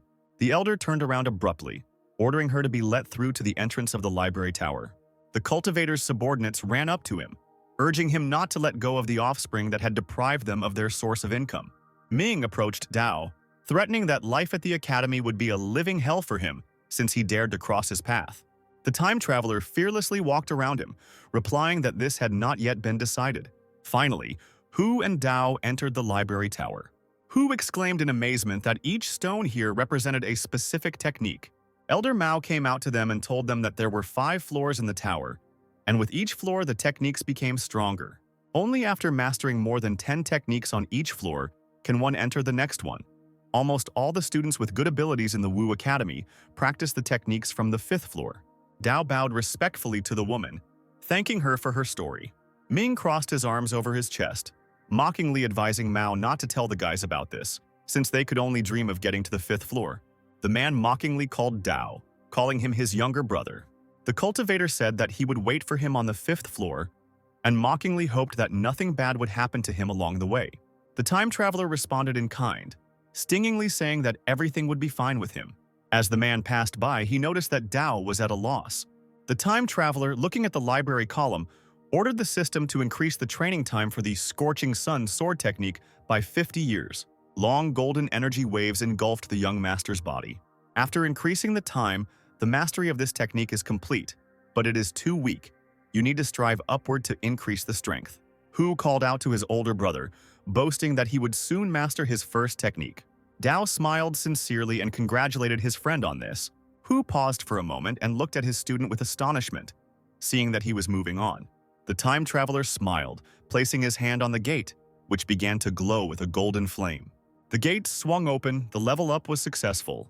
You realize that Dao had managed to pass through the gate to the 2nd floor, meaning that he had truly mastered the 10 techniques. But it hasn't been more than an hour, Even the geniuses of Wu Academy can't do it so quickly. The guy fell silent and quietly called out to Dao. When he responded, Hu cried out with tears in his eyes that he would always remain his older brother. The young master turned around and shrugged, not resisting. Once on the second floor, Dao also mastered 10 techniques there. He felt his body being filled with immeasurable strength, as expected from the academy. Most of the techniques on the second floor were better than those of his family at the same level. The fashion master muttered happily that he was already on his way to the third floor. Blue fire engulfed Dao's figure as he reached his destination. Mao's eyes widened as he mastered the next 10th technique. The cultivator himself had barely reached the fourth floor. His subordinate stood to the side and praised the cultivator, congratulating him on achieving yet another technique. The man burst out laughing and exclaimed that he had finally done it after 3 whole years. It's finally time to go up to the 5th floor. His accomplices talked among themselves, mocking Dao, believing that he was still on the 1st floor. The cultivator arrogantly asked them what that disciple was hoping for. He's just an insect that can only get in the way. Once Mao reaches the 5th floor, the gap between them will become wider and wider, and from now on, the newcomer will be nothing. As soon as the cultivator crossed the threshold of the hall, he heard a painfully familiar voice behind him. He, not believing his ears, turned around sharply and saw the same impudent student who had hit him. The subordinates were no less surprised, asking themselves whether they were imagining the appearance of Dao. Mao almost growled, angrily asking how he managed to get up to the 4th floor. The time traveler scratched his chin, mockingly asking if the cultivator was interested. The men decided that he was using some kind of trick, because it took them 10 whole years to get to the 4th floor. Coming closer, Dao waved his hand, inviting those present to tell how he did it. After poking the stunned Mao in the chest, the guy ordered him to listen carefully. The head of the academy was his second uncle on his mother's side, which meant he could go to any floor. The cultivator's eyes widened, a bead of sweat running down his forehead from the strain. The time traveler patted the man on the shoulder, noticing that he had messed with the wrong person. Then, as he passed by, Dao advised him to think carefully about his behavior. Mao's subordinate trembled, exclaiming that they had brought trouble upon themselves, since this disciple was actually a relative of the leader. The subordinate immediately fell silent, receiving a painful slap in the face for his words. The head of the academy is a woman. She can't be my maternal uncle. The guy shook his head, angry at himself for having so blindly believed the newcomer who had managed to deceive everyone present. Angered, he rolled up his sleeves and advised Brother Min to teach the liar a lesson. But he stopped the henchmen, noting that they would face punishment from the academy if Dao was beaten on the library grounds. Enraged by the freshman's frivolity, the guy angrily asked what to do, since it was obvious that the whole company was being deliberately provoked. Min smirked as he ordered his henchmen to report the newcomer, as entering the upper levels of the library by dishonest means was a valid reason for punishment. The students burst out laughing, praising Brother Min for his resourcefulness, and they decided to do what they had planned immediately. The man turned on his heels and informed everyone that he would go up to the 5th floor in the meantime. Looking over his shoulder, Min added that no one could go up to this floor without real strength. The leader would personally punish anyone who dared to enter there. Dao stared at his disciple and said nothing. He left the room, leaving the villains alone, and addressed the system. The time traveler ordered to increase the time of studying the Xuanzhao Sutra by 50 years. The boy found himself in the center of an air vortex. His mana glowed for a moment, but a second later it went out again. Dao couldn't help but sigh in disappointment. He frowned when he realized that even with 50 years of training, he had not been able to master this sutra. Dao put his hands behind his head and began to walk around the hall. If he didn't have this system, he really would be ordinary trash. It seems that the time traveler needs to choose to study easier techniques from the 4th floor. Otherwise, he will not be able to get to the 5th floor due to non-compliance with the requirements. After a while, the newcomer's cry of joy echoed throughout the hall. Dao's figure was illuminated by a bright light, and he noted with some pride that he had finally found 10 techniques out of 50 that he had mastered and could now ascend to the 5th floor. In the library on the 5th floor, the heads of the academy had already gathered near a massive column. The doors swung open, and the stately figure of Elder Mao majestically entered the room. She shook her head and said that the techniques of the 5th floor were not that simple, and after so many years, she still had not been able to comprehend them. The silence that followed was broken by Mina's cry to the woman, asking her to wait. She turned around sharply, asking what happened. The man brought his palms together in a respectful gesture, saying that the new student Mao had spoken to earlier was too arrogant. He even dared to trick his way onto the library floors. This news amazed the elder, who had already formed a positive impression of the first-year student. Min, clenching his fists in anger, continued to pour out his complaints, saying that somehow Dao had reached the 4th floor in just an hour. He called the guy a fraud. The scoundrel dared to behave like that even after the elder herself stood up for him. His tirade was interrupted by the voice of Dao himself. Mao was the first to notice him. The time traveler loudly offered to rip out the tongue of Min, who was chatting a lot behind the backs of others. The man grimaced and turned towards the door, clearly not expecting the boy to catch him off guard. Min pointed his finger at the new arrival and, stuttering, asked in confusion how he ended up on the 5th floor. The time traveler, putting his hand on his hip, mockingly asked why he couldn't be here. At this, Min waved his hand, hysterically screaming that others spend decades and still can't get up here. But an ordinary newbie got to the floor so quickly. The time traveler smiled again, folding his arms across his chest. He claimed that there was no one in the world stronger than him, so it was not surprising that the student was able to reach the 5th floor in a few hours. Ming turned to the elder for support. Dao couldn't be allowed to leave. There was clearly something wrong with him. Mao frowned, raising her eyebrows, and asked Dao if the man was telling the truth. He nodded, confirming that it had only taken him 2 hours to get up here. Min shouted again that the student had confessed to everything and that people like him should be thrown into prison immediately. Mao looked at Dao again, sternly asking if he was going to explain anything. The guy threw up his hands, puzzled, answering that he had already told everything. In this world, he has no equal. Min burst out laughing. He thought that the student was mocking those present, considering them idiots. He mentioned the legendary Yuan, who spent 3 days to climb to the 5th floor, and the second-ranked student in the academy only reached the goal after 3 months. The old men standing at a distance supported Ming, scratching their thick beards. They pounced on Dao with accusations of his insignificance. He certainly could not be more talented than Yuan. Min then asked if Dao thought he had more potential than the girl. And in general, he needs to stop making excuses. The guy committed too serious a crime. Mao, who had remained silent until then, exclaimed that the student's arguments were insufficient, but she believed in the integrity of the Tao, so she decided to give a chance for a reasonable explanation. The time traveler feverishly thought about what to do because he couldn't tell about the system's help. Min took advantage of the pause and pounced on the newcomer, shouting that Mao shouldn't waste his precious time on such trash. He had barely taken a step when he heard a low female voice demanding that he stop. The head of Mao herself appeared on the floor, a higher-ranking elder, a tall, dark-haired woman who looked around the stunned crowd. Min immediately became quiet and bowed before the leader. Dao couldn't even imagine that such a beautiful woman was the head of the Wu Academy. Mao brought her hands together and smiled softly, greeting the freshman by directly addressing him. He immediately bowed his head respectfully, responding to the greeting with gratitude for the honor bestowed upon him. Min ran up to the head. He tried to convince the woman that Dao was a swindler who had tricked his way onto the 5th floor. Mao waved her hand, demanding the man to remain silent until spoken to. Leaving Ming in amazement, she turned back to Dao, asking how he had managed to get here. The time traveler repeated his words again, declaring that he had no equal in this world. Mao looked at the boy with an interested look and asked if he knew who the last person who held such confidence was. Dao, without a shadow of a doubt in his voice, loudly said his sister's name. The woman said that Yuan was the recognized #1 hero in the mortal world. The head narrowed her eyes, piercing the figure of the newcomer with them. Was he sure that he could compare with this talented person? Straightening up, the guy said crisply that he would be able to surpass her no matter what. Mao's gaze darted to the side as Ming interrupted her conversation again. The man dared to speak again, repeating that Dao was only a beginner. Even 10,000 like him would not be able to compare to Yuan.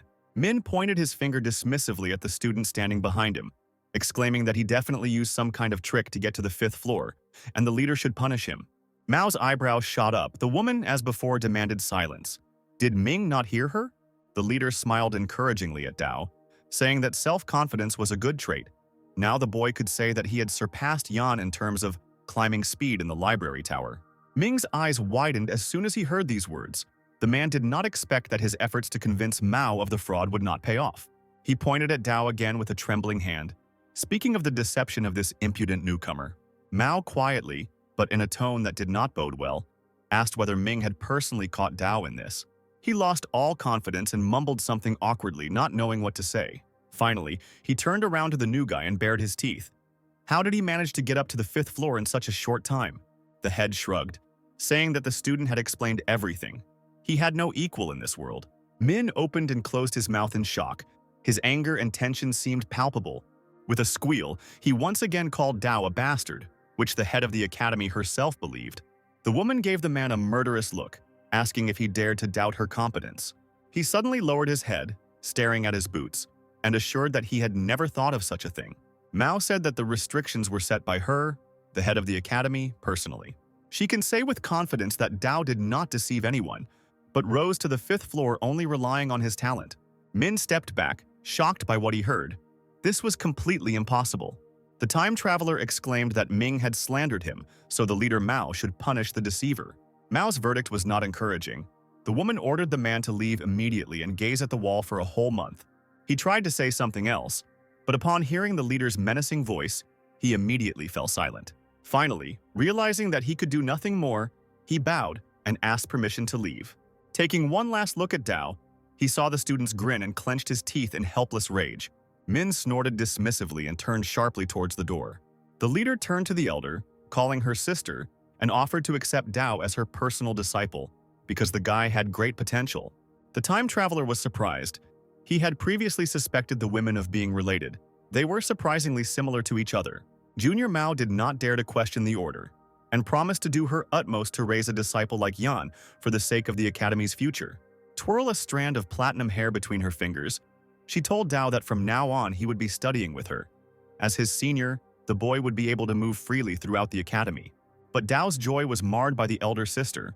Waving her hand, she asked the elder not to mislead the newcomer, warning that he should not go beyond the academy. The reason for this was the noticeable changes in the activities of the demonic sect. All the disciples had to be on guard. Meanwhile, in the building of the demonic sect, in the huge gloomy palace, something was really happening. The sect members gathered in front of the throne, watching as another member prepared to pounce on the motionless girl.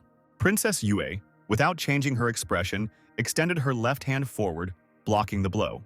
Her hand closed in a death grip around the man's neck, and the old man standing behind her asked for mercy. The palm unclenched, and the man fell to his knees. The guy with the eye patch turned to his comrade. Noticing that Yue was very talented, he nodded, noting the girl's high abilities. The princess's ruthlessness was a good quality, as that was what the sect was famous for. The sect leader laughed, saying that Yue Wu had performed well. No wonder she was predicted to become a heavenly demon. The man slowly stood up and broke into a smile, announcing that Wu Academy would soon be holding a competition.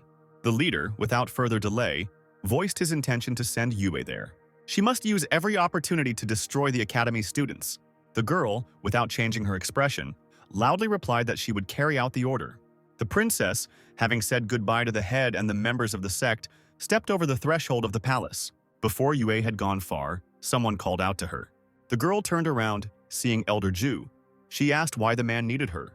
He grinned and folded his hands behind his back like an old man, demanding that the princess call herself a student in the presence of her elders. Frowning, she asked irritably why he was looking for another student. Zhu replied that the guy Yue had killed in the main hall was his disciple.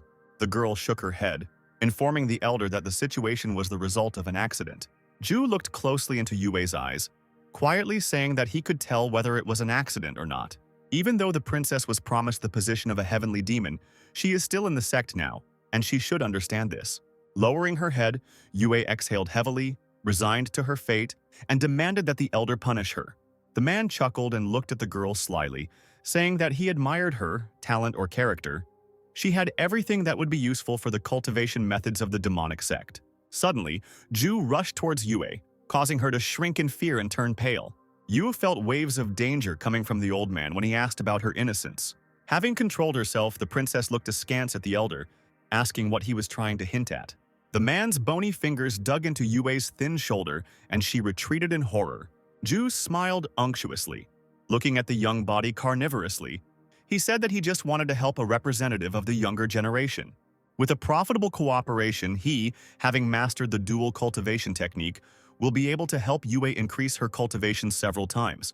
The princess raised her hand to her chest, trying to somehow distance herself from the old man, and quietly asked if he was serious. He, still grinning, decided that Yue had fallen for his words and nodded. Zhu added that he saw the potential of the young sect member. He liked her, so he chose Yue. The elder squeezed her shoulder again, asking again if she agreed. An unkind smile blossomed on the princess's face, and the girl languidly said that she would not be able to refuse the offer, since the elder's technique was really so powerful. Ju, confident of his victory, scratched his gray beard with satisfaction. Yue remembered what the sect leader had told her. The subordinate had to go to the cultivator competition, so it was better to postpone the execution of the contract until Yue returned. Feeling incredibly pleased with himself, Ju agreed to this condition. Waving his hand, he headed back to the palace, declaring that he would wait for Yue to arrive at the mountain near the sect. An unkind shadow passed across the princess's face, and she nodded to herself. She couldn't miss the opportunity to obtain dual cultivation. Young Prince Min was walking slowly in the square near the library tower. Dao and Hu had just left the building. The younger brother of the time traveler was delighted by the personal appearance of the leader. He was sure that the older brother would become much more powerful than Yuan. Ming, seeing young Master Chen here, couldn't help but let out a surprised cry which immediately attracted attention. The time traveler, crossing his arms over his chest, looked Min up and down and grinned. His opponent shook with anger. He did not understand why Dao was still alive, since the entire Chen family had been destroyed. Dao clenched his fists as he walked towards Ming, realizing that he knew about the battle. Grabbing the boy by the shoulder, the young master defiantly asked if he knew who the giant hand belonged to. The blonde bared his teeth, shouting that he didn't know, and Dao asked whether he really didn't know or didn't want to tell. Ming pulled his hand out of his opponent's grip, shouting that even if he knew, he wouldn't tell, especially since Dao was guilty of his father's death. The young master promised that if Min did not tell him of his own free will, he would beat this information out of him. Ming shook with anger again, reminding them that both of them were in Wu Academy. Instead of answering, Dao swung his fist and hit Ming in the face with all his might. The guy couldn't stay on his feet from such a blow and flew straight into a brick wall. The time traveler flexed his arm, hanging over his opponent, and asked if he would speak.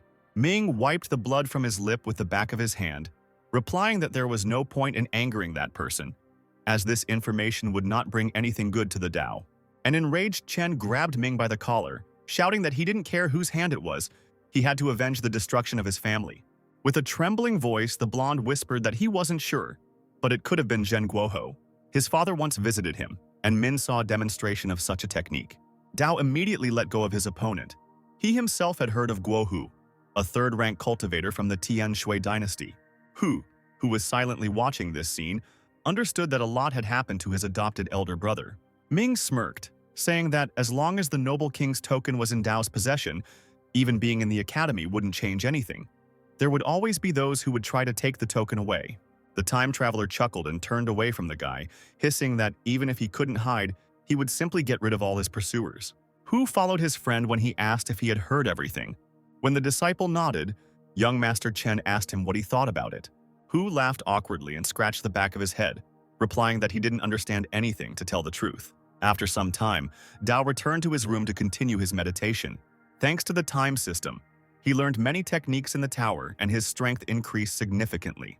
But the guy's cultivation development is severely limited, as the abilities are barely up to the average level. You need to use the system to increase the cultivation.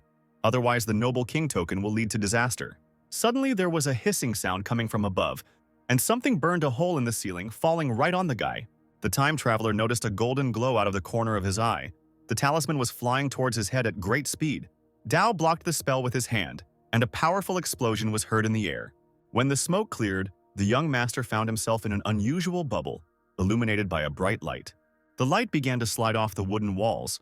Symbols appeared under Dao's feet. He immediately understood that this was not a good thing. As soon as the time traveler ran to the side, vague human shadows began to appear around his figure. He covered his face with his hands, defending himself from the attack of the strangers who used streams of fire. The figure of Chao Ming and his henchmen appeared in front of the guy. The time traveler stepped back, seeing his opponent standing in front of him, grinning evilly. Dao smiled back, asking why the man had come. Did he really want to kill him? The newcomer's insolence once again angered Ming. Previously, none of the academy's students dared to contradict him, so Dao should be taught a lesson. The time traveler straightened up, asking if his opponent was afraid that the boss would find out about this. Min waved his hand around the barrier that hid those present from the outside world, drawing the newcomer's attention to it. No one would know anything if he died. The man was sure that the leader would not be able to keep an eye on him due to his busy schedule, which is why Dao should kneel down and offer his neck for a quick and painless death. The time traveler held his sword in front of him, shouting that he was ready to repel the enemy's attack.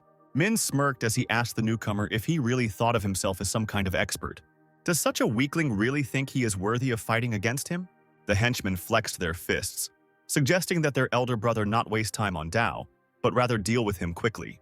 The man ran forward and extended his hand, intending to grab the young gentleman by the neck. He instantly swung his sword, sending blue beams of mana towards the enemies.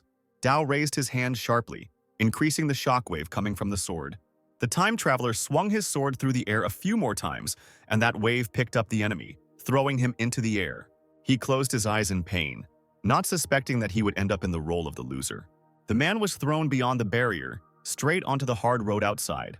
The faces of the other villains turned pale, and beads of cold sweat rolled down their foreheads. Without saying a word, they sank to their knees, not understanding how this was even possible. Dao straightened up and swung his sword again, ordering the strangers to get away. Covered in bruises and scratches, Min was still lying on the floor, barely moving his dry lips. Concerned henchmen leaned over him, quietly talking among themselves, asking their elder brother if he was breathing. Barely opening his eyes, Min spat out blood and ordered the men to quickly carry him away. The Trinity picked up their leader in their arms and hurried away, although they themselves suffered a lot from the attacks of the newcomer. Elder Mao watched this procession from the upper balcony. She called the group of students idiots, remembering that in the Basha Dao showed an excellent result, and now he will not let himself be offended. The woman stretched contentedly, admitting that making the boy her apprentice had been a good decision. 3 days later, Princess Yue was impatiently waiting for someone in a forest clearing. Finally, a man appeared next to her and called her name. Holding his side, Mao limped towards the girl, each step difficult for him. Shocked by this sight, Yue asked what happened. The man replied that someone had beaten him. The princess angrily asked how this could happen, since Ming was one of the top 10 in Wu Academy. The student tried to change the subject, citing the fact that the story might be long, but Yue didn't give him a single chance to remain silent. Clenching his fist in front of him, Ming spoke with anger in his voice about the newcomer Chen Dao, who had recently arrived at the academy. Yue Wu, hearing the familiar name, thought there was nothing surprising in the fact that this was the work of the young master. Min, clutching the fabric of his suit, leaned forward, shouting to ask Yue if she knew this bastard. The girl nodded. It was he who was the reason why the princess called Ming to the clearing. This rather surprised the student, who had already despaired of finding a way to deal with the impudent man. Ming hated Dao with all his heart, and persistently asked Yue to help get rid of the young master. The princess chuckled. Judging by what she saw, Ming was completely unworthy of becoming an opponent of Dao. The man gritted his teeth, acknowledging the newcomer's skills, but the boy's influence in the academy was small, meaning there was definitely a way to kill him. Yue Wu smiled slyly, stating that Ming's personal presence was not required to deal with Dao. This made the man happy, and he immediately asked what the princess had in mind. In response, the girl asked if he remembered the junk pills he gave her. Ming nodded. Then he had difficulty getting these medicines, and even heard that Yue had given them to someone else. Could it be to Dao himself? The girl agreed with a grin. The pills were intended for the new guy. Min let out a dissatisfied sigh. This scum was incredibly tenacious. Did he really not die after eating the poisoned pills? Yu smiled evilly, saying that even if the medicine was trash, stealing it was considered a serious crime. She looked meaningfully at Min, and he returned the smile, understanding what the girl meant. Yu gently placed her hand on the man's shoulder, and in a velvety voice the girl said that she could use his help in one more matter. He exclaimed that he was ready to do anything for the princess. Yu walked away from him, turning her back, her palms together. Turning over her shoulder, she said that she heard that there was an upcoming cultivator competition at the Wu Academy. Min nodded, saying that this time the rewards were even more valuable than last time. The girl wanted the student to do something during this competition. Coming closer to her, Min asked that he would fulfill her request. Yu leaned towards the man's ear and quickly whispered something to him, covering her mouth with her hand. The student suddenly pulled away from the princess, exclaiming that she had planned something incredible. In response, she smirked, saying that she was now a disciple of the demonic sect. Asking the man not to be nervous, Yue said that for her there was no difference between the demonic and righteous paths, because only strength matters, and the strong have different principles for achieving their goals. To this, Min shouted that it would be the end of him if the academy found out about everything. The princess slyly replied that no one would know, and if Ming decided to stay in the academy, he would receive the 3 transformation pill and would also end up in the demonic sect. The man hearing this hesitated, not deciding to answer right away. Yu placed her hand on his shoulder again, urging him to think carefully. The student will have 3 days to make a final decision. At this time, in the Wu Academy, Scar ran with joyful cries towards his elder sister Liu, a ninth-level disciple. She was just training with a dagger. Without stopping for a second, she asked her brother if anything had happened in the sect during her absence. The boy looked down and scratched the back of his head, quietly replying that someone had beaten him. Liu stopped and turned to look at Scar. A moment later, she continued her training, chuckling indulgently. The student was surprised by this reaction and emotionally asked if the older sister was going to comment on this in any way. Attacking the invisible enemy, Liu remarked that Scar had deserved his punishment. The guy was stunned by these words and only opened his mouth in surprise. Liu stopped again and said that she was aware of her brother's insolent behavior within the walls of Wu Academy, and that he constantly used her name like a spoiled young master. Scar threw up his hands, saying that what happened didn't matter. He was still her little brother. Liu narrowed her eyes, saying that if it weren't for this detail, she would have beaten up such a brother a long time ago. Scar, grimacing like a small child, exclaimed that he could not just accept what had happened.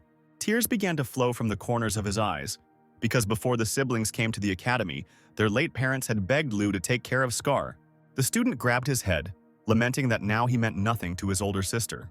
The girl rolled her eyes and exhaled heavily. Straightening up, she deftly pressed the sword to herself and looked sternly at her younger brother, ordering him to take her to the offender. Scar, quickly wiping away his tears, happily replied that he would do it right now. This is exactly what he expected from his older sister. In the courtyard of his rooms, Chen Dao meditated under the tireless gaze of his teacher, Elder Mao. He tried his best, his eyes tightly closed as the woman said that a newbie's foundation in the spiritual bridge realm was much stronger than that of ordinary cultivators. Therefore, breaking into the spirit condensation realm will be more difficult than for others. Dao stood up, wiped his sweat, and asked the elder if it was true that spirit condensation was only the first step to becoming more than an ordinary cultivator. Mao said that this is because the first three realms, the accumulation of spiritual energy, the spiritual sea, and the bridge, they form the foundation for the future cultivation of the cultivator, but the body itself does not change. The time traveler asked whether it could be said in this case that these spheres were not particularly important. The elder shook her head, replying that it was the other way around. These fundamental spheres were extremely important. The foundation they laid determines the limits of a cultivator's advancement, while the weak will encounter difficulties once they reach a higher level of cultivation. This is why many practitioners decide to recultivate these realms once they reach the highest realm of cultivation. Dao understood this matter and also asked what he should do to break through to the spirit condensation realm. Mao sent the boy to the 5th floor of the library to find the bird's wing sutra technique. This technique with the yang attribute is necessary to break through to the realm. One must practice it tirelessly to succeed. The student was surprised that technology would be so important for breaking through to the new kingdom. At that moment, a deafening explosion was heard, and the wall near those present collapsed.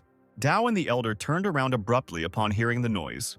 Scar appeared in the doorway, shouting loudly to his sister that he had found the offender. He kicked down the remains of the wall and ordered the young Dao master to come out. Scar immediately demanded that the others shut up. Elder Mao stepped forward, challengingly asking what the uninvited guests were doing here, and who had given them permission to barge in like that. The entire alien team instantly lost their courage. Puzzled expressions appeared on their faces, and Scar himself began to babble, asking how the woman ended up here. Liu came out to her, folding her hands in a respectful gesture, and greeted the master. After examining her, the elder noticed that the girl's cultivation had improved significantly, and she had been very lucky in the tests organized by the Wu Academy. Liu replied that there were many talented students in the academy, and her achievements were indeed great. She would not have been in a hurry if it weren't for the resource-gathering competition. After falling silent, the student spoke again, asking what her esteemed master was doing in the courtyard of the students' quarters. Mao pointed her finger at her, sternly telling her not to ask such questions. Not only did they show up without permission, they also broke the door in the wall. Liu tried to explain everything to the elder and began her story. But Scar immediately flew up to his older sister, interrupting her, assuring her that since the elder was here, there was no need to continue. But the woman could not be stopped. She demanded to know why the students had broken down the wall.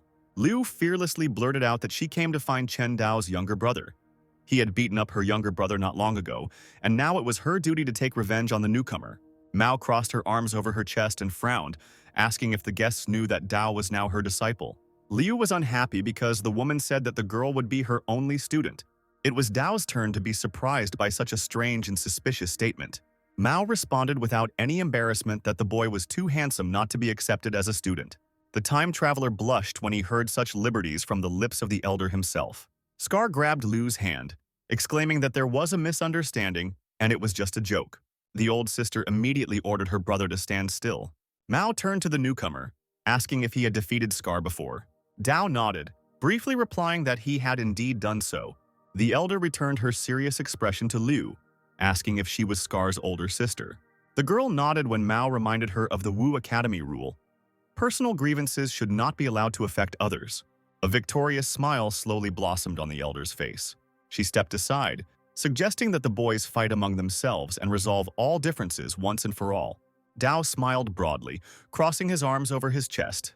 He was all for it. Scar stuttered and turned to his sister, saying that he couldn't, and she shook her head.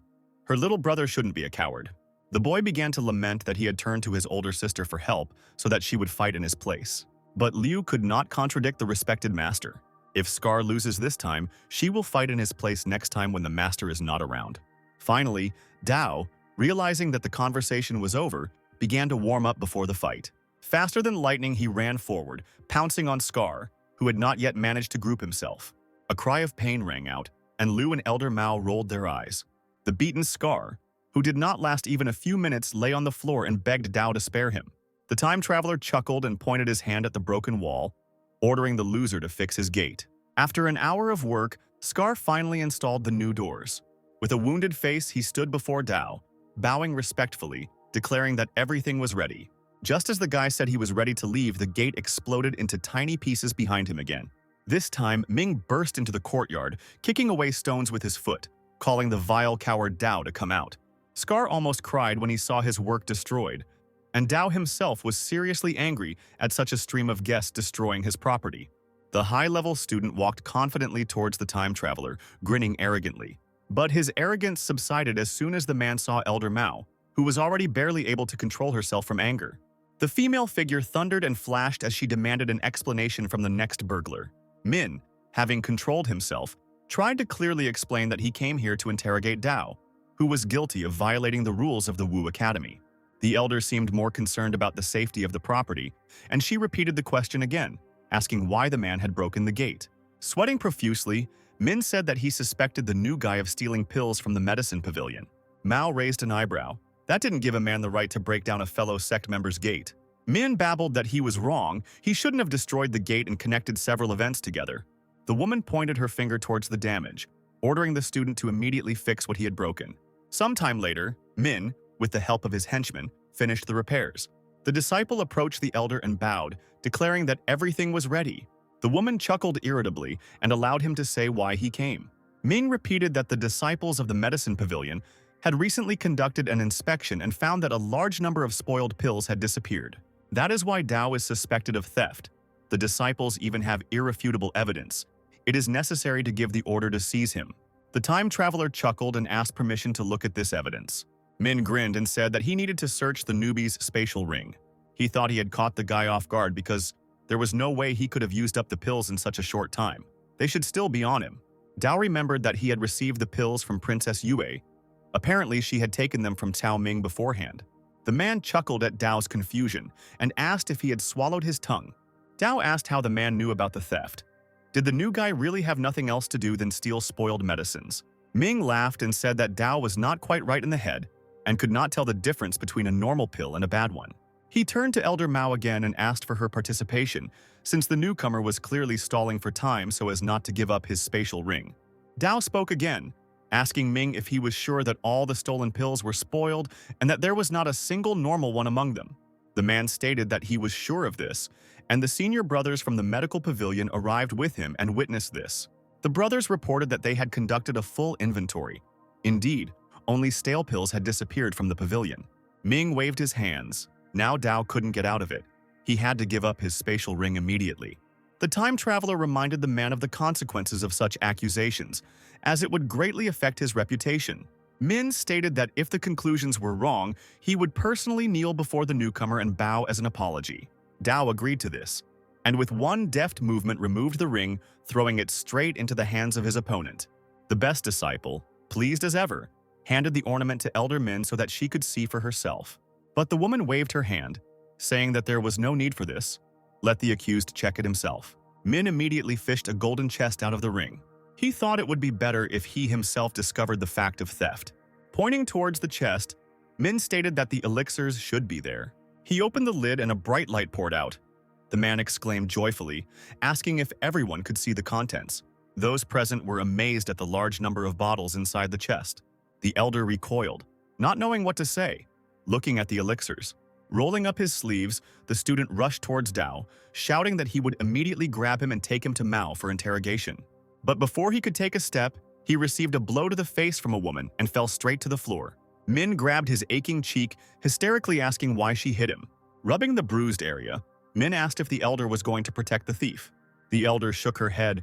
Dao is her disciple, she will truly only protect him. Min turned and headed towards the door, saying that he would ask the director to look into what had happened. The second blow knocked him off his feet, and the man fell face down onto the hard floor, stretched out at full length. Humiliated and beaten, he turned sharply to the woman, shouting that he was also a student of the academy. And Dao stole the unsuitable pills from the magic room. There was irrefutable evidence of this. Mao cursed, calling Ming an idiot who suddenly saw spoiled medicine where there was none. The man turned around sharply, shocked by these words. He stood up and crossed the courtyard in 2 steps, grabbing several pills from the box, looking at them carefully. The elixirs had a rich power and a sharp aroma. He narrowed his eyes, frantically trying to figure out where the bad pills had gone in that case. Gritting his teeth, he turned to look at Dao and hissed, asking him what to make of this. The time traveler gave him a disdainful look, and he wasn't going to explain anything. Ming shouted to the elder that Dao had too many pills. This was a problem. The guy needed to be arrested immediately. Raising an eyebrow, Mao asked in a dangerous tone what the problem was now. Min just spread his hands in confusion and mumbled something. However, now everyone was wondering where the new guy got so many elixirs from. Their quantity was akin to the warehouse of an alchemy room. Dao came closer and demanded that the promise be fulfilled. Let Ming kneel before him. The man straightened up, declaring that he would not do this.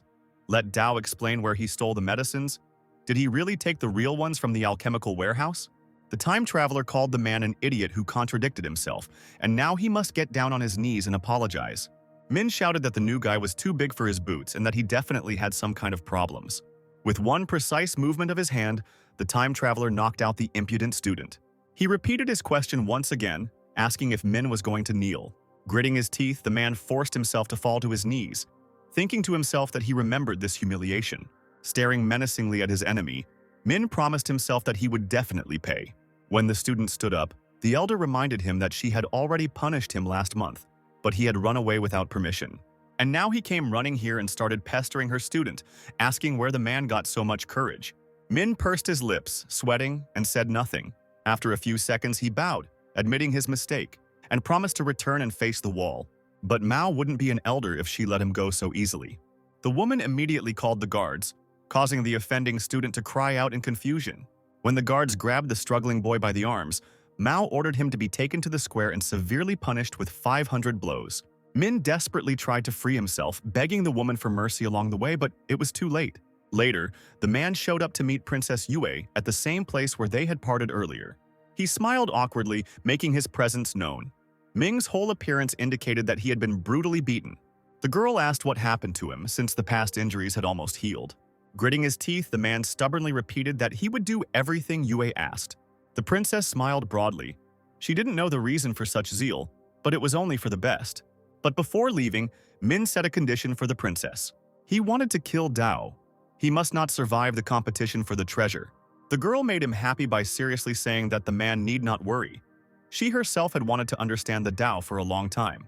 3 days later, Chief Mao spoke to the students and announced that the treasure competition held once every 10 years at Wu Academy would finally begin today.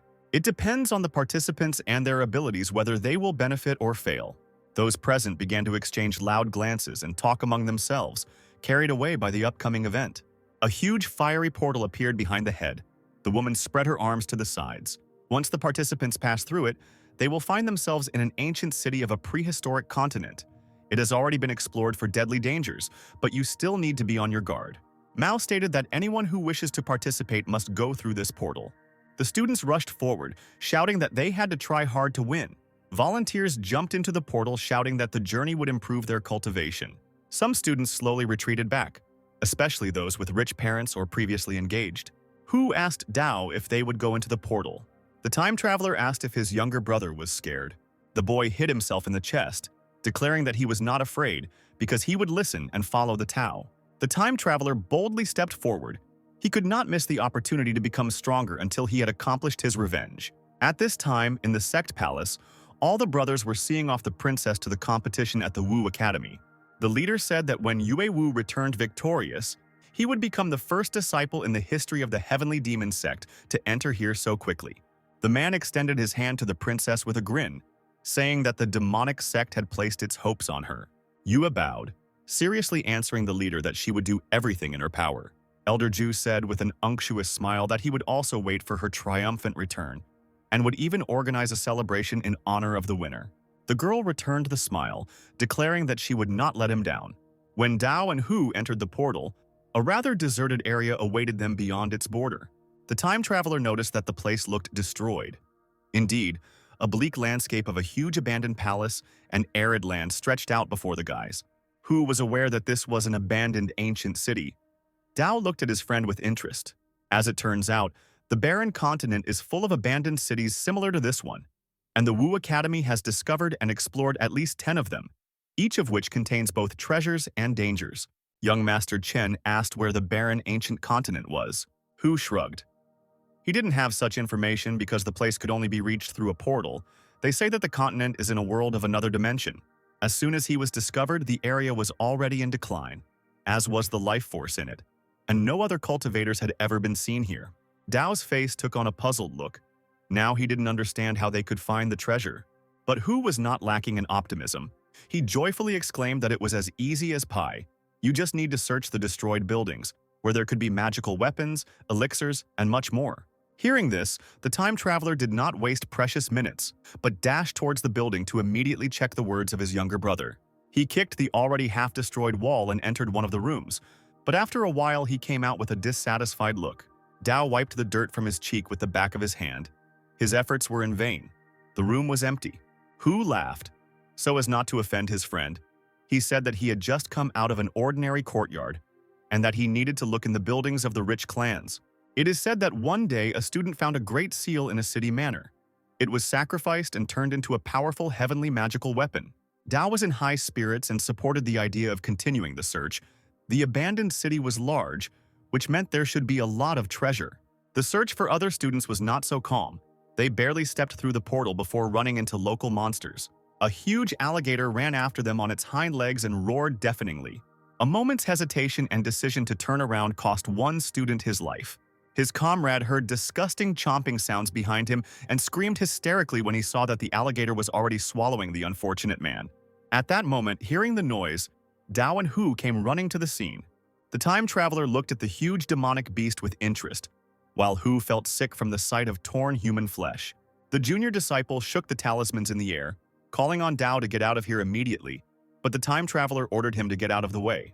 He ran next to his younger brother, like the wind, excitedly rushing forward to deal with the enemy. Sensing the scent of another human, the demonic monster paused for a moment, sniffing. Dao took advantage of this, pulled out his sword, and struck the alligator with an attack of his energy. He swung his sword, and a multitude of lightning bolts were added to the stream, cutting through the air. Dao looked around carefully, jumping back to a safe distance. Hu stood to the side, raised his thumb up, and praised his brother in a trembling voice.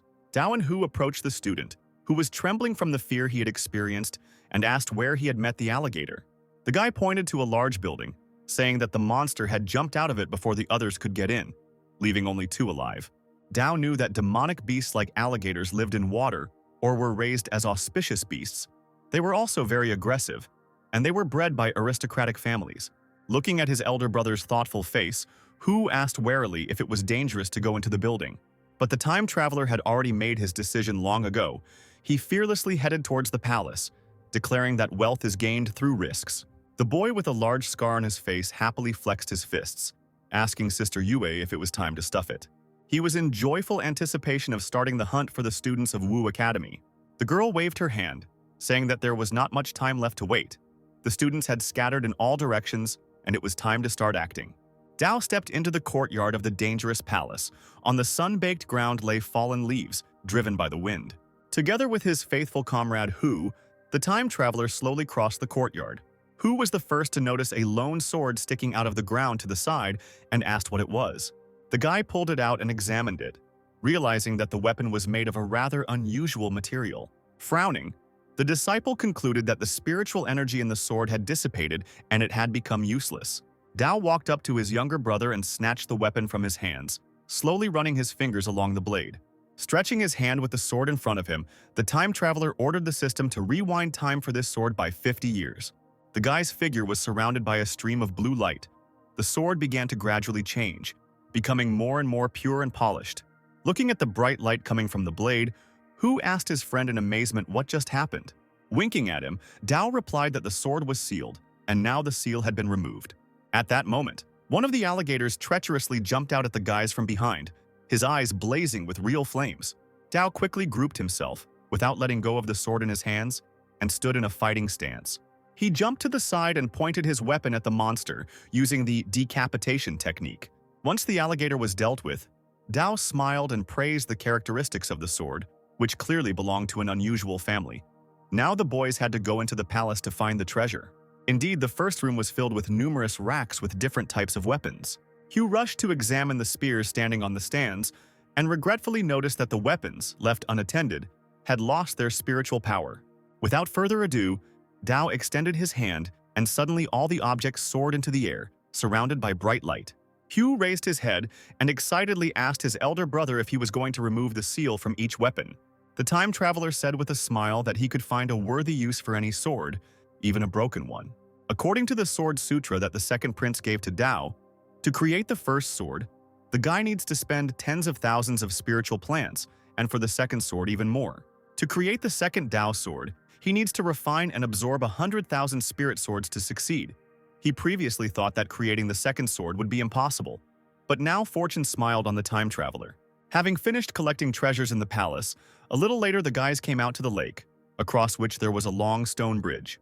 Hu concluded that they needed to cross the bridge to reach the island in the heart of the lake. The water was sure to be teeming with demonic beasts. It would be dangerous. Dao agreed with the student, carefully examining the bridge. He resolutely headed towards the bridge and asked Hu to wait while the time traveler himself checked something. The guy's foot slowly landed on the stone surface, and suddenly Dao felt some movement with his whole body. On the left side of the bridge, an alligator jumped out of the water with its mouth wide open. Dao cursed and immediately pulled his sword out of its sheath, pointing it towards the creature. However, this did not make any impression on the monster. Moreover, the strong fangs easily crushed the blade of the sword, leaving only the hilt in Dao's hand. The time traveler, dodging the debris flying at him, cursed and jumped back, while the alligator jumped over the bridge railing. Looking closely at the monster, Dao was surprised that it had cut through the spirit sword so easily. The alligators that live here are much stronger than those that the student saw earlier near the destroyed buildings.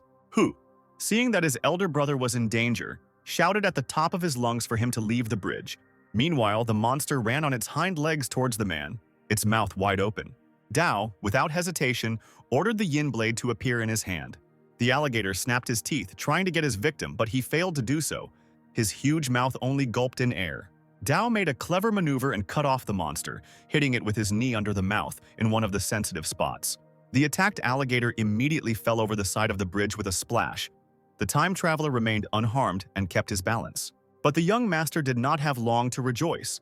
The alligator jumped out of the water again, leading two more of his brothers. By using the cut technique, Dao was able to swing the yin blade dozens of times in a few seconds.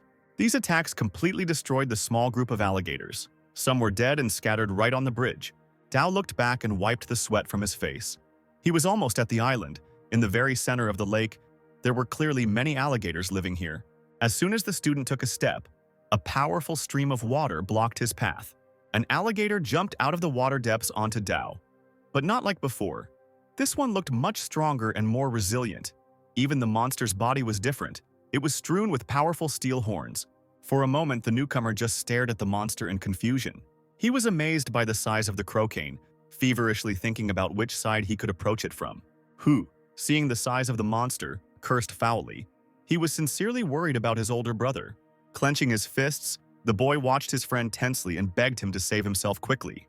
Turning sharply, Dao ran towards the island. the alligator crossing the distance with powerful leaps and already breathing its foul breath directly into the man's back. Raising its mouth to the sky, the monster attacked the newcomer with its incredible dark energy. The alligator's attack knocked Dao off his feet. The bridge swayed dangerously, its entire surface covered in a web of destruction. He bit his lip until it bled. He knew that after such a blow most people would die. Perhaps Brother Chen managed to avoid it. He thought hard about what to do. The student could not let his older brother die ingloriously. Dao was on his knees trying to straighten up. He was in unbearable pain. The time traveler managed to reach the edge of the bridge and find himself in a safe place, but his body seemed to be falling apart. In his hands, the boy clutched a protective artifact, a pearl, with the help of which he managed to withstand most attacks. Turning around, Dao was about to stand up to see what treasures the island hid. But what he saw shocked the newcomer.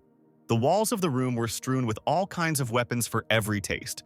Dao exclaimed that he was now incredibly rich. The student weighed one of the many swords in his hands, its energy barely manifesting. And even though the weapon's spiritual energy had now dissipated and everything in the room had become defective, Dao knew that he had nothing to panic about. Stretching his hand with the sword in front of him, the time traveler ordered the system to rewind time by 50 years. After a few seconds of waiting, the guy let out a victorious cry. The sword returned to its previous appearance. Raising his hands high, the time traveler ordered the system to rewind time for all types of weapons by 50 years. The entire warehouse was illuminated with light, signifying a renewal for everything inside.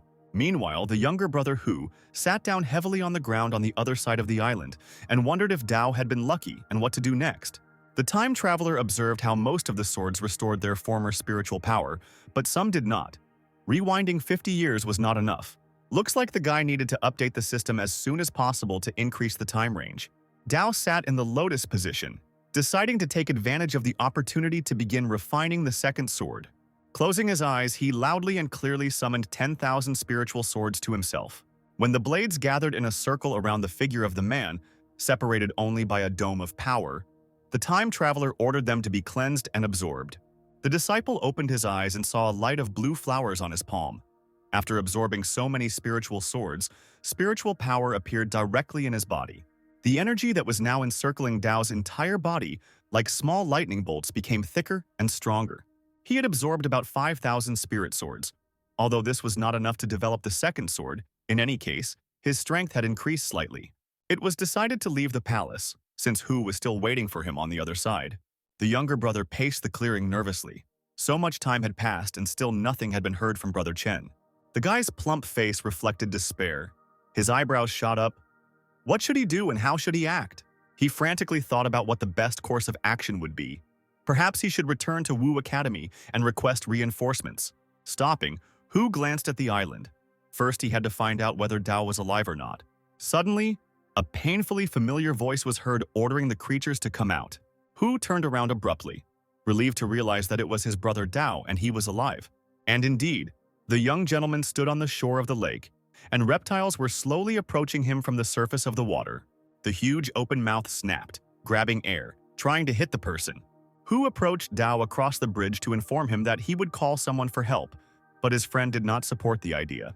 Raising his hand, the newcomer summoned a dozen swords to himself. They, engulfed in flames, formed in a circle around his head. As soon as one powerful alligator tried to jump on the young master, these daggers immediately flew at the monster. Using only his movements to control the weapon, Dao swore that he would finish off the monsters. The alligator let out a deafening roar as the sharp blades pierced its body. Hot blood began to spurt from the monster's mouth, signifying its defeat. Hu couldn't help but let out a cry of surprise when he saw the monster's huge bulk fall into the water like a stone. He ran up to his friend, still not believing that he had managed to kill the king of the reptiles. Dao turned to his comrade with a smile, asking him not to bother his head with nonsense. They should hurry to the next house. Meanwhile, Yue had gathered a group of demonic sect members around her. The students ran up to them. The princess and her team met their opponents with grins. One of the students ordered his comrade to call for reinforcements while he held off the sectarians. Yue pointed at the academy students with a laugh, ordering the sect members to charge in and leave no one alive. The fearless guy ran towards the enemy to fight him.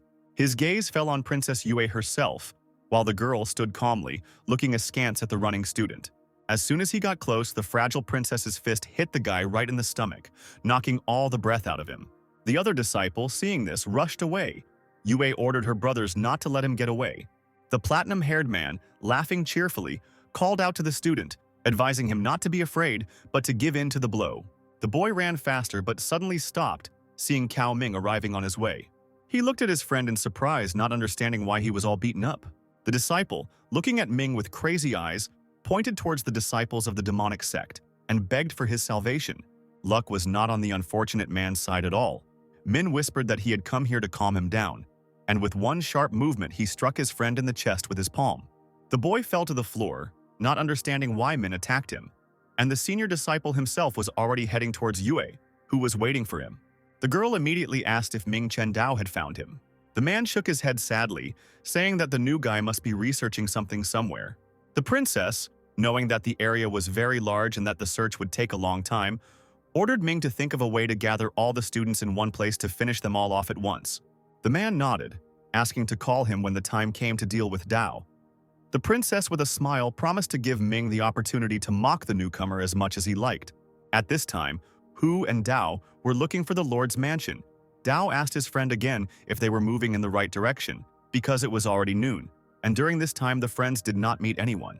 The younger brother easily replied that there was no need to doubt it. Judging by the layout of the city, the mansion was definitely located here. The time traveler looked around. He thought that in this area they would meet their classmates, but the road remained empty. Hu assured Brother Chen that the abandoned city was too big. The others must have explored other parts of it. In addition, most of the students who entered this time were mostly newcomers, while the older ones were preparing for admission with all their might. Dao stopped and asked if this was the place they were looking for. Finally, the road led the friends to a majestic palace. Hu smiled as he looked at the wide gate of the building. He was sure that this place should definitely have the most treasures. The time traveler was the first to enter the room, looking around cautiously. The boys were curious as to why the Lord's mansion of such a magnificent city was in such good condition. Perhaps the owner's life force had left too suddenly. Dao noticed that, judging from the treasures, the cultivators of that time were extremely powerful. Hu said that according to academic research, this world was destroyed by an extremely powerful being in an instant. Dao was surprised by such a power that could destroy all life on the continent in a matter of minutes. His friend emphasized that this was only one of the worlds explored by the Academy. According to the Wu Academy's speculations, there are tens of thousands of outstanding heavens and worlds beyond the blue cosmos. The time traveler expressed hope that one day he would have the opportunity to see each of them. The guys exploring the mansion entered one of the rooms, which contained a special mechanism. With its help, it was possible to control the Lord's mansion. Hu said that they must activate the mechanism to open the treasure room. The guy ran to the jade stones and touched one of them. Unfortunately, they had lost their spiritual power, and the mechanism could not be activated. Dao came closer, saying that he could handle it. He made a smooth movement with his hand, and a long golden streak of energy stretched behind his fingers. At that moment, the stones began to shine and the mechanism began to operate. Hu was incredibly happy about this. He rubbed his eyes to make sure of what he had seen and timidly asked Dao if he had removed the seal again. The time traveler pressed on the central stone, urging his younger brother to hurry. But the activation of the mechanism was followed by a wall of fire appearing behind the students. Dao did not hesitate and again asked Hu to hurry. They had too little time. The students saw the portal appear and fearlessly entered it. Coming out of it, the guys found themselves in a dark and gloomy space that looked like a cave. The students' mouths dropped open as their eyes adjusted to the dim light, but the joy was fleeting. The cave turned out to be completely empty. Perhaps someone had already plundered the treasure trove before them. Hu didn't expect that the space here would be so small. Something like this was beyond the capabilities of ordinary people. The owner was probably a great cultivator. Massive figures emerged from a dark part of the cave, causing people to shudder. Hu screamed at the top of his lungs that they were monsters, warning Dao of the danger. These must be third-rank guardian beasts. Only cultivators who have achieved reality compression can deal with them. The boy asked if his elder brother was in the Spirit Bridge realm. Maybe they could find someone to help clear out this place. But the time traveler rejected this idea. He was impatient to try out his new sword. The centaurs, their eyes blazing, roared and rushed headlong at the people.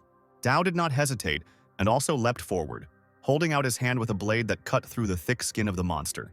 The powerful hooves of the monster flashed through the air as it flew away towards the stone wall. Hu stared ahead in disbelief, amazed at his friend's growing strength.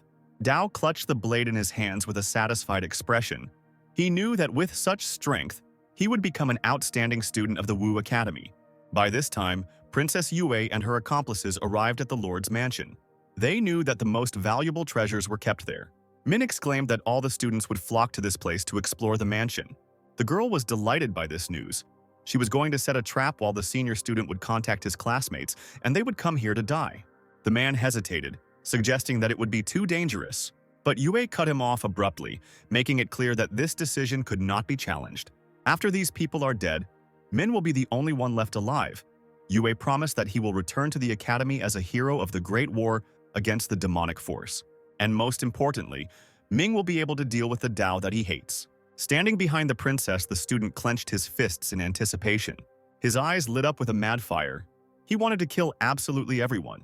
The girl called the sect members to follow her. She was just about to set up traps. After killing the monsters, Hu and Dao came across 3 large stone pillars of heaven, earth, and man that blocked their path.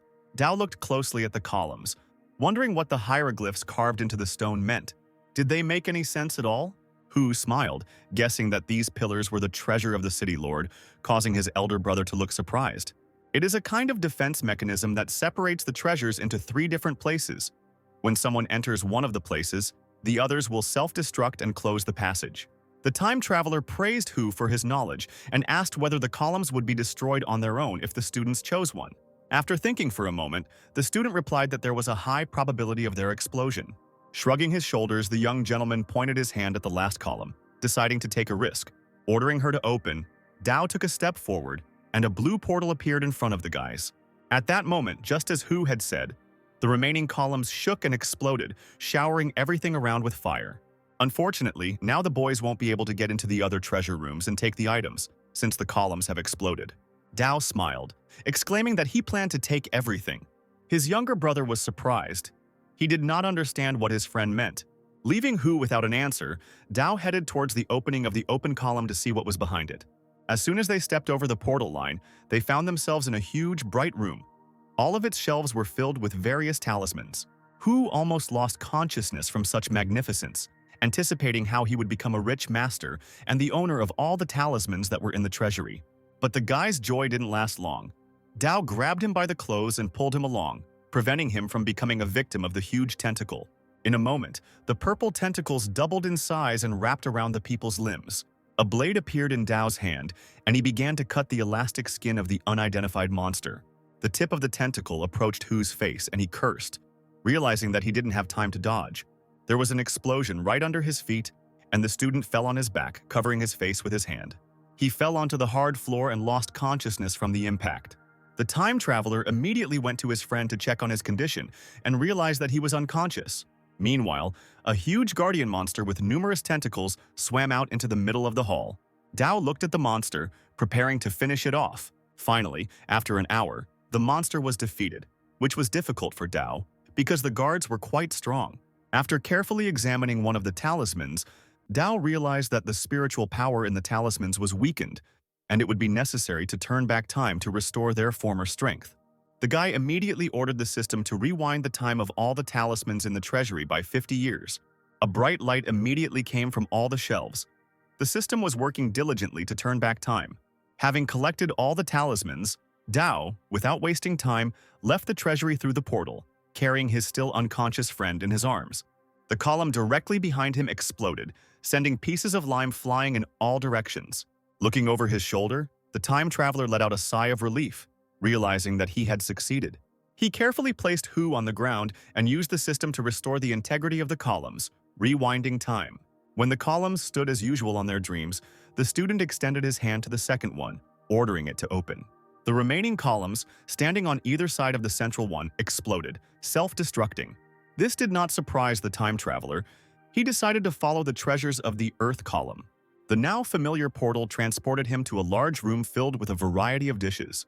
This treasure trove turned out to be a repository of elixirs. A guardian monster came out to meet Dao. He was placed here to protect the treasury from thieves at the cost of his own life. A blade appeared in the student's hands, and he ordered the weapon to attack the enemy. Raising his sword above his head, Dao demanded that the monster look only at him. A huge paw with a burning blue flame fell directly on the time traveler. He, not expecting such a maneuver, flew back with a scream. Dao was lucky and managed to group himself and sit down on one knee. The sword helped him not to fall flat, but what happened surprised the guy quite a bit. The guardian monster in the Earth Treasury is much more powerful than the one in the human column. The time traveler rose to his feet and grinned. Of course, it was no surprise that the monster should be different. The disciples gathered at the threshold of the mansion, following Brother Ming's orders. They heard that there were many treasures hidden in the Lord's mansion. The Mins collected them to overcome difficulties, and the students would share the wealth among everyone. Gathering his strength, Dao pointed his sword at the monster, preparing to attack it. The time traveler flew forward with a scream, ordering the guard to try another sword. Dao flew up, slashing his blade across the neck of the monster, which from a distance resembled a giant turtle. The monster roared, hissing that the man was good for being able to hurt him, but he would never be able to break through his defenses. The time traveler smiled, looking slyly at the monster. The guard advised the man not to pretend to be so calm, because he had already lost all his trump cards. The monster stretched out its long neck and roared, declaring that it was its turn. Dao pulled out one of the talismans from his bosom, saying that he had only just begun to use his trump cards. The leaf stuck directly to the turtle's upper jaw, causing the guard to jump back. A few seconds later, an explosion thundered right next to the monster's head. However, this did not cause much harm to the monster. It only crawled slightly to the side and was clearly ready for the next attack. The turtle's eyes, burning with fire, suddenly noticed something that the monster did not expect at all. A whole 100 talismans, controlled by a man, rushed towards him with a rustling sound. The monster tried to dodge the flying threat, but it was too late. He roared desperately as he burned alive, the scream slowly fading along with the talismans that clung to the monster's body. The final explosion killed the guard who had so desperately defended the treasury. When the fire died down, Dao came closer, noting the monster's strong shell. The guy's gaze fell on the shelves lined with numerous bottles. He was delighted when he realized that these pills were much better than the ones that Princess Yue had brought him from the academy. The young master's cultivation level has increased, and he needs high-level elixirs to break through faster. With such a quantity of elixir, the time traveler will undoubtedly be able to make a real breakthrough. Dao nodded to himself, breaking into a wide smile. Having selected the best pills, Dao called them to himself to obtain the power of the elixirs. Finally, he realized that he had broken through to the realm of reality condensation. It was incredible to be in the realm of reality condensation in such a short time. Moreover, the student would be able to enter the realm of imaginary reality when he returned to the academy. Suddenly, a shadow appeared on the time traveler's face. Something went wrong. His heart pounded in his chest at an incredible speed. Waves of pain ran through his entire body. Dao grabbed his chest and coughed heavily, leaning his other hand on the floor. The young gentleman lowered his head and stretched out his trembling palms in horror. Something in his body was furiously absorbing spiritual energy. He reached with difficulty to the shelf and grabbed the bottle of pills, realizing that he would not survive if he did not take them. One elixir was not enough. It was necessary to continue to nourish the body with spiritual power. An increasing number of empty vessels gradually accumulated on the floor. Dao had already taken a fifth of all the elixirs in the treasury, but the spiritual power was still not absorbed. A few seconds later, the guy was surprised to find himself sitting on the bridge. It was a boundless spiritual bridge that stretched across the boundless wide spiritual sea. Perhaps this was what distinguished the time traveler from the other cultivators. After all, the spiritual sea and spiritual bridge were limited to other people. Something unusual caught the young gentleman's attention. Turning his head, he noticed an upside-down island in the air. As it turned out, it was this island, which appeared out of nowhere, that was constantly absorbing his spiritual energy, and each time demanded more and more. Perhaps the floating island appeared when the Tao broke through to the realm of imaginary reality. Master mentioned this. The condensation of reality is to transform the cultivator's spiritual power into reality. Suddenly, the island flew towards the time traveler, collecting a lot of lightning around itself. Dao was pinned to the ground, and he realized that the island was continuing to absorb his spiritual power. Having collected his thoughts, the time traveler managed to return to the treasury. He decided, at all costs, to feed the insatiable entity to its fill. After some time, the guy leaned against a pile of empty bottles. He had to take all the elixirs. It seems that the floating island is not going to continue to absorb his spiritual power. Returning to the bridge, the student was amazed to see that the island had become larger. He became curious about the object's role, so Dao flew into the air to check it out. Having landed on the smooth surface, the guy realized that his consciousness was clouded.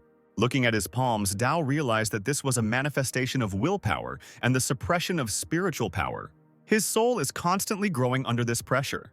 The kingdom of imaginary reality has condensed a floating island that can strengthen the soul of the traveler. Meanwhile, more and more competitors were gathering at the mansion, and they couldn't understand why Brother Min still hadn't arrived. Scar turned to his sister, saying that Elder Mao was not here, and the girl did not need to restore her brother's reputation. Lu exhaled heavily, saying that she heard Scar muttering on the way.